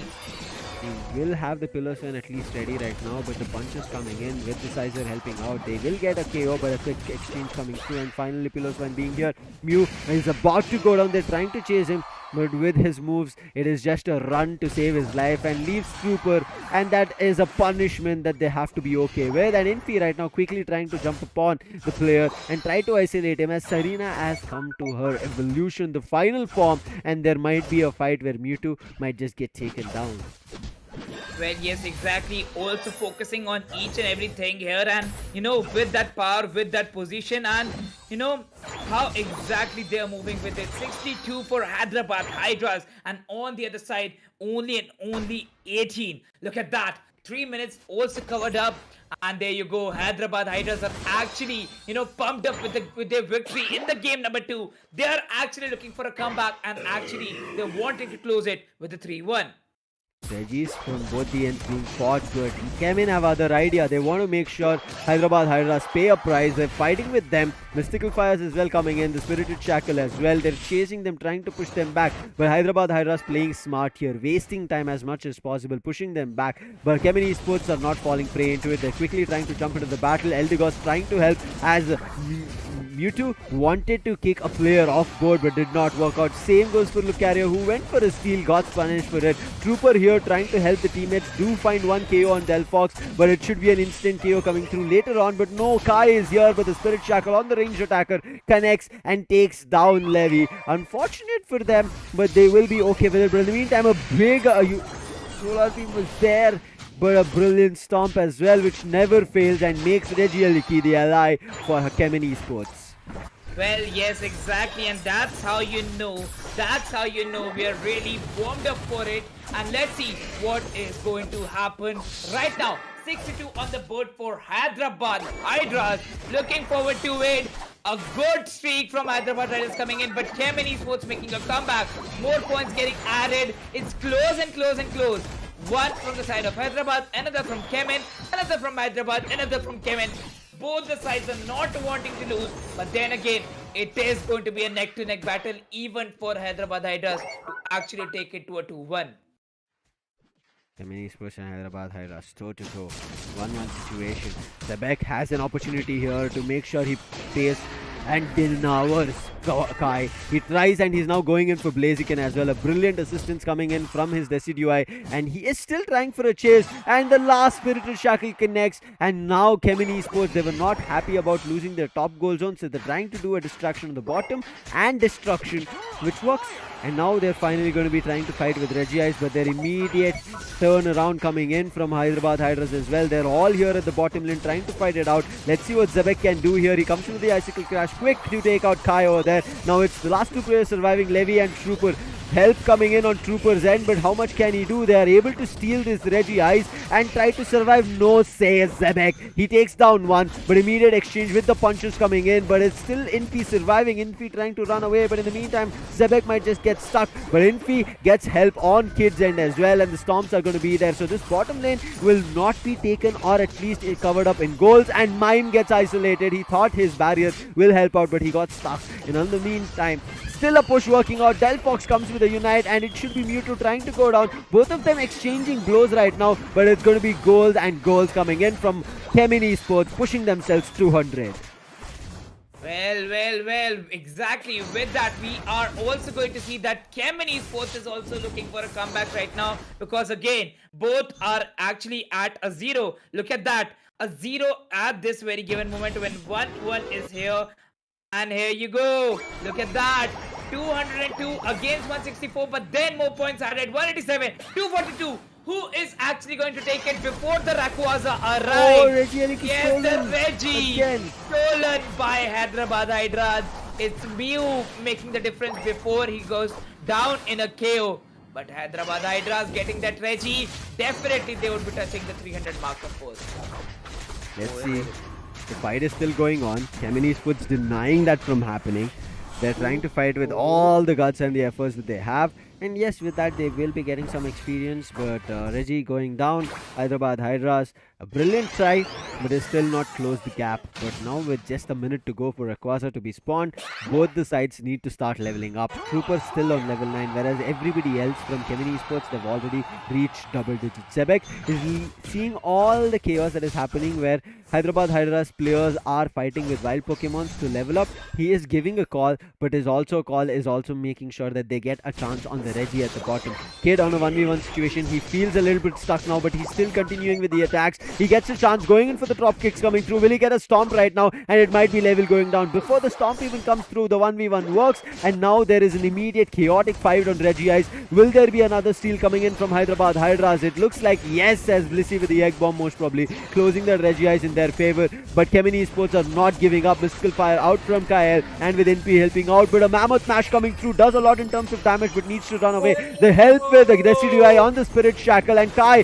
he's just coming to his death finally with the surf, runs away, and thankfully will be saving his life. And Zebek as well gets healing from his Infi, which is going to be the cotton, and then he'll be jumping into the top. And wait, actually not the top, it's going to be a central fight coming through. Mewtwo is waiting at the bottom lane, hiding in tall grasses. It's all about a fraction of a second. The fight gets initiated. Thankful for Infi, he's going to be there, but the Unite being used, but they're still trying to survive. But Delphox gets KO'd immediately. Now they have to exchange that KO very soon, which most probably is going to come on Levi. And yes, Infi is still surviving. Decidui coming with a Unite, but they're chasing him. He stops it, pushes back to the goal zone. Now it's all up to Zebek to withhold this fast fight coming through. He's trying to run away from them, but they're also on the chase. In the meantime, Serena isolates a fight with the help coming in from the Spirited Shackle. That is none other than the Decidui. Finds a KO, and Mammoth Shrine as well goes down. Right now, Rayquaza, that legendary pit control has not gone away.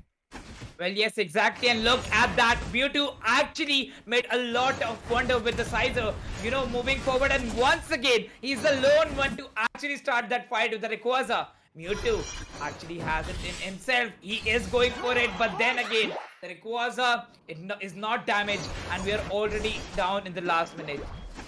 Hyderabad Hydras is behind CHEMIN Esports. They should actually focus. You right now, just give a slight chance for them to be on that goal post and actually have that 50-pointer inside, because again, even that inside the goalpost would mean that they would be having it for themselves. A big unite with the fireworks coming through, which gives them the advantage. But in the meantime, Hyderabad Hydras quick to turn tides. They're jumping on the Rayquaza. Zebek wants to eliminate the player, but he needs to turn towards the Rayquaza. He goes as well as hits the player Mime, and he does a lot in terms of damage. Now doing a more damage coming in. He takes down Kai as well as there. I would say pretty sure very soon we'll be seeing the Blissey going down as well. And Rayquaza, this should be the chance. But with 10 seconds to go, they've already done what they needed to do.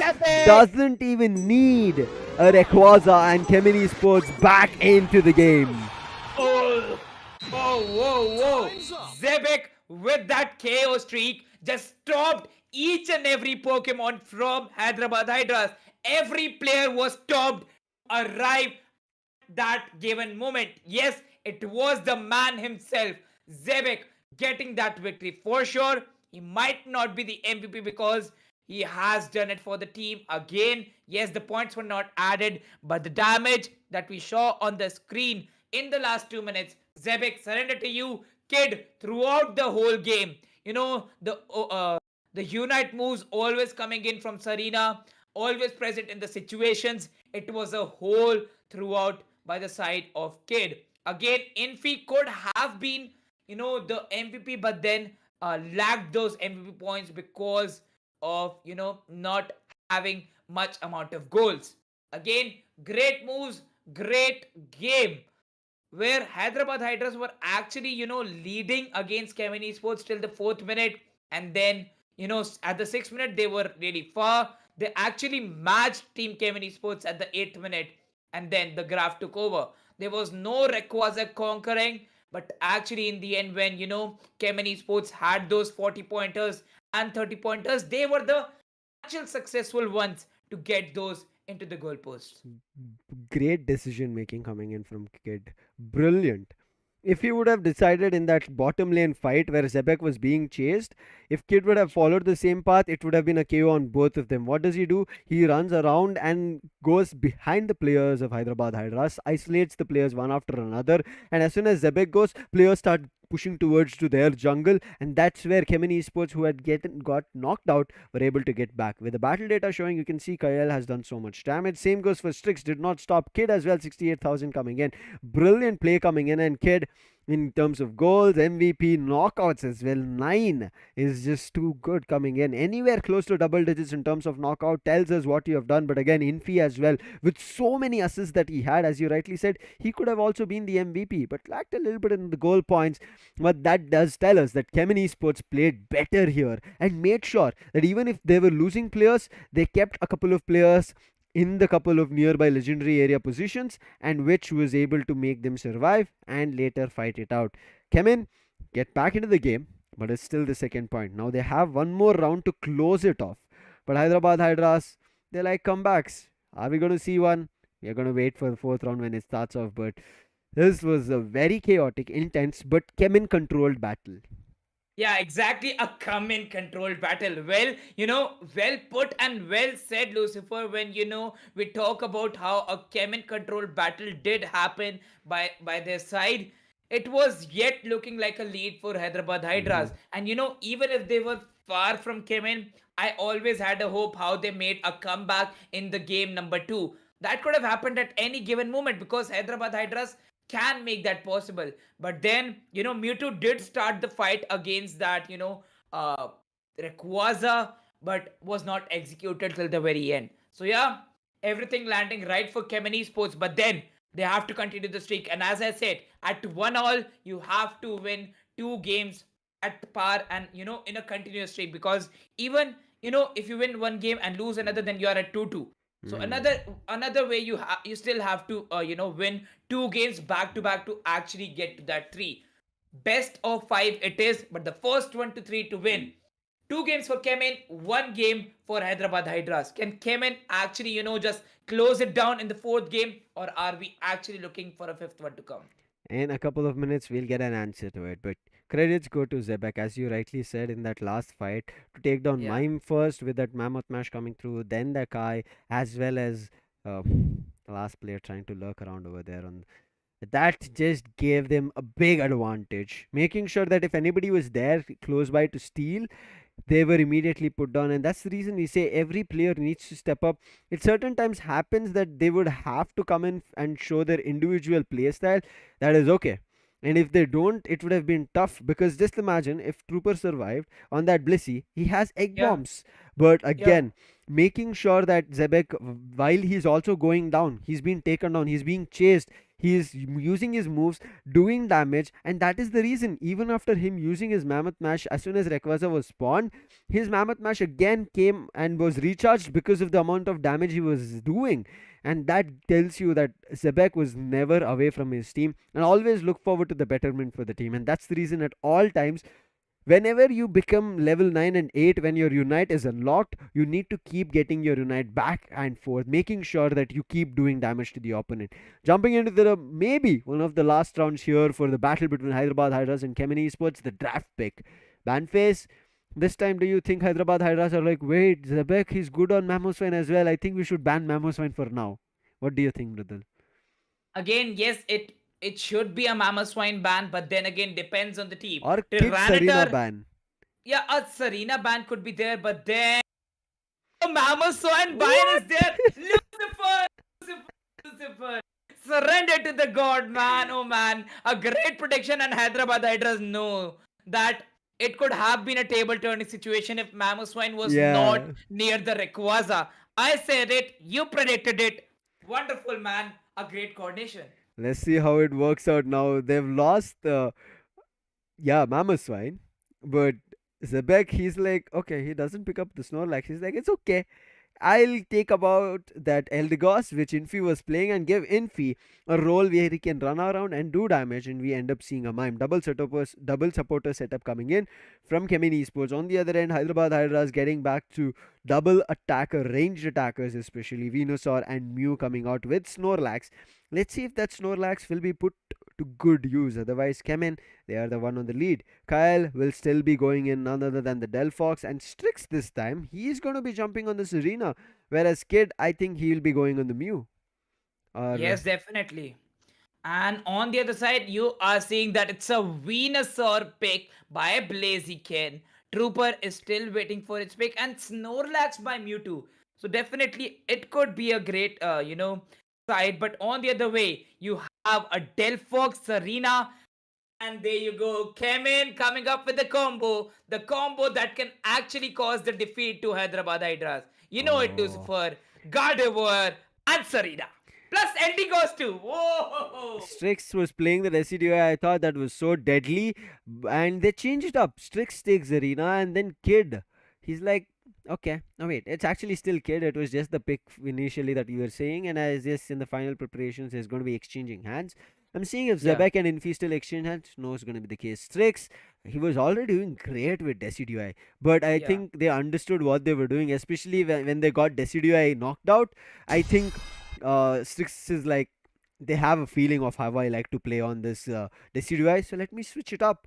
He brings in a psychic Pokemon that's going to be Gardevoir with the Psyshocks, which they have to be worried about, especially with Psyshocks three times in the coming out from the from the grounds. And if they are around that surrounding areas, they're probably going to be hit with not little but a lot in terms of damage. And how Kemen love to play, there'll be somebody to support the damage to find a knockout. Well, well, well. Definitely that is going to be the situation here, Lucifer. But we are waiting for the fourth game to arrive. I am not able to actually, hold my patience here because, Yeah. again, really excited for how the team has been playing. Again, a 1-1, then a 2-1 situation. And it again looks like that Hyderabad Hydras might come up with a comeback. But Kemen Esports looks promising with the lineup they're held with. And we start with the game number 4. Hyderabad Hydras looking forward to making a comeback. Is that possible? Is something that they will be asking themselves as well. Because if they lose it here, their scoreline will be a 1-2. But on the other end, Kevin Esports, they'll be feeling good because their scoreline will be a 2-3. Infi running right to the goal zone, looking forward to scoring the first score for their team. And yes, Kevin starts off. Yes, Kemen did take up a start off, and with that, moving forward, here you go. We have both the teams. Yes, it's a 13-12 moving neck to neck. and let's see what wonders can happen. Who is going to actually achieve it is going to be a bigger question here. With that, we go and we actually look for it. Right now, Hyderabad Hydras trying to take this initial momentum as they will go for quick goals and nothing else. Whereas CHEMIN Esports, rather than farming, I wouldn't say rather than farming, they're being denied of the farms. That's the only thing you can see. Serena needs to evolve. Right now, finally to Astini from Bone Sweet, but needs to get to Serena. Needs to get that kicks and stomps coming through. Levy hiding in the tall grasses, wants to jump in between, but the Gardevoir was there, and a quick snatch of a couple of those Eos energies coming through, but the Psyshock is already hitting them. They're chasing on the top lane. Bot lane, Hyderabad Hydras are the ones who are going in for a 3-man push coming through. The Razor Leaf cuts in a little bit deep, so he had to back off, but Serena, Destiny right now, is going to make sure find the first KO. Levy might also get KO'd right now, walks right into a death trap, gets KO'd, and top lane control still, and CHEMIN doing a lot in terms of goals, gets 48 in. Well, right now moving forward with this position and actually, talking about what is remaining for their side. Yes, it's going to be CHEMIN Esports with 50 points on their side, but then again, you talk about 18 and it actually looks like it's not going into their favor. Look at that, 18 here. And it's going to come. The goals are going to arrive. CHEMIN at lead, and they're looking forward for a close win. Serena here taking on Levy. He is now isolated between a lot of players. Trooper needs to jump in. He comes up. He tries to push them away. Unfortunately, the kicks also do not connect, and Levy will be able to saving himself. In the meantime, there's also Blaziken. So CHEMIN Esports understand it is 2 heavy hitters or 2 heavy tankers, and then it is just 1 heavy hitter from our end. That's going to be Kid. So we need a 2 supporter role here as well. And both Eldigers and Mime are going to be showing their presence. But in some time, we are going to be seeing that it's going to be 15 seconds. The Reggie also spawning in. That's the reason Strix also comes up with the Gardevoir to try and do damage. He's using his Psyshock, trying to push them back, with the Moonlight also coming through. Even after that, you take a look over to CHEMIN Esports, how brilliantly they're actually looking for it. Look at that, Lucifer. We are going to see that a fight is going on, but only on the top lane, and Mew is just, waiting for the perfect moment. The attacker, with the range is not even there in the fight. Oh my god, even if they get closer to Regieleki, they're going to punish them one after another. Mewtwo super low right now. Storms coming through, another KO being found from Kid, and he's looking unstoppable. Finally, in exchange blow, Mime is taken down, but Kid is looking unstoppable. Blaziken super low right now, but CHEMIN Esports, their interest is getting goals, more of them in, but now they have to switch the turn right into fighting with Regieleki, because if they let this Regieleki survive now after so much battle on the top lane, Hyderabad Hydras, they're going to look forward to snatching it away. But CHEMIN Esports are making sure that Hyderabad Hydras keep a distance. Again, Gardevoir being here, they're making best use of it, along with both their supporters playing around with Kyle on this ranged attacker also doing damage. So a double ranged attacker play setup coming through. But look at what Serena is thinking. She's trying to push that mid legendary pit lane, and from there on get to bottom lane, maybe to get their Reggie and take complete control of it. Again, wild Pokemon spawning right before Regieleki, but with close to 5 minutes being done, CHEMIN Esports also not done a lot. Hyderabad Hydras as well. It's just exchange of blows and knockouts. Also going for that and actually taking a look over to the positions. You have 57 on the board, and look at that, Lucifer. We are done with 5 minutes and no one is getting those points. Look at the amount of competition that is happening on the top lane. Once again coming back into the battles. Yes, they still have the points. CHEMIN wants to secure those goals, but not being allowed by Hyderabad Hydras. So easy. They have the Reggie, and Reggie would be taken by whom is going to be a bigger question mark here, because on the bottom lane, it's only Serena against Venusaur to fight for the Legit. And, on the top lane, you have a Regieleki, but then who is going to take it? CHEMIN is a top contender at this moment, because right now, Hyderabad Hydras are in a position. 2 KOs done, and now Regieleki is open, and Delphox uses the Unite to try and take down Blaziken. Blaziken rightly walks into it. Mew with the Unite of her own trying to do some kind of damage, but it's still, the healer is still available, and therefore it should be a KO, but a big KO. They take down the Gardevoir, the one who was so much annoying But in the meantime, Serena also loses the battle in the bottom lane, because of which she gets pushed back, and a big score gets done from none other than the Venusaur Mewtwo. And right now, it's Kid trying to push up here. Mew is low. Mewtwo needs to fight and needs to be KO'd, but immediately goes and hides in the tall grass. So the Petal Dance is the one that is annoying Kid over there. But this top lane fight, it is not ending at all, and we are at 4 minutes. By this time, we generally see the second Regieleki coming through, but both CHEMIN and Hyderabad Hydras not giving anybody any space to run around. In this still Regieleki fight, I'm unable to understand who's going to get it, but at least the bottom Registeel, it should be Kids. It will take some time for him, but in the meantime, if CHEMIN Esports survive this top lane battle, they will be getting a chance to boost their attacks. Another unit comes out from the Delphox, finds one on Blaziken finally, and there should be Snorlax going out. Same goes for Venusaur as well. A big 3 KO streak. Oh, big play coming in from Kyle, and they're looking unstoppable. They're chasing, and they get one more out. 3 KOs, 4 KO streak coming through. Oh my god, Hyderabad Hydras pushed their limits, crossed the ground, and punished. Delphox just changing the whole scenario at this moment. Look at that, 25 added by Serena. Serena was always there at the bottom lane. You know, Hyderabad Hydras, what mistake that they've done? All 5 brought to the top lane. No one was there, and Serena actually took the advantage of that. Now 181 on the board. 1 minute remaining for the Rayquaza. Already a lead for CHEMIN Esports. Not much of points remaining to actually gather the lead of CHEMIN Esports. Right now, they would be waiting for the Rayquaza at this moment. Whereas on the bottom lane, you can see that Delphox is already at the spot. Now, what they want, we want the bottom lane too. CHEMIN Esports is up for it. They have 2 Pokemons with 40 points. They have 3 Unites in their hands. One with Serena, one with Mr. Mime, and another one with Delphox. Delphox at any given time with a Unite can actually take down the whole charge, as he has already done on the top lane. Kyle has been brilliant. Now Kai, he also used his Unite to take down the Gardevoir, but again it was 1, whereas the other one got 3 KOs. Mystical Fire being used does not find any value. Same goes for the Solar Beam coming in from Kai. This bottom lane battle getting very, very interesting.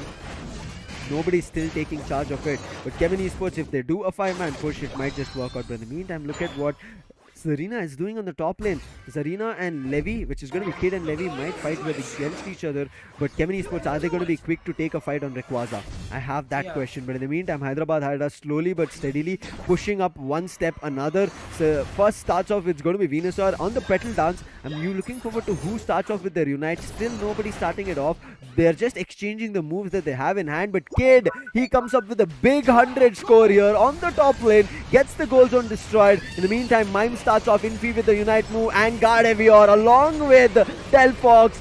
Big Unites, 2 KO streak right now. Looking forward to a lot more. Blaziken should be eliminated. Yes, it goes. It's all up to one Snorlax who's surviving, with the Kai being supported, but looks like Snorlax will be also down. It's all up to Kai right now. He's being chased out. He's being pushed off by Infi. An immediate meltdown coming in from CHEMIN Esports on Rayquaza. It's a done deal. It's theirs. And CHEMIN Esports close it. There's nothing that Hyderabad Hydras could have done. Yes, exactly, and that's how they are going to make a big move out of it. Delphox, surrender to the Lord. It's not the Lord Rayquaza, it's the Lord. Delphox right now making the wonder. And look at that, one tap, you have the goal. Another tap, you have the goal. But then Hyderabad Hydras actually guarding the bottom lane goal well. But no, not the actual base goal line. Yes, more 100 points added. Another set of 100. 580. Lucifer, what should we do for the last 35 seconds? It's a surrender, right? I mean, it's a done deal. There's nothing that they can do. They can try and fight it out, fight a couple of KOs, and then go for a fast bottom lane push.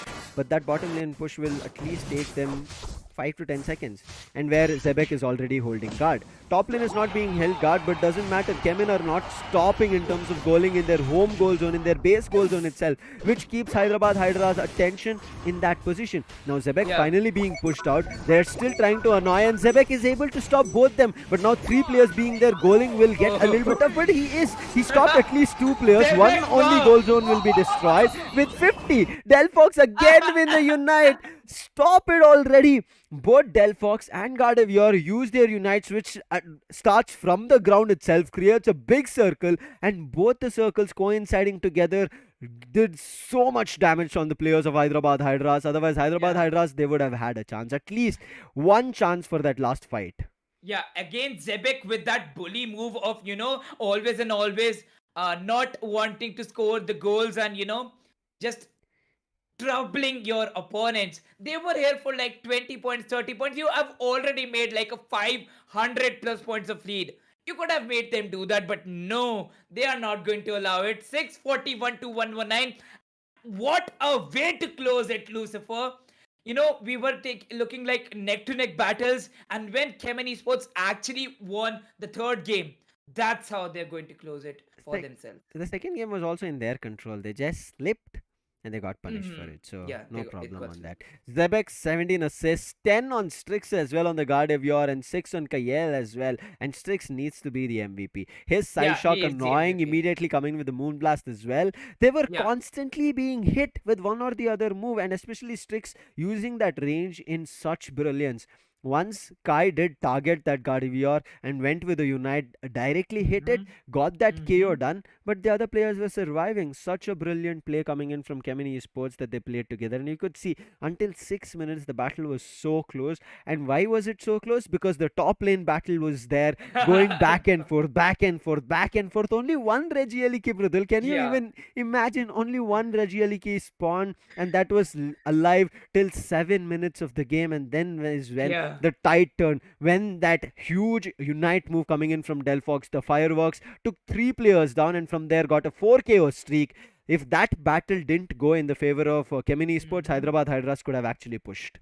The first Reggie comes around the very 3 minute timer, right? Yeah. Then it went on for 4 minutes. A Reggie gets taken down in 30 to 45 seconds, but a single Reggie went on for 4 minutes because it never came into the limelight. Came into the limelight, restored HP. Came into the limelight, restored HP. So again, the Reggie was there, but not actually fought for. It was a Mm-hmm. top lane, and the goal scoring ability of each and every side. They had it farmed, they had it ready. And you talk about Mewtwo, right?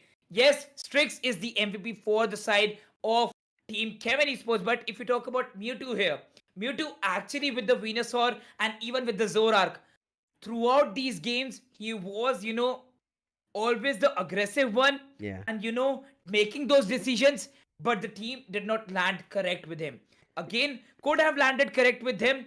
One game did settle in for them, right? Mm-hmm. That was a great game too. But then to praise Strix here, how well he performed with the Serena. The moves were on point. He went great with the assist and a perfect support for the team. Yeah. This Serena was amazing. I mean, Serena kid playing it out. He had, as you mentioned, Mewtwo was a trouble. Mewtwo Yeah, annoyed him. Mewtwo was a trouble. Mewtwo also KO'd Zarina, and he had to change that decision of moving the lanes, understanding that fighting with Venusaur is tough, especially with having both Leech and Petal Dance. He is Correct. constantly doing damage and healing himself. That was such a big annoyance for him. So finally, he did move, which worked in their favor. Quickly jumping into the group standing after ending the day here, it's going to be True Rippers on top for Group A at least, followed by SATUL, both having 3 victories each, followed by FFC Sports with 2 victories, Enigma with 1, along with 6 Upper Moon, but Pride Official and Ogles 5 nothing. Especially Pride Official, who have played 3 matches and have found no victories. It's for them to start bucking up. Otherwise, they'll lose You know, this momentum and will be out of the tournament within the blink of an eye. even after having more average goals than True Rippers, the rounds taken by SATUL are more than True Rippers, right? And whereas the same is the case for Victories. FAC Sports and Enigma Gaming. The rounds taken to actually get that victory matters here. FSE Sports and Enigma Gaming, 3 games, whereas Enigma Gaming is having more average goals, but 1 match is still left for them. 6 Upper Moon, Oglis 5, some more games left for them. So tomorrow we might see FSE Sports, Enigma Gaming, 6 Upper Moon, these teams coming up. Whereas we still cannot predict which are going to be the offline matches and which are going to be the online stream matches. But then again, on the top is going to be True Rippers, SCTUL, FS, and Enigma Gaming. These are the top 4, and these might be the ones Group B. progressing in the Group A. From Group B, you have Revenant Esports now at the top. Yes, one more game of God's Reign is left. CHEMIN Esports are done with 5 of their games, and in them they have lost 3. Again, today they won today, but then they have to maintain a streak of 4 games straight out of the 7 they are yet to play. Kemin have just one more to play. They need to be worried. They need to get one more victory and somewhere Correct. can have belief that they can win. And then they need to land on the other teams, right? Yeah, Marcos right now coming in the fourth with two victories, but three matches only. But Zephyr as well as Ryzen Esports only one victory each and three losses. Hyderabad Hydras just faced this loss because again, as I mentioned, Kemen are on the high tide today. They got that first victory, opened up their account, and from there on, looking forward to a lot more points. With one match left, let's see what Kemen will be able to do. 3-3, is it going to be the entire overall picture for Kemen? If they do that, most probably Kemen Esports should be qualifying into the stage 2, but I'm waiting for the matchup between Revenant Esports and God's Reign because God's both right. of them have been phenomenal in the tournament. God's Reign, fortunately, we got to see their match in day one, and Yeah, Revenant, we saw them today and yesterday as well of their yeah. impact that they were able to do, and on day one as well. So, Revenant, we've seen them a lot. God's Reign only once, and now seeing their average, which is 830, right? And Yeah, that is of playing two matches, which should yeah, give you an idea. Their end goal on like one match should be close to 1500 or 1600. correct. That's what I'm worried about. Revenant, after getting a match in two rounds with their score like 1200 close to, their overall average is at 680. 630. Yeah, Yeah, 630, 630. 680. That is three matches. So Yeah, now with one more match left, I want to see what God's Reign will do in terms of destruction, brother. But a brilliant day yeah. today. Definitely, they are in the same group, and we are Group of actually death. waiting for that. But then again, the group of death, things are connecting here, and we saw how Kemen actually made a Mm. comeback in their group. So again, a breather for them, but not yet, because again, if they're left with only single match, they are going to depend on the other teams how they Yes, are going to perform exactly. in their matches. Even if they're done with their matches, it's not it. They are there in the top four, but might be that other teams are going to perform strong and actually take over them. Again, the questions are going to be for tomorrow Hmm. and the other days. Lucifer, it's an end, right? Oh my god, man. I think it should be because CHEMIN Sports, they also want a breather. What a day today. It was hectic for them because they had two matches. So we'll give everybody rest, you viewers as well. Join us tomorrow because we might end up deciding if CHEMIN will win and get to a chance to move to stage 2. Until then, we'll be taking bye from you guys, taking a leave. Bye. Have a great evening. See you tomorrow. Bye.